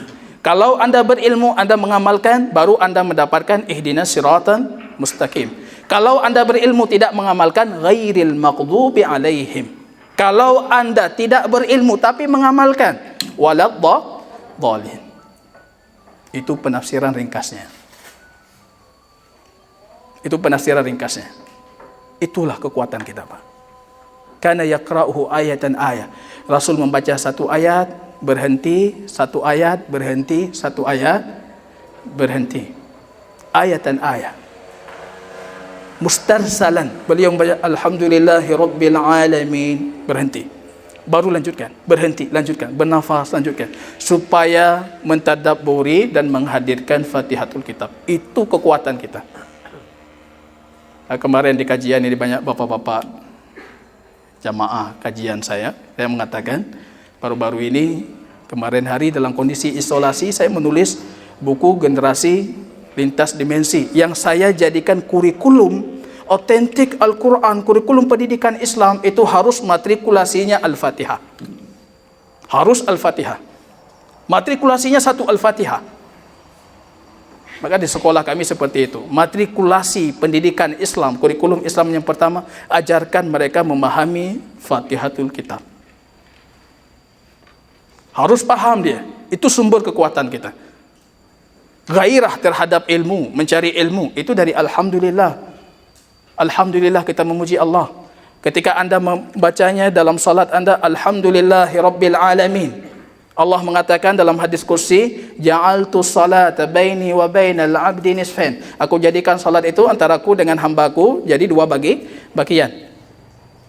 Alhamdulillah, Allah langsung mengatakan kepada penduduk langit, hamadani 'abdi, hambaku memujiku. Kita mengulangi, Ar-Rahmanir Rahim, asna alayya 'abdi, hambaku mengulangi pujian kepadaku. Kita mengatakan Maliki Yaumiddin, Allah mengatakan majjanani 'abdi, hambaku mengagungkan diriku. Kemudian kita lanjutkan, iyyaka na'budu wa iyyaka nasta'in, ini antaraku dengan hambaku. Ini setengah-setengah kita. Baru masuk permintaan kita. Ihdinas siratal mustaqim, tunjukkan kami jalan yang lurus. Allah langsung mengatakan, li abdi ma sa'al, untuk hambaku apa dia minta. Jalan lurus, berikan dia jalan lurus. Ghairil maghdubi alaihim, bukan jalan orang yang kau murkai. Li abdi ma sa'al, berikan untuk hambaku apa dia minta. Waladhdallin, li abdi ma sa'al. 3 untuk Allah bentuknya pujian, 3 untuk kita bentuknya permintaan. Iyyaka na'bud, ini yang membuktikan hak Allah sudah kita tunaikan ataupun belum kita tunaikan. Ini Fatihatul Kitab. Fatihatul Kitab. Kalau kita berbicara penafsirannya panjang, tapi di situ ada penilaian ma'rifatullah, muraqabatullah, muhasabatullah, maliki yaumiddin. Anda akan dihisab, salat Anda akan dihisab, baru Anda dapatkan iyyaka na'bud. Sempurna ibadah itu setelah sempurna alhamdu, ar-rahman, maliki yaumiddin. Baru Anda dapatkan iyyaka na'bud, hanya Engkau yang kami sembah. Itu tidak mungkin kita dapatkan tanpa kesempurnaan sebelumnya. Jamaah kita kemarin mulai mukul kepala, katilat Ustaz. Baru sadar kami. Saya bilang lebih baik dibandingkan tidak sadar-sadar. Ya, alhamdulillah. Apa yang bisa kita dapatkan, kita dapatkan. Yang kurang kita sempurnakan. Allah minta umat ini setiap salat 1 rakaat, khidajun khidaj, cacat salatnya kalau dia tidak membaca Fatihatul Kitab. Baca Fatihatul Kitab. Dalam hadis Abu Hurairah, walaupun imam sudah membaca, salat berjamaah jahriyah, ucapannya terang, imam sudah membaca, tetap Anda membacakan. Cari-cari waktu. Makanya imam itu kalau mengikuti sunnah, dia ayatun ayat, dia berhenti 1 ayat, kita baca 1 ayat. Kalau imamnya itu imam sempati star, cepat luar biasa, ya bacanya terakhir nanti. Apa boleh buat? Waladhdallin, amin. Allahumma stajib, ya Allah kabulkan semua yang tadi itu. Ya Allah kabulkan, amin. Ya Allah kabulkan. Dalam satu artinya amin. Walaupun para ulama memarjuhkan amin cara bacanya. Ya Allah, hanya Engkau yang kami tuju. Amin. Hanya Engkau yang kami tuju. Amin. Ya Allah kabulkan. Ya Allah kabulkan itu semua. InsyaAllah baru keluar dari salat kita itu, salat itu tanha anil fahsya wal munkar, mencegah yang keji dan mungkar. Tidak lagi muncul omongan di luar, dia salatnya rajin, luar biasa, tapi di bab lain juga dia nomor 1. Nah, lihat lagi ya. Kita hadirkan salat itu. Iqamati salat, mendirikan salat. Nah, urgensinya penting sekali, ya. Rukun qauli salat, matrikulasi Al-Quran, sempurnakan wuduk dan bersuci, salat khidaj, cacat salat kita, ya. Sab'ul mathani, itu termasuk kesimpulan dari Al-Quran, itu semuanya ada dalam surat Al-Fatihah. Maka itu di awal kitab, maka itu di awal Quran, karena itulah daftar isinya, itulah konsep kehidupan, konsep Al-Quran. Ummul kitab, semua makna yang ada dalam Al-Quran itu kembali kepada Al-Fatihah. Bismillah termasuk tidak ke dalam ayat Al-Fatihah. Kalau kita merujuk ke hadis Imam Muslim yang saya bacakan tadi, aku bagi salat ini, Al-Fatihah ini menjadi 2 bagian. Setengah untuk hambaku, setengah untukku, kata Allah. Allah mulai untukku dengan Alhamdulillah. Sesuai dengan hadis Aisyah yang mengatakan Rasul memulai salat dengan Alhamdulillah. Dalam hadis Anas, pembantu baginda Rasul, rupanya dikuatkan lagi. Beliau tidak pernah membaca Bismillahirrahmanirrahim. Yang beliau mulai dengan Alhamdulillah. Merujuk ke hadis-hadis yang lain, rupanya yang dimaksud tidak pernah membaca secara terang-terangan. Cuma baginda Rasul itu membaca dalam kondisi menyembunyikan Bismillahirrahmanirrahim. Bagaimana dengan madhab Imam Syafi'i yang mayoritas madhab masyarakat kita harus menjaharkan, mengeraskan suara Bismillahirrahmanirrahim. Anda pelajari dulu Imam Syafi'i, itu guru Qur'annya Imam Syafi'i, para qurra Mekah, ahli qiraah di Mekah. Kalau Imam Malik itu qurra'nya, guru ngajinya, itu para ahli qiraah yang ada di Madinah. Para ahli qiraah Mekah, para qurra Mekah sepakat Bismillah itu salah satu ayat dari Al-Fatihah. Maka mereka mengeraskan suara. Kalau para penduduk Madinah dan para qurra Madinah, mereka sepakat Bismillah itu ayat Al-Quran, tapi ayat yang terpisah, bukan bagian dari surat Al-Fatihah. Maka mereka tidak mengeraskan suara. Maka dalam madhab Imam Malik, mereka sama sekali tidak membacanya. Jadi langsung ke Alhamdulillahirabbil alamin. Ya, seperti itu penjelasannya tentang Fatihatul Kitab, ya.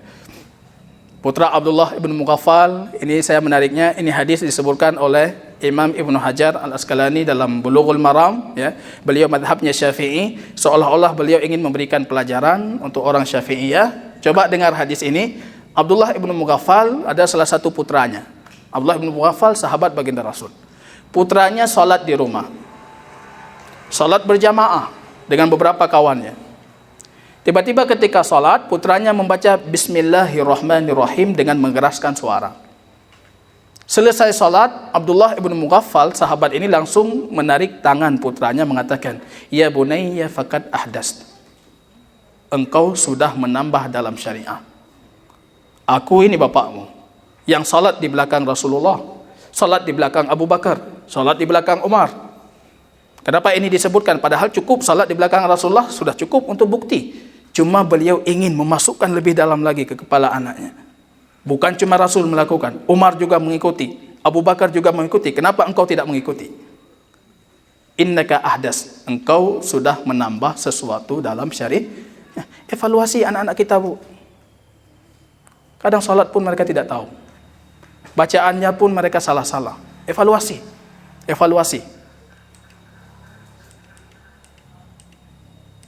Jadi bismillah itu ya ayat pertama. Kita ingin setelah bismillah kemudian amin, man wafaqa ta'minahu ta'minal malaika, kalau aminnya itu berbarengan dengan aminnya para malaikat,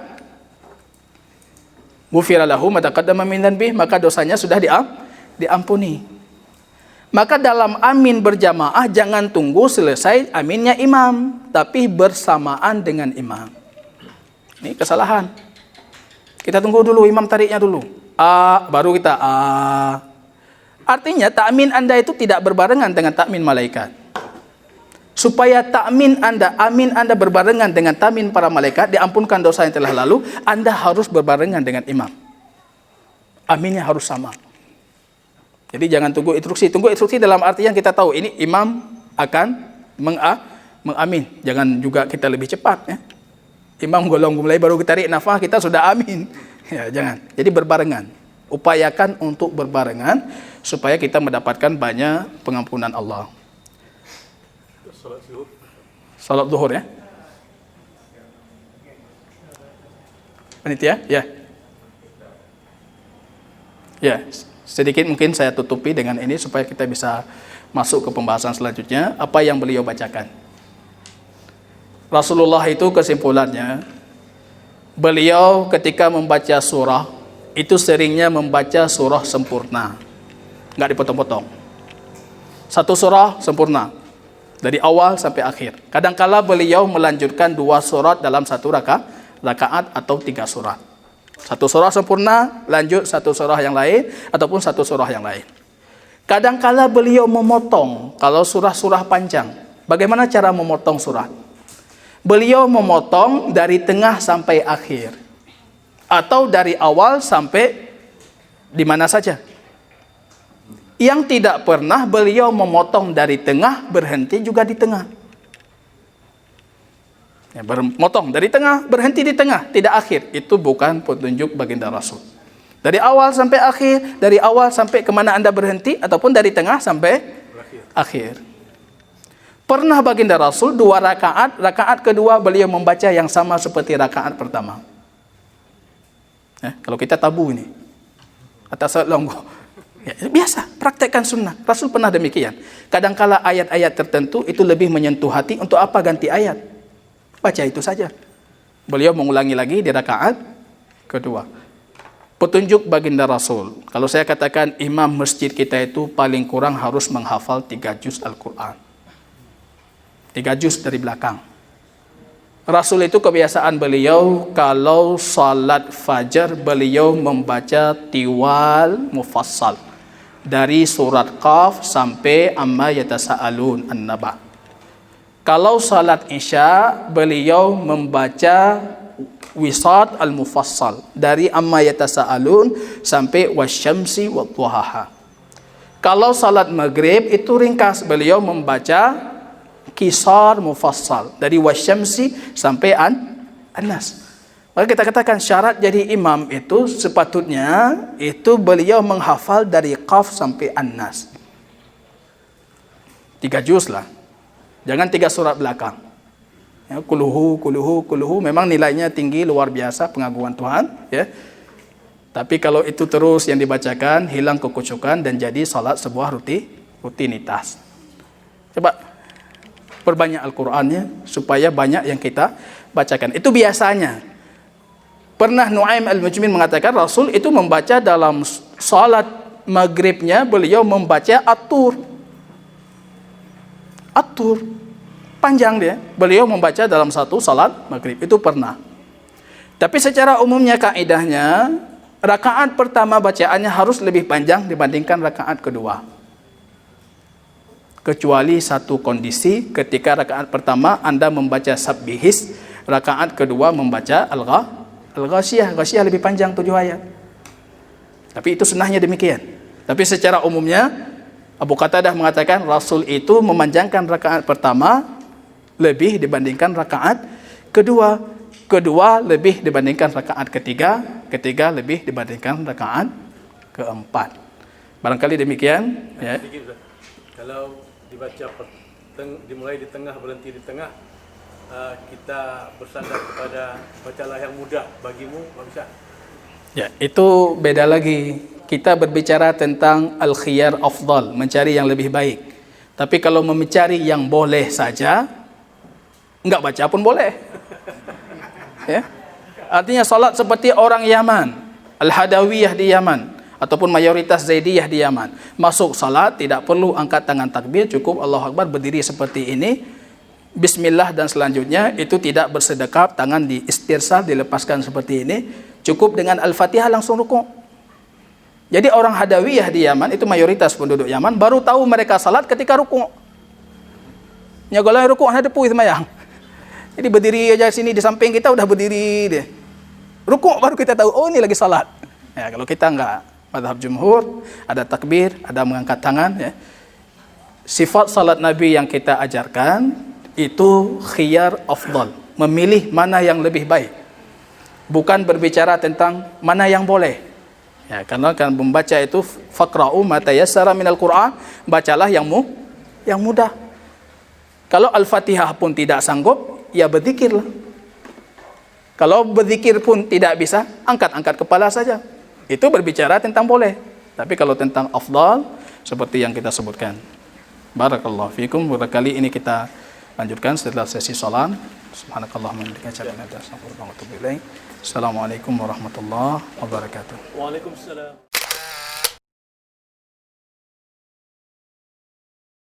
Bismillah. Assalamualaikum warahmatullahi wabarakatuh. Kita lanjutkan pembahasan yang terakhir kali kita berhenti, itu berkaitan tentang surat yang kita bacakan setelah surah Al-Fatihah. Ya. Jadi standarnya tadi sudah kita sebutkan beberapa surah yang dibaca oleh baginda Rasul. Tapi secara umumnya standarnya rakaat pertama bacaannya lebih panjang dibandingkan rakaat kedua. Yang kedua lebih panjang dibandingkan rakaat ketiga, yang ketiga lebih panjang dibandingkan rakaat keempat. Kecuali dalam satu kasus, itu Rasul membaca Sabbihis surat Al-A'la di rakaat pertama hari Jumat ataupun Jumat pagi. Kemudian di rakaat keduanya beliau membaca Al-Ghasyiyah. Padahal ketika kita hitung, Ghasyiyah itu lebih panjang, 7 ayat atau 8 ayat dibandingkan rakaat pertama. Tapi itu kasus yang istisnai, artinya yang dikecualikan. Tapi secara umumnya konsepnya yang pertama lebih panjang dibandingkan yang kedua. Kedua lebih panjang dibandingkan yang ketiga. Untuk maghrib itu kisar mufassal. Dari wasyams wadduhaha sampai an-nas. Qul a'udzu birabbin nas. Marah Rasul kepada Mu'ad, ya. Karena salat bersama Rasul, salat Rasul panjang, pulang ke kaumnya jadi imam. Bagi dia itu salat sunnah, bagi kaumnya itu salat fardu. Cuma masalahnya Mu'ad apa yang didengar dari Rasulullah itu yang dibacakan. Rasul salat panjang, beliau salat panjang. Datang orang tua mengadu kepada baginda Rasul. Kisahnya itu selesai salat, Mu'ad melihat ada orang tua yang salat sendiri. Mu'ad mengatakan, kenapa anda salat sendiri? Atalta alaina ya Mu'ad, engkau bacanya panjang. Fa innaka fika nifaq, kamu itu orang munafik. Itu Mu'ad bin Jabal, masih muda. Ya, sama seperti dai-dai kita hari ini, masih muda, semangatnya luar biasa, tunjuk-tunjuk aja. Kamu orang munafik. Orang ini dituduh munafik, mengadu kepada baginda Rasul. Mengadu kepada baginda Rasul. Kisahnya seperti ini. Marah Rasulullah. Afattan, kamu pembawa fitnah wahai Mu'ad. Kenapa tidak engkau ringkaskan? Kita bertanya, ya Rasulullah, bagaimana kita ringkaskan? Bacalah Sabbihis, Sabbihisma. Ringkas itu Sabbihis, bukan kuluhu. Jadi kita minta imam ringkas saja. Jangan Sabbihis, itu panjang kali. Versi baginda Rasul, ringkas itu Sabbihis. Ringkas itu Al-Ghasyiyah. Nah ini, coba ini kita, kami ini Sabbihis juga kami tidak sanggup, bacalah kuluhu. Jangan. Artinya standar ringkas itu Sabbihis. Karena di belakangmu itu orang pergi kerja dari pagi, pulang dari ladangnya sore. Kenapa engkau memanjangkan? Ya, maka ini bagian dari cara kita melatih kekhusyukan. Kita coba membaca surah-surah yang berbeda. Surah-surah yang berbeda. Kecuali kadangkala kita ada surah bacaan tertentu itu membuat hati kita tambah khusyuk. Baca ulang-ulangi tidak ada masalah. Apalagi di dalam salat sunnah misalnya. Ya. Satu ayat Rasul itu pernah satu ayat diulang-ulang. Engkau itu akan mempersaksikan amal. Rasul mengulang lagi, menangis, mengulang lagi, menangis, mengulang lagi, menangis. Karena inti dari salat itu rasa khusyuk. Kalau khusyuk dengan satu ayat, kenapa harus ayat yang lain? Itu saja.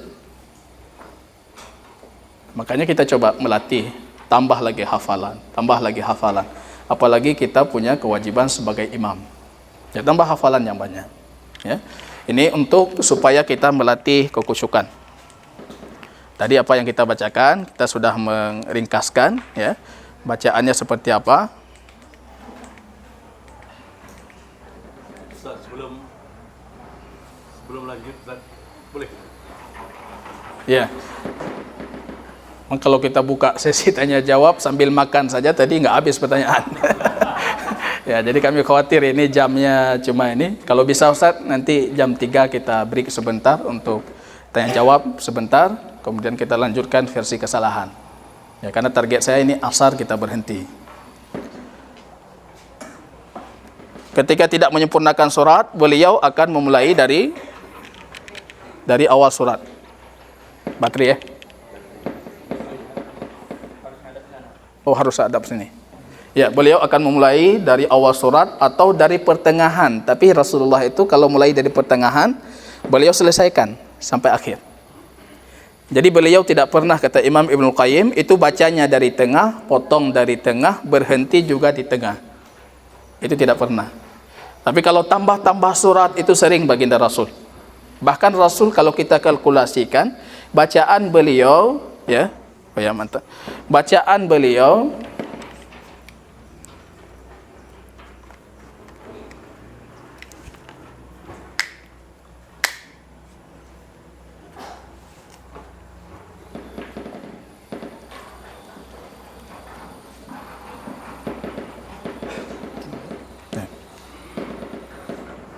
Ya, kita perhatikan.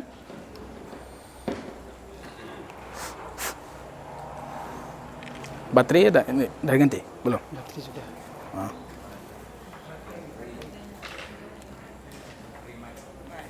Baterai sudah diganti. Tes.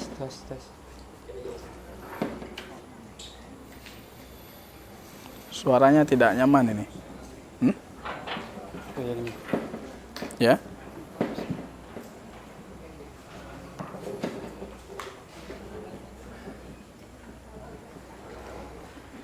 Ya, coba kita perhatikan. Beliau tidak pernah, kata Imam Ibn Qayyim, itu potong pertengahan surat, kemudian berhenti di pertengahan surat. Pernah baginda Rasul rakaat pertama dari awal surat,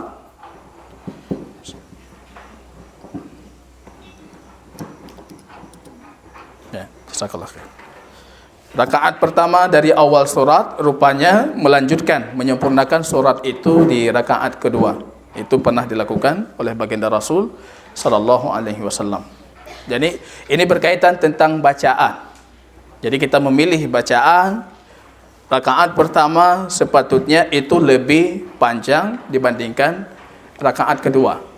Ya, kita memilih bacaan. Kalau untuk rakaat ketiga dan keempat, hadis Abu Qatadah, kita tidak membaca surah, tapi kita cukupkan dengan Al-Fatihah. Kita cukupkan dengan Al-Fatihah.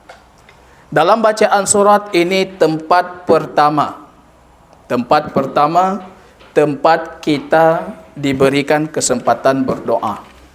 Ini yang sering tidak kita manfaatkan karena faktor kita tidak paham apa yang kita baca. Jadi ini kapan kita doa Ustaz? Enggak tahu mana ayat azab, mana ayat tentang nikmat. Kalau Rasul membaca tentang ayat nikmat, beliau langsung mengatakan Allahumma stajib. Berbicara tentang syurga, Allahumma adkhilnal jannah. Ya Allah, masukkan kami ke syurga. Berbicara tentang azab, neraka, langsung beliau Allahumma asta'idzu bik. Aku mohon perlindunganmu ya Rabb. Ya, ini baginda Rasul. Allahumma ajirna minan nar. Ya Allah, jauhkan kami dari neraka. Kita enggak ada macam apa. Ya. Imamnya sudah nangis luar biasa bacaan azab, kita masih santai. Kok nangis dia? Ada marah lagi sama imam yang nangis. Ya. Kurang suka dengan imam fulan, suka nangis. Padahal kita kadang-kala sangat butuh imam-imam yang membuat kita menangis, bertadarruk kita kepada Allah Subhanahu wa taala. Ya, ini berkaitan. Nanti pertanyaan banyak sekali memang yang harus kita tanyakan. Tadi berkaitan tentang Al-Fatihah saja, banyak poin yang tidak kita sebutkan. Kemudian juga berkaitan dengan surah-surah yang kita bacakan setelah Al-Fatihah tadi. Ini kita lanjutkan. Selanjutnya itu pembahasan rukuk.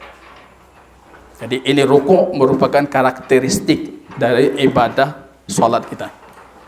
Mikrofon yang satu lagi itu lebih nyaman. Habis baterai ya? Oh ya. Baik. Ya, kita punya hadis Abu Humaid As-Sa'idi, ya, beliau mempraktekkan tadi salat dalam kondisi panjang, beliau praktekkan. Salah satu di antara potongan hadisnya, wa idza raqa'a wada'a yadayhi ala rukbatayhi. Beliau meletakkan sallallahu alaihi wasallam tangannya itu di lututnya. Bagaimana beliau letakkan? Menggenggamnya dengan kuat. Al-qabd. Tadi ketika makan ada saya jelaskan, qabd itu satu ungkapan dalam bahasa Arab yang memberikan arti memegang. Memegang kecil, memegang sebagian, memegang secara menyeluruh, itu qabd. Tapi ada makna paling mendasar dari kata qabd, itu harus memegang secara kuat. Ya. Jadi ketika kita rukuk, artinya kalau saya praktekkan rukuk, dalam kondisi kita menggenggam, lutut kita itu betul-betul kita genggamkan. Menggenggam, kokoh. Jadi bukan cuma meletakkan. Menggenggam, ini qabd. Wa farraja bainal asabi'. Beliau sallallahu alaihi wasallam itu merenggangkan antara jari jemarinya. Berbeda dengan posisi sujud. Kalau sujud kita rapatkan. Jadi kalau sujud jangan direnggangkan, dirapatkan. Tapi dalam kondisi rukuk kita renggangkan. Dalam satu riwayah mutamakkinan alaih, beliau betul-betul menguasai posisinya. Artinya bahkan para ulama menyebutkan kalau kita tolak, kita dorong, itu sulit untuk jatuh. Artinya betul-betul berdirinya itu berdiri tegak, dan beliau memegang dengan kuat. Ini kita perhatikan prakteknya dari baginda Rasul sallallahu alaihi wasallam. Merenggangkan antara kedua tangannya. Artinya kita ini ada posisi ikhtiar afdal, kita memilih yang terbaik, itu kita renggangkan. Kita renggangkan antara posisi kedua tangan, artinya sikunya beliau jauhkan dari posisi badan. Jangan dirempetkan. Tapi kita renggangkan. Laki-laki dan perempuan sama. Jadi laki-laki atau perempuan prakteknya juga sama. Tidak merendahkan kepala dan tidak mengangkatnya. Pandangan tetap ke tempat sujud. Jadi kalau di luar ada yang mengatakan kalau anda rukuk supaya lebih khusyuk, pandangan ke lutut. Kalau anda sujud supaya lebih khusyuk, tutup mata. Kalau dalam kondisi berdiri, pandangan ke tempat sujud. Ini yang benar dari pernyataan itu, cuma berdiri pandangan di tempat sujud, rukuk pandangan di tempat sujud, sujud pun pandangan di tempat sujud, kecuali dalam tahiyat yang pandangan ke telunjuk. Ya. Baginda Rasul SAW meregangkan antara kedua lengannya dan tidak merendahkan kepala. Artinya tidak seperti ini. Atau melihat kaki. Jari kaki. Ya. Ada yang bilang melihat jari. Ya, melihat jari kaki. Itu kalau kita lihat buku-buku pegangan yang sering dipegang oleh jamaah tabligh. Di situ disebutkan cara-cara untuk khusyuk. Salah satunya ketika anda rukuk, lihat kaki. Kalau Rasul melakukan demikian, pastinya kita sudah dinukilkan yang demikian. Tapi sampai hari ini kita tidak mendapatkan nukilan hadis yang demikian. Dengan badan, tidak merendahkan kepala dan tidak mengangkat. Tidak merendahkan, tapi usahakan. Lurus, hasara dhahrahu, punggungnya itu lurus, dengan mata yang melihat tempat sujud. Mata melihat tempat sujud, tidak angkat, tidak rendahkan. Rasul mengatakan jangan kalian angkat kepala kalian seperti tadmirul himar. Jangan kalian serupakan kepala kalian ketika kalian rukuk seperti keledai.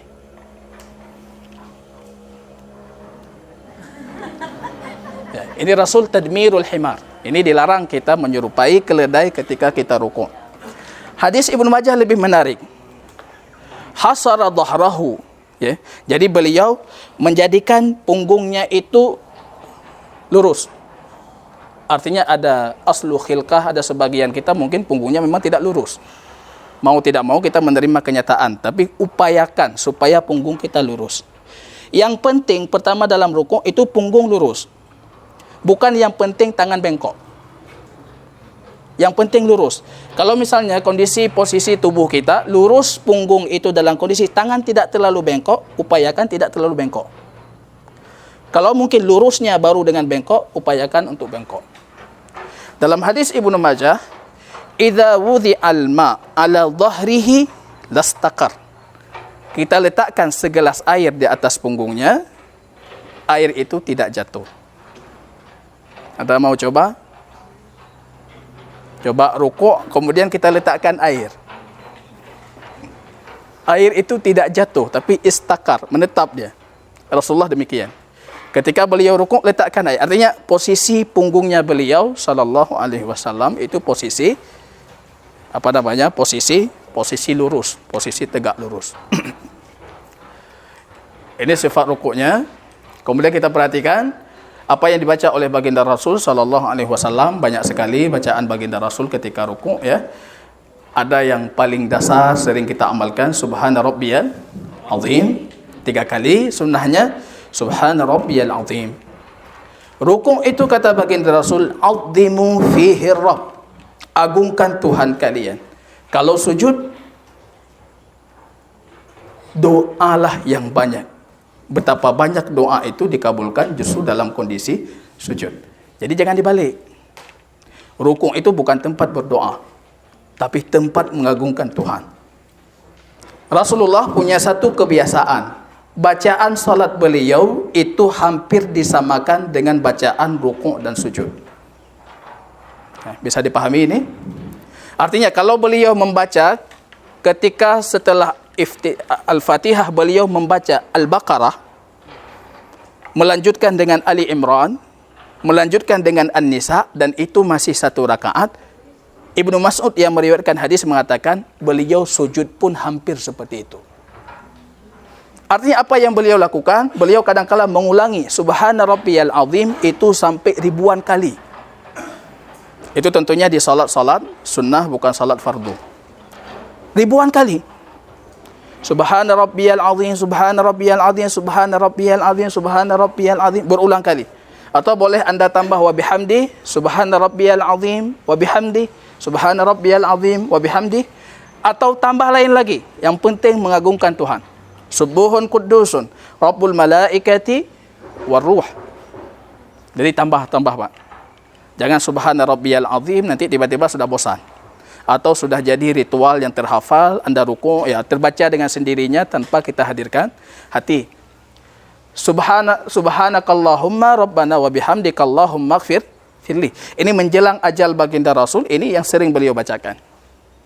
Para sahabat mengatakan yu'awwilul Quran idza jaa nasrullah wal fath fasabbih bihamdi rabbika wastaghfir. Bertasbihlah memuji Tuhanmu dan beristighfar. Maka beliau mengamalkannya apa? Subhanakallahumma memuji Tuhan, Rabbana wa bihamdik memuji Tuhan, Allahumma ighfir firli dan memohon ampunan.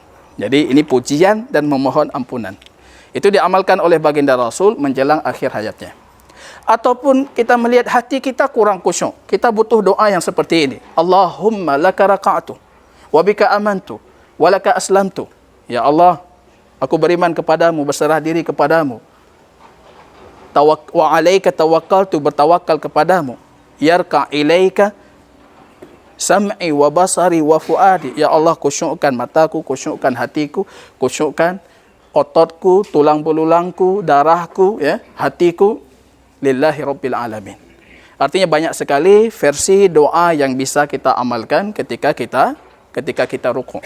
Ini banyak sekali versi doanya. Itu untuk melatih kekhusyukan. Dari sekian yang saya tampilkan, yang sudah dihafal berapa? 2 ya. 1 Subhana Rabbiyal Azim, 1 tambah wa bihamdi. Jadi sekali-kali subuhun Qudusun, anda akan melihat ada makna lain ketika anda membacanya. Ya, apalagi dengan paham artinya. Paham artinya. Itulah salat. Tanpa itu bukan salat. Itulah salat. Seberapa ya'qil min salatihi yajid min ujurihi. Betapa anda paham salat anda, itulah yang anda dapatkan dari pahala. Salat anda berapa anda pahami, itu yang anda dapatkan. Ya. Jadi baik lagi awak Cina main saman. Ya, Cina dengar saman. Dengar asyik mengasyikkan tapi tidak paham. Harus pahami. Inilah salat yang akan mewarnai kehidupan kita. Tak butuh kurikulum lain, cukup kurikulum salat untuk pendidikan karakter muslim. Ya, ini bacaan rukuk. Yang inti ingin saya sampaikan, rukuk itu tempat kita memperbanyak pengagungan. Kalau sujud, iringi pengagungan dengan doa. Tapi kalau rukuk, khususkan untuk pengagungan Allah. Jadi agungkan Allah di situ sebanyak-banyaknya. Karena nanti akan tiba posisi kita berdoa. Jadi kita nggak malu lagi berdoa. Sudah banyak pengagungan yang kita berikan, sekarang kita berdoa. Ya, Subhana Rabbiyal Azim, Subhana Rabbiyal Azim, ataupun Subhana Rabbiyal Azim wa bihamdi. Kemudian baginda Rasul sallallahu alaihi wasallam, ini kita singkatkan, kita jauhkan dari hal-hal yang mungkin pembahasan terperinci, ya, mengingat waktu. Sifat i'tidal baginda Rasul. Kembali kita punya hadis Abu Humaid As-Sa'idi, sahabat Rasul yang meriwayatkan tata cara salat baginda Rasul. Wa idza rafa'a ra'sahu istawa qa'iman. Beliau berdiri dalam kondisi hatta ya'udu kullu faqarin makanahu. Ini namanya tu'ma'ninah. Tu'ma'ninah itu posisi tulang belulang harus kembali kepada posisi yang seharusnya. Artinya gini, kalau saya ruku', tulang belulang ini harus dalam kondisi ruku'. Nyaman dia dalam kondisi ruku'. Ketika saya mengangkat i'tidal, sami Allahu liman hamidah, posisi tulang belulang saya betul-betul sudah tegak. Yang jarang kita perhatikan, imam itu memanjangkan i'tidal. Padahal itu sering dilakukan oleh baginda Rasul. Nah, i'tidal kadang-kala pendek aja udah. Ya. Sami Allahu liman hamidah, lanjut Allahu Akbar. Padahal i'tidal itu, i'tidal. Itu tempat lain kita mengagungkan Tuhan. Sami Allahu liman hamidah. Kembalikan posisi tangan. Dalam madhab mayoritas para ulama, kembalikan istirsal, lepaskan tangannya. Cuma madhab Imam Ahmad yang mengatakan boleh bersedekap. Baik bersedekap seperti ini tadi, seperti ini, atau seperti ini. Ataupun istirsal, itu madhab jumhur, mayoritas para ulama. Tiba-tiba hari ini banyak para ulama, para ahli hadis yang mencoba membandingkan hadis istirsal dengan hadis bersedekap dalam kondisi i'tidal. Syekh Bakar Abu Zaid, Dr. Bakar Abu Zaid dalam bukunya La Jadida fi Shalah, tidak ada yang baru dalam salat, beliau mengatakan ini bukan perbandingan. Imam Ahmad cuma membolehkan. Imam Malik membolehkan untuk salat sunnah, tidak boleh untuk salat fardu. Semua imam-imam yang lain itu tidak membolehkan. Jadi bukan perbandingan afdaliyah, mana lebih baik bersedekap atau istirsal. Karena tidak ada satupun hadis yang spesifik dari baginda Rasul tentang posisi tangan ketika i'tidal. Madhab Ahmad mereka berdalil dengan hadis Imam Bukhari. Mengembalikan tangannya kepada posisi semula. Kemudian dengan hadis Imam Bukhari yang lain, kembalikan tangannya. Kami kaum muslimin ketika salat diperintahkan meletakkan tangan kanan kami di atas tangan kiri. Mereka membawa ini umum untuk semua berdiri salat, termasuk i'tidal. Tapi kita ingin mengatakan satu, salat itu tidak ada yang baru. Generasi-generasi meriwayatkan salat baginda Rasul, mereka ber'iktidal, melihat cara ber'iktidal. Rasul ber'iktidal, sahabat melihat, tabi'in melihat sahabat, tabi'in melihat sahabat. Maka dulu kita tidak pernah mendapatkan ada yang beriktidal bersedekap, kecuali ketika datang pandangan Imam Ahmad. Kita ingin mengatakan seperti Dr. Bakar Abu Zaid mengatakan, ini sesuatu yang baru dalam salat. Seharusnya tidak ada yang baru dalam salat. Bersedekap itu sesuatu yang baru dalam salat, yang seharusnya tidak ada yang baru. Walaupun demikian, saya ingin menyimpulkan dengan perkataan Imam Asy-Syaukani. Mereka berselisih tentang bersedekap ataupun melepaskan tangan, itu berselisih tentang afdal. Jangan kalian jadikan perselisihan tentang afdal seperti berselisih tentang wajib dan haram. Ya, kita sering ini, oh ini yang betul, ini salah, ini tidak boleh, ini salah, ini tidak boleh. Anda ingat, ini perselisihan tentang apa? Mana yang lebih baik? Bukan masalah halal, haram, sehingga kita harus bersisi tegang. Kalau kita lihat Syekh Albani dalam kitab yang saya bawakan tadi, beliau membid'ahkan bersedekap. Bid'ah bersedekap dalam kondisi i'tidal. Ibnu Baz, Ibnu Utsaimin mensunnahkan karena mazhab mereka Ahmad Hambali, mereka mensunnahkan bersedekap. Padahal mereka dua sosok, ya, figur di zamannya dan saling bersahabat. Tapi harus kita pahami ini. Jadi bid'ahnya dalam kategori seperti apa? Bid'ahnya dalam kategori penentuan afdaliyah, bukan penentuan harus seperti ini, tidak boleh seperti ini. Adapun pemaknaan kembali ke tempat semula. Mana yang semula? Versi Mahad Ahmad Ibn Hanbal, madhab mereka, tempat semula itu tempat sebelum rukuk, tangan bersedekap. Kalau versi Syekh Albani dan lainnya, tempat semula itu tempat pertama kita kali berdiri ketika kita mau salat. Saya sering membuat contoh, ini tamsil. Misalnya ada sosok ya lari apa itu? Lari estafet lah. Ya. Fulan lari ke sana, lari. Sampai ke sana, lari ke sana. Artinya itu titik A, itu titik B, lari ke titik A, dari titik A lari ke titik B.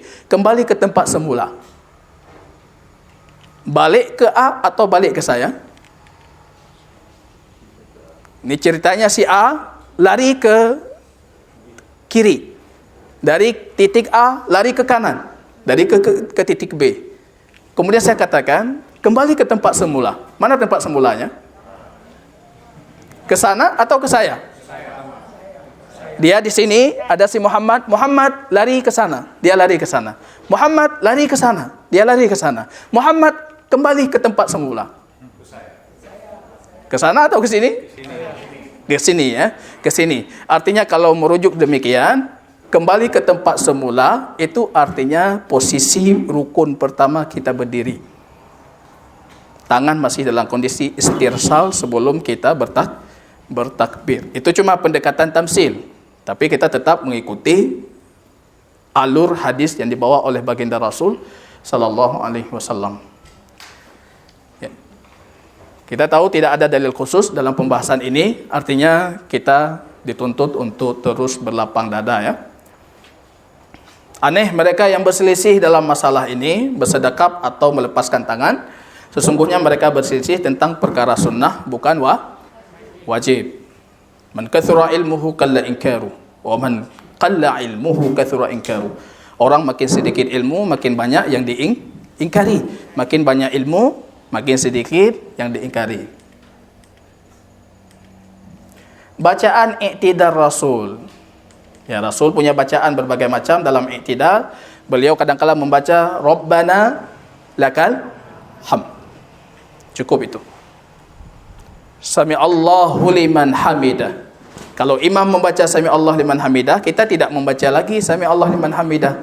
Kita langsung Rabbana lakal hamd. Atau boleh ditambah waw, Rabbana walakal hamd. Atau boleh ditambah Allahumma. Allahumma Rabbana lakal hamd. Atau boleh Allahumma dengan ditambah waw, Allahumma Rabbana walakal hamd. Itu tempat kita mengagungkan Tuhan. Boleh anda tambah lagi Rabbana lakal hamd mil'us samawati wa mil'ul ardi. Ya Allah, semua pujian itu milikmu, seluas langit dan bumi pujian untukmu. Itu mil'us samawati wa mil'ul ard wa mil'u ma syi'ta min syai'in ba'du. Luas apapun yang engkau inginkan, itulah pujian kami untukmu. Jadi enggak ada batasan, ya. Semua luas, apa yang ada luas yang kami ketahui dan tidak kami ketahui, pujian kami untukmu.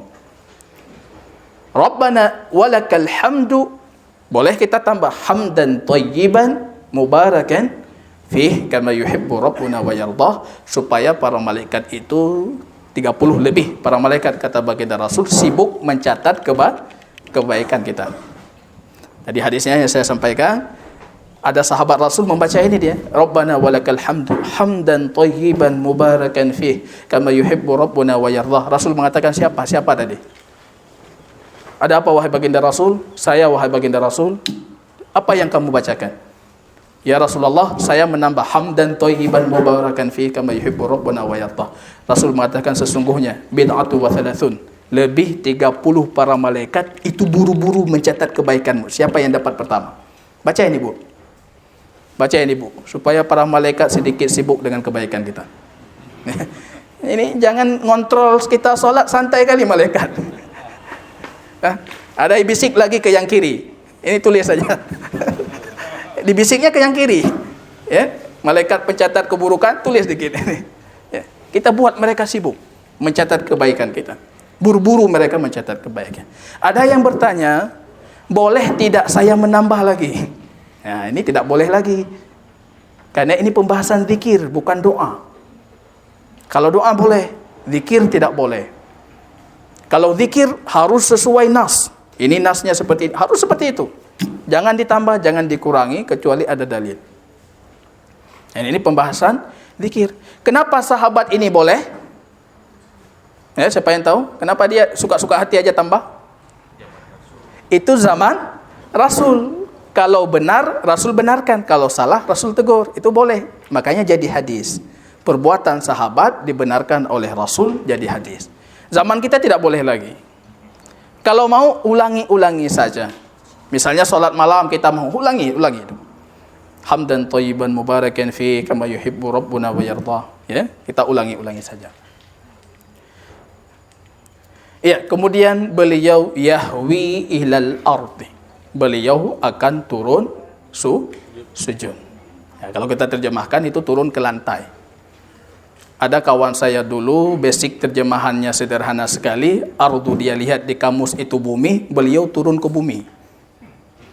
Jadi yang baca terjemahannya bingung, ini lagi sholat kenapa turun ke bumi? Padahal maksudnya itu turun ke lantai. Artinya dalam kondisi i'tidal, beliau akan turun sujud. Ini coba kita lihat hadisnya.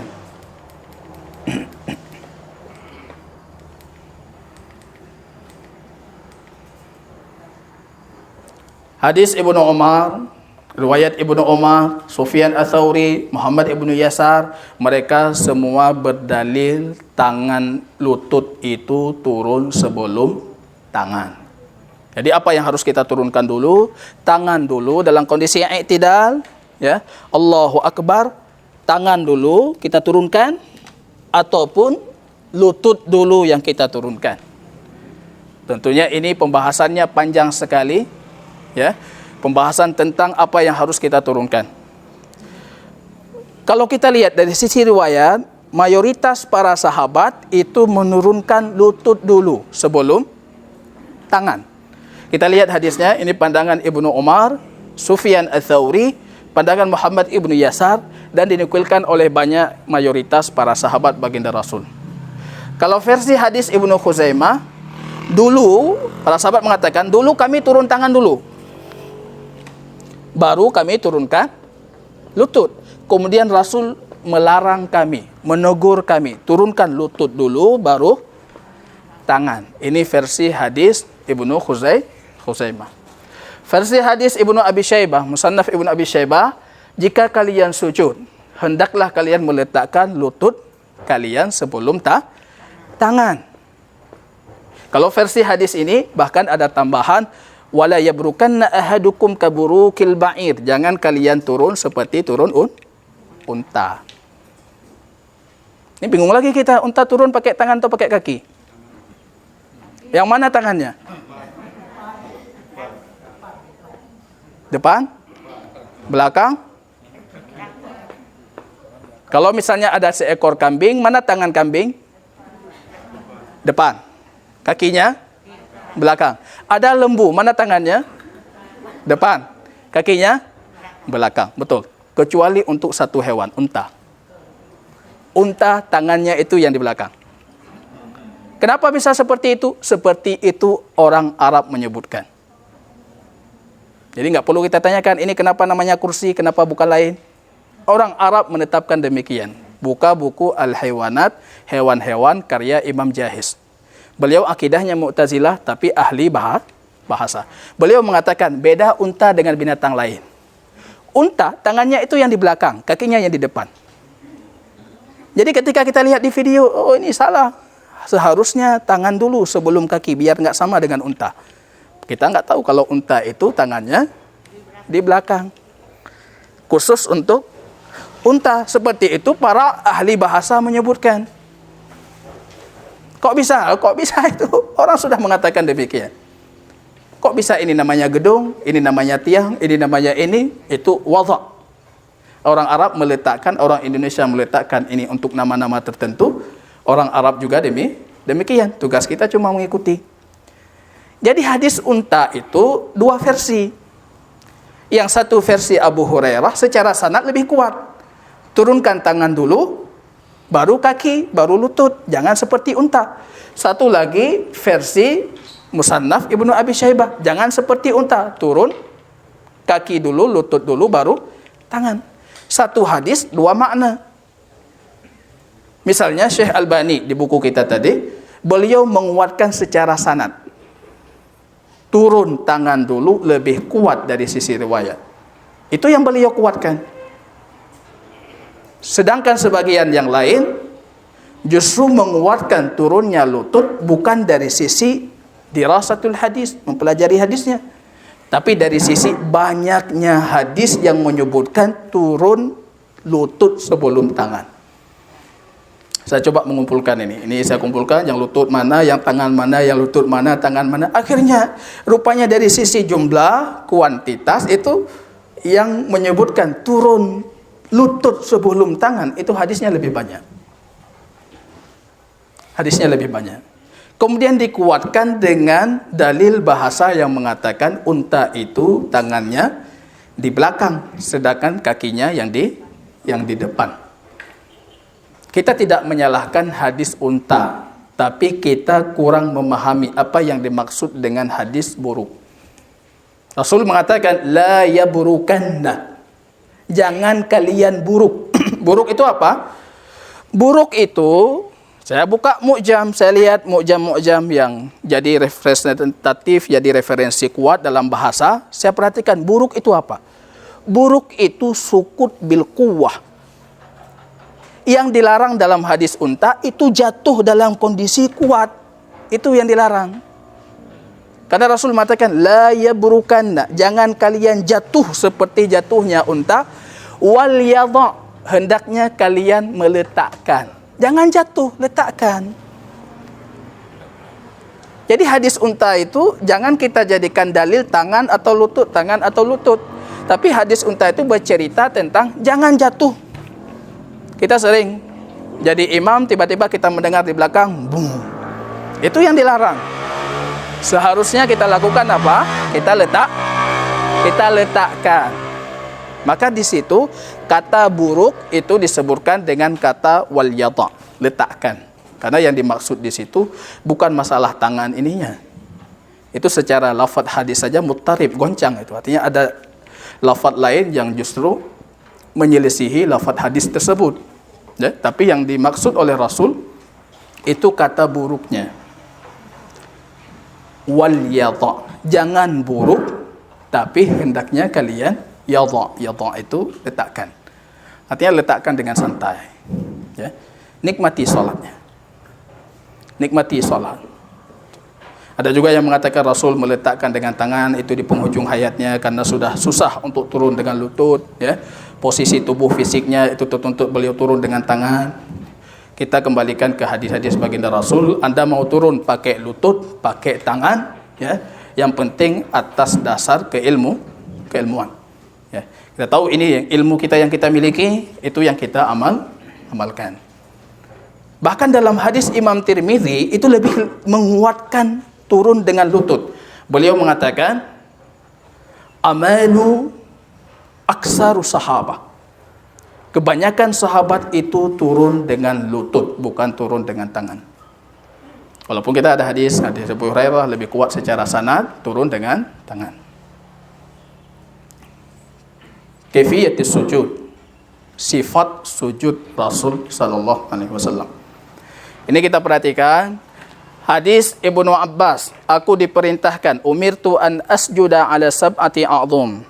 Rasul bilangnya gini, aku diperintahkan untuk sujud di atas 7 tulang, 7 anggota tubuh.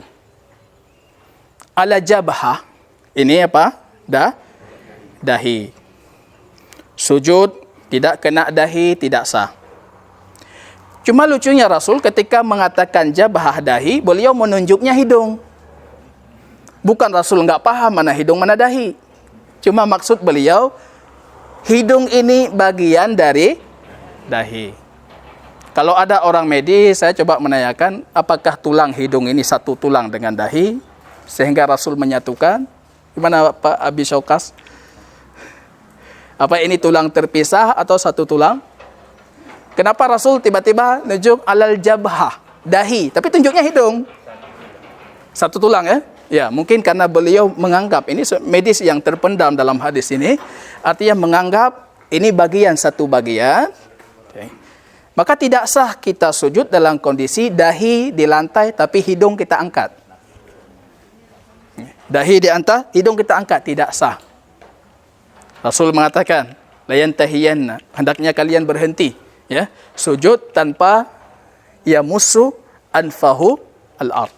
Sedangkan hidungnya itu tidak menyentuh lantai. Tidak boleh. Ini sering dilakukan oleh pemuda-pemudi yang masih muda-muda. Nah, jerawat baule, jerawatnya di dahi supaya jerawatnya mungkin sembuh dengan sujud, ditekan dahinya. Hidungnya diangkat. Ini saya sering menjumpai, saya melihat. siswa-siswa kita salat, waktu bangun rupanya jerawatan dia. Yang merasa bacut, jadi ditekan ini. Ya, itu jangan, itu tidak sah. Ini bagian dari dahi. Kemudian Rasul mengatakan atraful yadain, dua tangan, satu, dua tangan, atrafu rukbatain, dua lutut, wa atraful qadamain, dua ujung jari jemari kaki. Jadi 7 anggota sujud. 7 anggota sujud. Dalam hadis Ibnu Buhaina, beliau sujud dengan merenggangkan kedua tangannya sehingga nampak putih ketiaknya baginda Rasul. Jangan dipraktekkan dengan kondisi ketiak kita. Baik gabuk jamaah. Ya. Baginda Rasul itu punya baju yang hari ini sering digunakan oleh orang Afrika misalnya. Baju itu model potongannya terbuka lengan. Maka nampak ketiaknya baginda Rasul itu sangat putih bersih. Maka para fuqaha mengatakan, kalau Anda ingin melihat orang bersih, lihat ketiaknya. Betul, Pak? Coba sekali-kali potret ketiaknya seperti apa, itulah kebersihan kita. Jadi itu standar kebersihan kita. Kalau ketiaknya putih seperti baginda Rasul, artinya itu orang yang betul-betul menjaga kebersihan itu. Ketika sujud hadis Barra ibnu Azib, baginda Rasul itu sujud dalam kondisi meletakkan kedua tangannya. Tangannya ini dirapatkan oleh baginda Rasul, kemudian merenggangkan sikunya diangkat. Tadi ketika kita rukuk, jari jemari kita renggangkan. Ketika sujud, kita rapatkan. Semuanya harus diarahkan ke arah kiblat. Ujung jari jemari ke arah kiblat, ujung tangan itu semuanya menghadap kiblat. Kalau kita renggangkan, itu bukan ke kiblat, kemana-mana itu. Ya. Jadi kita demikian. Kemudian dalam hadis Wa'il ibnu Hajar, ketika sujud beliau merapatkan jari jemarinya. Kadangkala beliau meletakkan tangannya sejajar bahu. Jadi tangannya sejajar bahu. Kadangkala beliau meletakkan tangannya sejajar kepala. Yang tidak pernah Rasul itu tangan di depan kepala. Ada para ulama yang membolehkan, tapi Rasul tidak. Ada para ulama yang membolehkan, tapi dalam praktik Rasul cuma dua dia. Tangan sejajar bahu atau sejajar kepala. Intinya, dalam sujud itu, supaya tegak sujud kita itu benar seperti sujud Rasul, posisikan paha kita itu mustawin. Jadi lihat ini dulu. Jangan hitung mana tangan, mana ini, mana itu. Tapi lihat, ini sudah tegak, lurus, baru posisikan tangan. Jadi jangan sampai atau berlebihan, ya. Sejajarkan. Ketika dia sudah tegak lurus, insya-Allah sujud Anda ini sudah benar. Pahanya. Dalam hadis beliau merenggangkan kedua paha, jangan didempetkan. Bagaimana dengan ujung? Artinya kaki di belakang paha.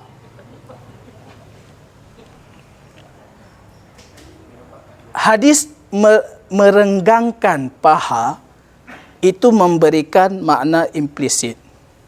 Artinya ujungnya dirapatkan. Betul nggak? Misalnya ini, Rasul mengatakan pahanya direnggangkan. Berarti Rasul ujung kakinya dirapatkan. Kalau memang pahanya direnggangkan dan ujung kaki juga direnggangkan, bahasanya akan lain. Kaki kalian renggangkan. Betul nih, paham? Paham logikanya? Ya. Sekarang hampir semua mazhab mengatakan ujung kaki itu direnggangkan juga. Artinya paha direnggangkan, ujung kaki direnggangkan. Kalau demikian, saya rasa Rasul akan bersabda dengan redaksi yang lain. Renggangkan paha kalian dan kaki kalian. Ataupun dengan bahasa lain, renggangkan kaki kalian ketika sujud. Tapi ketika Rasul mengatakan, renggangkan paha kalian. Ini secara tidak langsung implisitnya, renggangkan paha, rapatkan kaki. Saya kaji, rupanya itu lebih menenangkan bagi saya. Akhirnya saya sholatnya, ujungnya saya rapatkan. Pahanya saya renggangkan. Jadi dalam kondisi ujung saya rapatkan, paha saya renggangkan. Mana dalilnya? Dalilnya makna implisit, artinya makna maqlub, makna terbalik dari hadis baginda Rasul. Ya. Jadi tadi beliau menegakkan batang pahanya, kemudian merapatkan ini pemaknaan kita. Kemudian tangannya itu beliau sejajarkan dengan bahu, ataupun beliau sejajarkan dengan telinga. Itu baginda Rasul sallallahu alaihi wasallam demikian. Syekh Ibnu Utsaimin mengatakan boleh kalau dia mengedepankan, artinya tangan di depan kepala. Tapi kita mengatakan tidak ada nas yang sharih jelas ya dan sahih dari baginda Rasul tentang cara beliau sujud. Wallahu taala alam bisawab. Ini coba kita perhatikan. Bacaan sujudnya baginda Rasul ya, subhan rabbiyal a'la, sama seperti kasus tadi di rukuk ya, subhan rabbiyal a'la wa bihamdi ya. Pernah beliau mengulanginya sampai ribuan kali. Ketika bacaannya itu panjang, beliau memanjangkan rukuk dan sujudnya.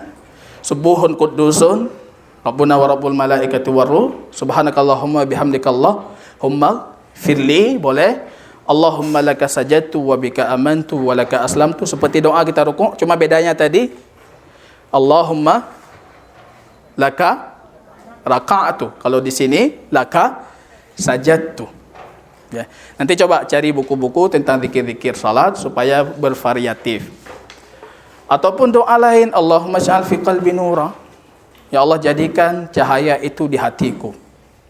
Fi qalbi nura wa fi sam'i nura, jadikan cahaya itu di pendengaranku. Wa fi basari nura, jadikan cahaya itu di mataku. Cahaya itu cahaya petunjuk. Wa an yamini nura, di sampingku cahaya, di depanku cahaya, di belakangku cahaya, kiriku cahaya, atasku cahaya, bawahku cahaya. Itu artinya kita sedang memohon petunjuk. Sudah zikir-zikir mengagungkan Tuhan dalam sujud, wa aksiru fihi doa, perbanyaklah doa. Perbanyaklah doa. Ini tempat yang paling dekat dikabulkan. Ya, jangan salah kaprah, jangan salah tempat berdoa. Jangan selesai salat baru kita berdoa. Di sinilah kita berdoa. Doa. Kalau memang kita makmum, ya tergantung standar sujudnya imam. Tapi kalau kita solat sendiri, solat sunnah, apalagi qiyamul lail, panjangkan doa. Ini tempat yang paling layak dikabulkan. Ya? Banyak kali yang harus kita doakan. Lihat tak pun doa. Macam-macam butuh kita doakan. Lihat anak-anak kita butuh kita doakan. Lihat pasangan butuh kita doakan. Lihat rumah kita butuh kita doakan. Manfaatkan. Ini bacaan-bacaan baginda Rasul ketika sujud. Kemudian Rasulullah sallallahu alaihi wasallam duduk di antara dua sujud. Duduk di antara dua sujud ini posisi doa, bukan posisi zikir. Ini harus kita pahami.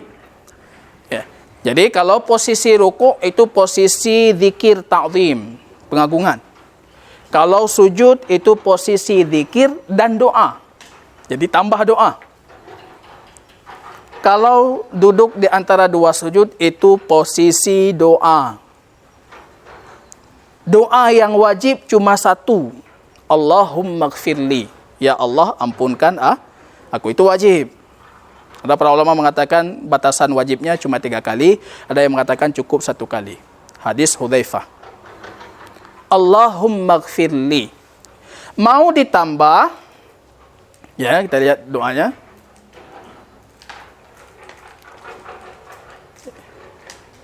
Allahumma gfirli, atau kita tambah hadis rawahu khamsah, yaitu riwayat Bukhari, Muslim dan 3 dari kalangan sunan.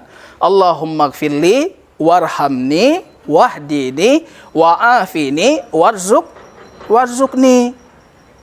Tapi masyarakat Aceh lebih dahulu meminta rezeki dibandingkan hidayah. Tapi yang penting kaya ile. Matalah petunjuk untuk duduk. Ya. Coba kita Bu membacakan ini, apa yang kita bacakan sehari-hari. Rabbighfirli, Allahumma gfirli, warhamni. Ada wahdini atau langsung wajiburni warzukni? Wajiburni, warzukninya kapan? Kedua terakhir. Itu memang standar kita, standar aulawiyah, standar mana yang lebih penting. Rezeki di awal dulu, ya Allah ini ya kedudukan saya harus lebih tinggi dulu. Nanti di penghujung baru wahdini. Kalau merujuk ke hadis Rasul, ighfirli warhamni. Ya Allah ampunkan aku, warhamni. Enggak cukup dengan diampunkan. Karena kita juga butuh rahmat. Kalau Allah mengatakan, udah saya ampuni, tapi kamu enggak masuk surga. Ini, jadi cuma diampuni. Tapi kita berdoa, ya Allah ampunkan aku, warhamni, berikan aku rahmatmu, masukkan aku surga maksudnya. Kemudian baru kita minta wahdini, wa'afini, berikan aku afiyah. Kalau sudah diberikan afiyah, Anda sudah diberikan segala kebaikan. Kesehatan badan, kesehatan iman, kesehatan keuangan, kesehatan kedudukan, kesehatan semuanya, afiyah. Baru kita meminta zukni, berikan aku rizki. Kalau versi hadis Imam Tirmidzi itu ada tambahan wajburni. Ya Allah tutupi segala kekurangan. Ya, kekurangan apa? Kekurangan uang, kekurangan hidayah, kekurangan macam-macam. Ya Allah tutupi. Kalau versi hadis Ibnu Majah, wahdini itu diganti dengan warfa'ni. Ya Allah tinggikan aku. Jadi tidak ada permohonan hidayah dalam hadis Imam Ibnu Majah. Boleh tidak kita gabung semuanya? Boleh. Karena ini tempat kita berdoa. Jadi doanya seperti apa supaya lebih afdal? Allahumma gfirli, warhamni, wahdini, wa'afini, warzuqni, wajburni. Atau mau ditambah lagi, warfa'ni. Silakan. Mau tambah doa lagi? Boleh. Allahumma inni as'alukal jannah, ya Allah aku mohon padamu surga. Allahumma inni as'aluka, saya minta ini ya Allah, saya minta ini, saya minta itu. Silahkan, doakan. Karena itu posisi kita berdoa. Kadangkala baginda Rasul memanjangkan duduk di antara dua sudutnya. Itu dipanjangkan oleh baginda Rasul.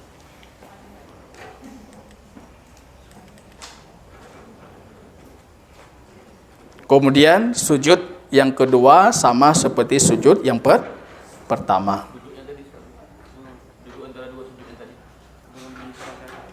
Oh, posisi duduk ya. Saya loncat tadi ya. Sifat duduk di antara dua sujud. Dalam hadis Imam Muslim, beliau sallallahu alaihi wasallam kadangkala itu duduk iq'a. Duduk iq'a itu dengan menegakkan dua kaki tegak duduk. Ini kadangkala. Sekali-kali praktek. Ya, biar ada variatif dalam salat. Allahumma gfirli warhamni wahdini wa'afini warzuqni. Tapi kebiasaan baginda Rasul itu duduknya iftiras. Artinya, maaf cakap, itu bagian belakangnya baginda Rasul di atas kaki kiri yang dibentangkan, sedangkan kaki kanannya itu ditegakkan.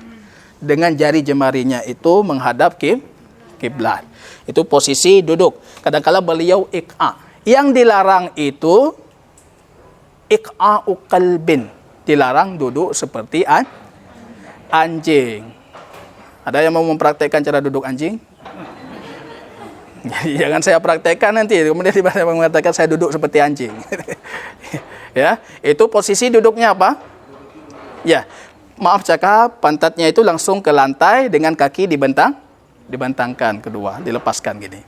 Nggak perlu kita ajarkan, nanti dipraktekkan. Kalau praktek salah lagi, ya. Dan jangan iqa'u syaitan, jangan duduk seperti syaitan. Syaitan apa? Duduknya dengan membuka dua kaki. Ya, jadi jangan duduk seperti ini. Kakinya dibentangkan, kemudian pantatnya di atas bentangan cara duduk syaitan. Jadi nggak perlu nampak cara duduk syaitan ini cara duduk syaitan. Itu dilarang cara duduk syaitan. Artinya yang kita tahu tadi, boleh iq'a, posisi telapak kaki kita tegak, ataupun boleh iftiras. Jadi kakinya yang kiri itu dibentangkan, diletakkan, maaf cakap, pantat kita yang kiri, kemudian yang kanan itu ditegakkan. Yang sibu al-yumna kita tegakkan. Ya. Jadi itu posisi duduknya baginda Rasul. Yang dilarang tadi apa? Dilarang seperti anjing, ya.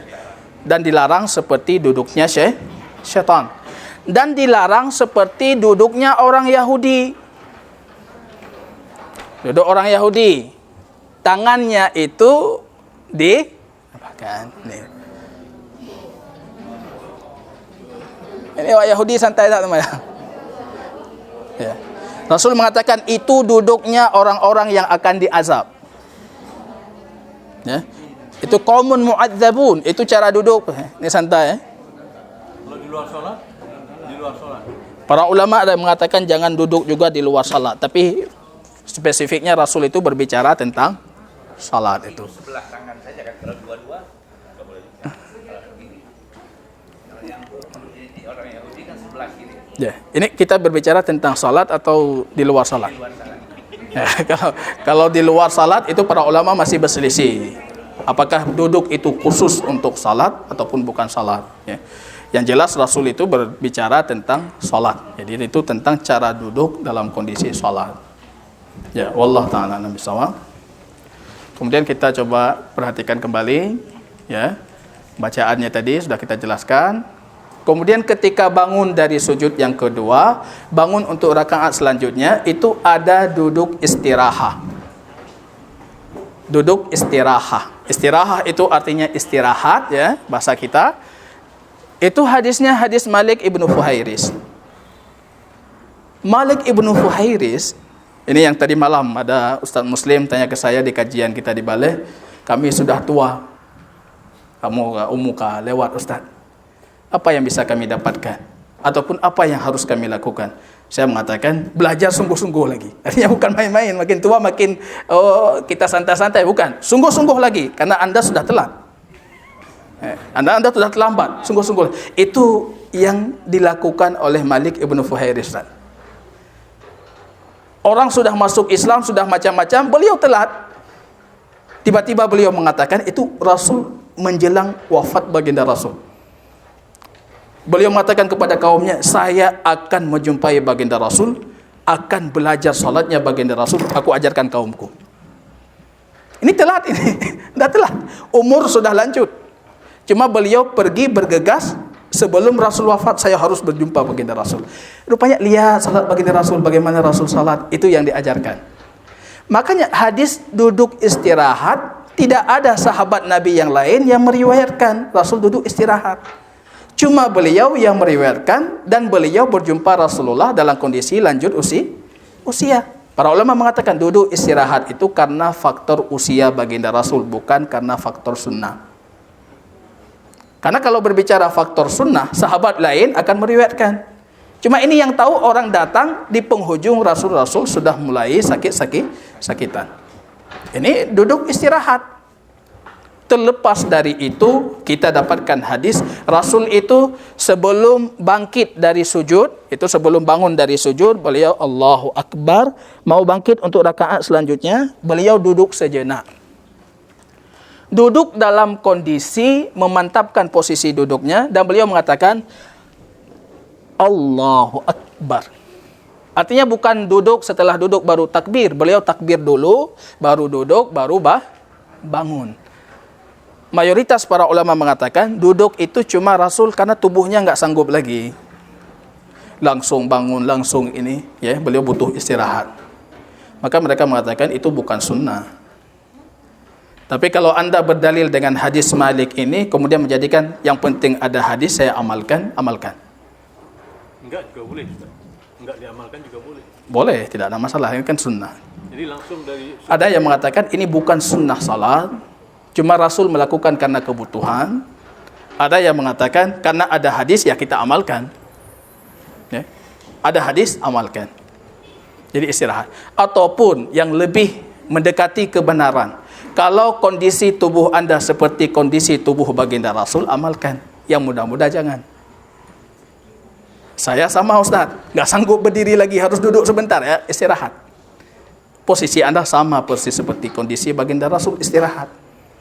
Sunnah bukan sunnah, setidaknya kita mendapatkan pahala kecintaan terhadap apa yang dilakukan oleh baginda Rasul.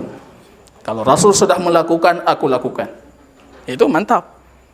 Dapat pahala walaupun bukan dari pahala sunnah, dapat pahala dari ikhtiyar, ittiba' dan mahabbah, cinta kita. Ya, ini bisa diamalkan. Nanti kita khususkan. Ya, karena nanti pertanyaannya itu dari Al-Fatihah nanti, bukan dari ujung. Ini udah nunggu-nunggu tadi, ada 5 pertanyaan, 4 pertanyaan. Ustaz, Al-Fatihah lagi Ustaz, Bismillahnya lagi ya. Bukan dari ujung sini, Bu. Ya, duduk tasyahud, Rasul duduk tasyahud. Ya, posisi duduk kita bicarakan tentang menggerakkan jari sebelumnya. Ya, cara duduk baginda Rasul, beliau meletakkan tangan kirinya di atas lutut kiri. Ini posisi duduk tasyahud baginda Rasul. Ya, ini kalau tasyahud awal ya, ataupun bukan tasyahud akhir yang posisi kita harus akan mengucapkan salam. Ya. Rasul sallallahu alaihi wasallam di tasyahud awal itu beliau meletakkan tangan kiri di atas paha kiri, tangan kanan di atas paha kanan. Wa atraful asabi ala rukbati. Jadi tangan ini, ujung jari ini itu di lututnya. Bukan di sini. Di lututnya. Ataupun dalam satu hadis itu ujungnya memegang lututnya. Artinya seperti ini kondisinya. Jadi bukan di atas sekali, tapi seperti ini posisinya. Beliau merebahkan tangannya itu di atas pahanya, tidak mengangkat. Ya, ataupun meregangkan. Tapi di atas pahanya. Sekali-kali coba lihat di cermin, Anda akan dapati ini posisi duduk hamba yang betul-betul hamba ini. Ya. Coba kalau gini nampaknya ini hambanya diragukan ini. Tapi kalau posisinya seperti ini, Masya Allah. Kita betul-betul berserah diri. Seolah-olah kita mengatakan, ya Allah, apapun yang engkau lakukan kami terima. Hamba betul-betul hamba. Mari kita rapatkan seperti ini, makin muncul kehambaan itu. Dan sunnah Rasul demikian. Dalam hadis yang lain, itu ujung sikunya itu di atas pangkal paha. Artinya jangan diangkat, jangan ditinggikan, tapi di atas pangkal paha. Dalam kondisi tubuh tertentu Anda aman ya. Dalam kondisi kita sudah sedikit berisi, berat bacut. Tapi seperti itu anjurannya, usahakan untuk mengamalkan ya. Kadang-kala Rasul menjadikan jarinya itu simpulan 53. Apa itu 53? Genggaman 53. Dulu di zaman jahiliyah orang mengatakan 50 itu tunjuknya gini deh. 50. Ya, kalau bahasa kita mungkin ada cepek, ada ini, ada itu. Zaman jahiliyah itu ini kurmanya berapa? 50 itu. Kalau 3, mereka genggam 3 jari. Simpulan 53 itu artinya 3 jarinya itu direndahkan, ya. Kemudian jari tengah dengan jari ibu jarinya itu dilingkarkan ataupun diletakkan. Seringnya Rasul itu meletakkan seperti ini. Meletakkan. Tapi kadangkala Rasul yuhallik, melingkarkan. Ya. Jangan selalu seperti ini, sekali-kali seperti ini. Atau cuma meletakkan ibu jari di jari tengah. Boleh meletakkan seperti ini, dan itu sering Rasul melakukan, ataupun Anda melingkarkan. Ya. Dengan kondisi yushiru bisababatihi, beliau menunjuk dengan jari telunjuknya. Meletakkan ibu jari di jari tengah. Ya. Kadang-kala beliau melingkarkan antara keduanya. Jadi membulatkan ini, melingkarkan. Beliau mengangkat jarinya. Dalam riwayat Imam Ahmad itu beliau menggerakkan dan berdoa. Ya, ada riwayat yang mengatakan menggerakkan. Tapi mayoritas hadis itu cuma menunjukkan. Menunjuk tidak menggerak, artinya tunjuk aja. Dalam riwayat Imam Ahmad, beliau gerakkan. Kalau kita mengatakan menggerakkan, artinya muncul pertanyaan selanjutnya. Bagaimana beliau gerakkan? Yang mensunnahkan menggerakkan, itu bingung jawabnya. Ada yang bilang, yang penting gerak, bulat-bulat aja boleh. Ada yang penting gerak ketika asyhadu alla ilaha illallah, asyhadu anna gerak. Kalau tidak jangan gerak. Ada yang mengatakan dari awal gerak. Ya. Jadi kalau kita ke masjid bisa jadi ada 5 orang 5 jenis gerakan dia. Kenapa tidak ada standarisasi menggerakkan? Karena tidak ada hadis yang kuat yang mengatakan harus digerakkan. Semua hadis riwayat yang kuat itu menunjuk. Maka kita tahu ini permasalahan yang paling paling fundamental sekali, perselisihan Syekh Albani, pengarang kitab kita ini, Sifat Salat Nabi, dengan guru kami di Yaman, Syekh Abdul Hasan Al-Ma'ribi. Syekh Abdul Hasan itu muridnya Syekh Albani. Tapi dalam hal ini, mereka punya rekaman itu, beliau debatnya luar biasa. Tapi saya mendengar hasil debatnya, saya lebih condong ke pandangan guru kami Syekh Abdul Hasan Ma'ribi dibandingkan pandangan Syekh Albani. Karena ujung-ujungnya Syekh Albani cuma mengatakan, kamu tidak pernah mendengar apa yang aku sampaikan. Akhirnya ketika hujahnya sudah sedikit kalah, Syekh Albani mengatakan, kamu tidak pernah menerima apa yang aku sampaikan. Menurut Syekh Abdul Hasan, menggerakkan riwayat Imam Ahmad itu riwayatnya syadz. Riwayat syadz itu riwayat yang sahih, tapi menyelisihi riwayat yang lain yang lebih kuat ataupun lebih banyak orangnya. Yang ada hadisnya itu riwayat Zaidah, ya, Ibnu Qudamah, beliau mengatakan menggerakkan, menunjuk dan menggerakkan. Rupanya semua kawan-kawannya itu meriwayatkan dari Wa'il dalam kondisi menunjuk tanpa menggerakkan. Misalnya gini ceritanya. Perawi ini punya murid 30 lebih muridnya. Satu orang muridnya mengatakan, guru kami mengatakan menggerakkan. Sedangkan yang 30 lebih itu, mereka mengatakan tidak ada menggerakkan. Kalau versi Syekh Albani, tambahan dari perawi yang bisa diterima hadisnya harus kita terima. Itu versi Syekh Albani, ziyadatus siqah makbul. Tambahan orang siqah bisa diterima hadisnya harus kita terima.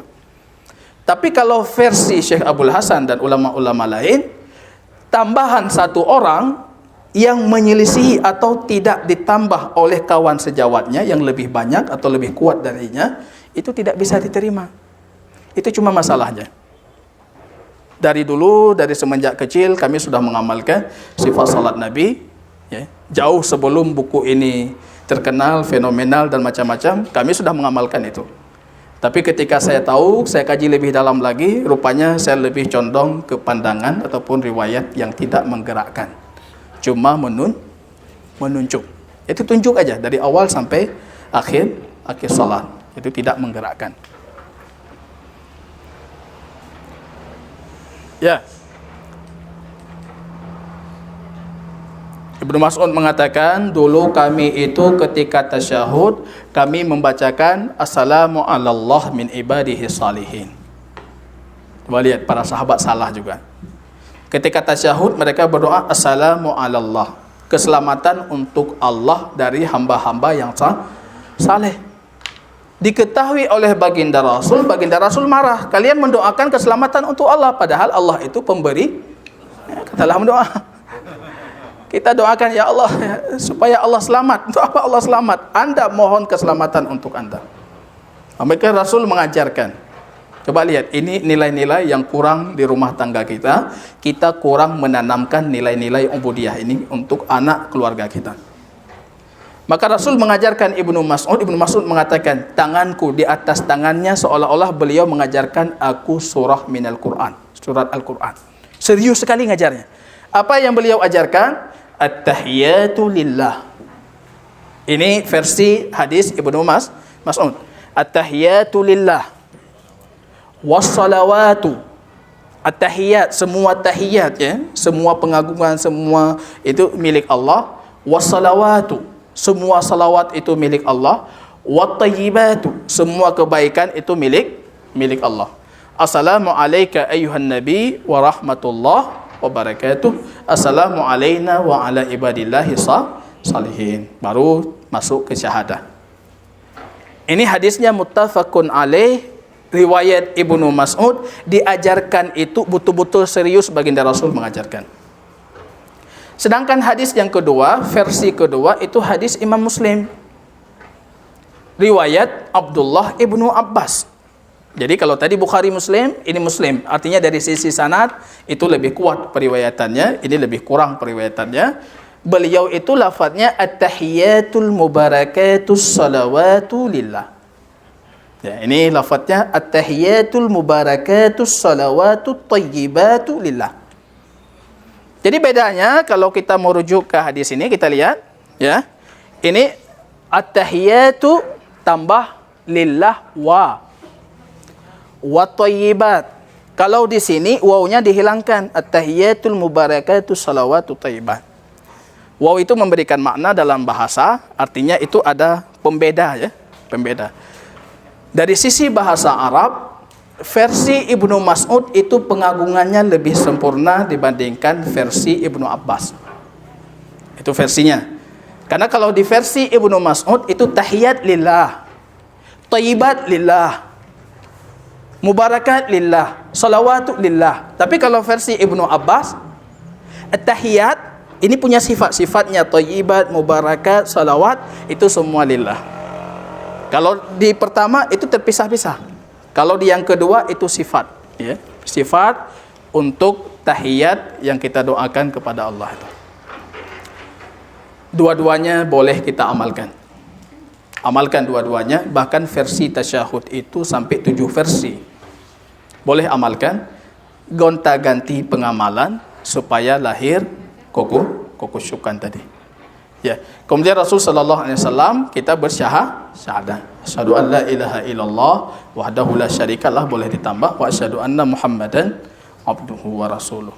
Kemudian baru berselawat kepada baginda Rasul.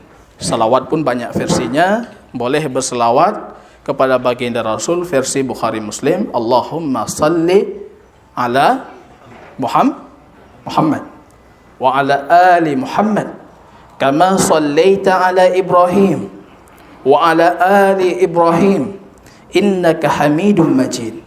Jadi kalau tambah ali Ibrahim, tambah innaka Hamidum Majid. Allahumma barik ala Muhammad wa ala ali Muhammad kama barakta ala Ibrahim wa ala ali Ibrahim innaka Hamidum Majid. Atau tidak tambah wa ala ali Ibrahim, hilangkan innaka Hamidum Majid di yang pertama. Allahumma salli ala Muhammad wa ala ali Muhammad kama sallaita ala Ibrahim. Allahumma barik ala Muhammad wa ala ali Muhammad kama barakta ala Ibrahim. Tanpa ali ya, ali Ibrahim. Baru terakhir innaka Hamidum Majid. Tentunya versi salawat itu harus dibacakan di rakaat pertama ya. Kalau hukumnya di rakaat pertama sunnah, tapi di rakaat kedua itu berhukum wajib ya. Tapi jangan tinggalkan. Karena ada para ulama yang menilai salawat di rakaat pertama juga wajib. Jadi lari dari khilaf.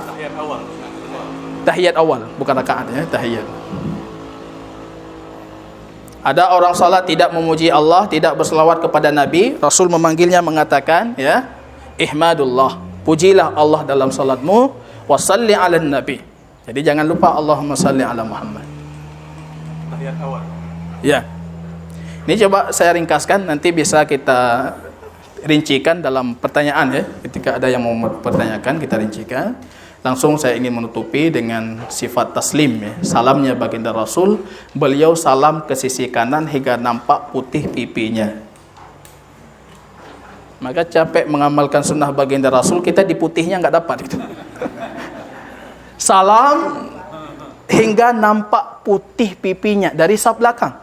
Lihat, Masya Allah pipi baginda Rasul. Itu salam. Kadang-kadang Assalamualaikum warahmatullah.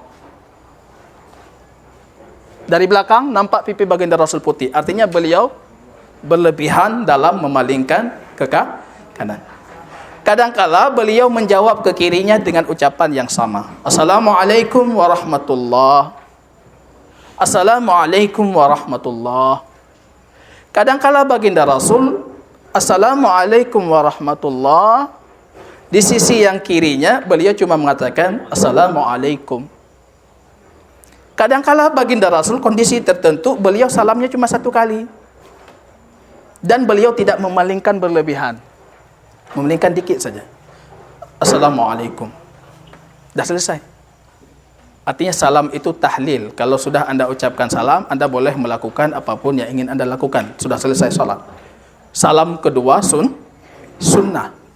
Salam yang pertama itu bagian dari rukun yang harus kita lakukan. Tapi lafadznya ada beberapa tadi. Kadangkala di taslim pertama beliau menambahkan Assalamualaikum warahmatullahi wabarakatuh. Boleh menambahkan wabarakatuh. Di taslim yang kedua beliau tidak pernah menambahkan wabarakatuh. Jadi kalau taslim pertama Assalamualaikum warahmatullahi wabarakatuh. Dah paling.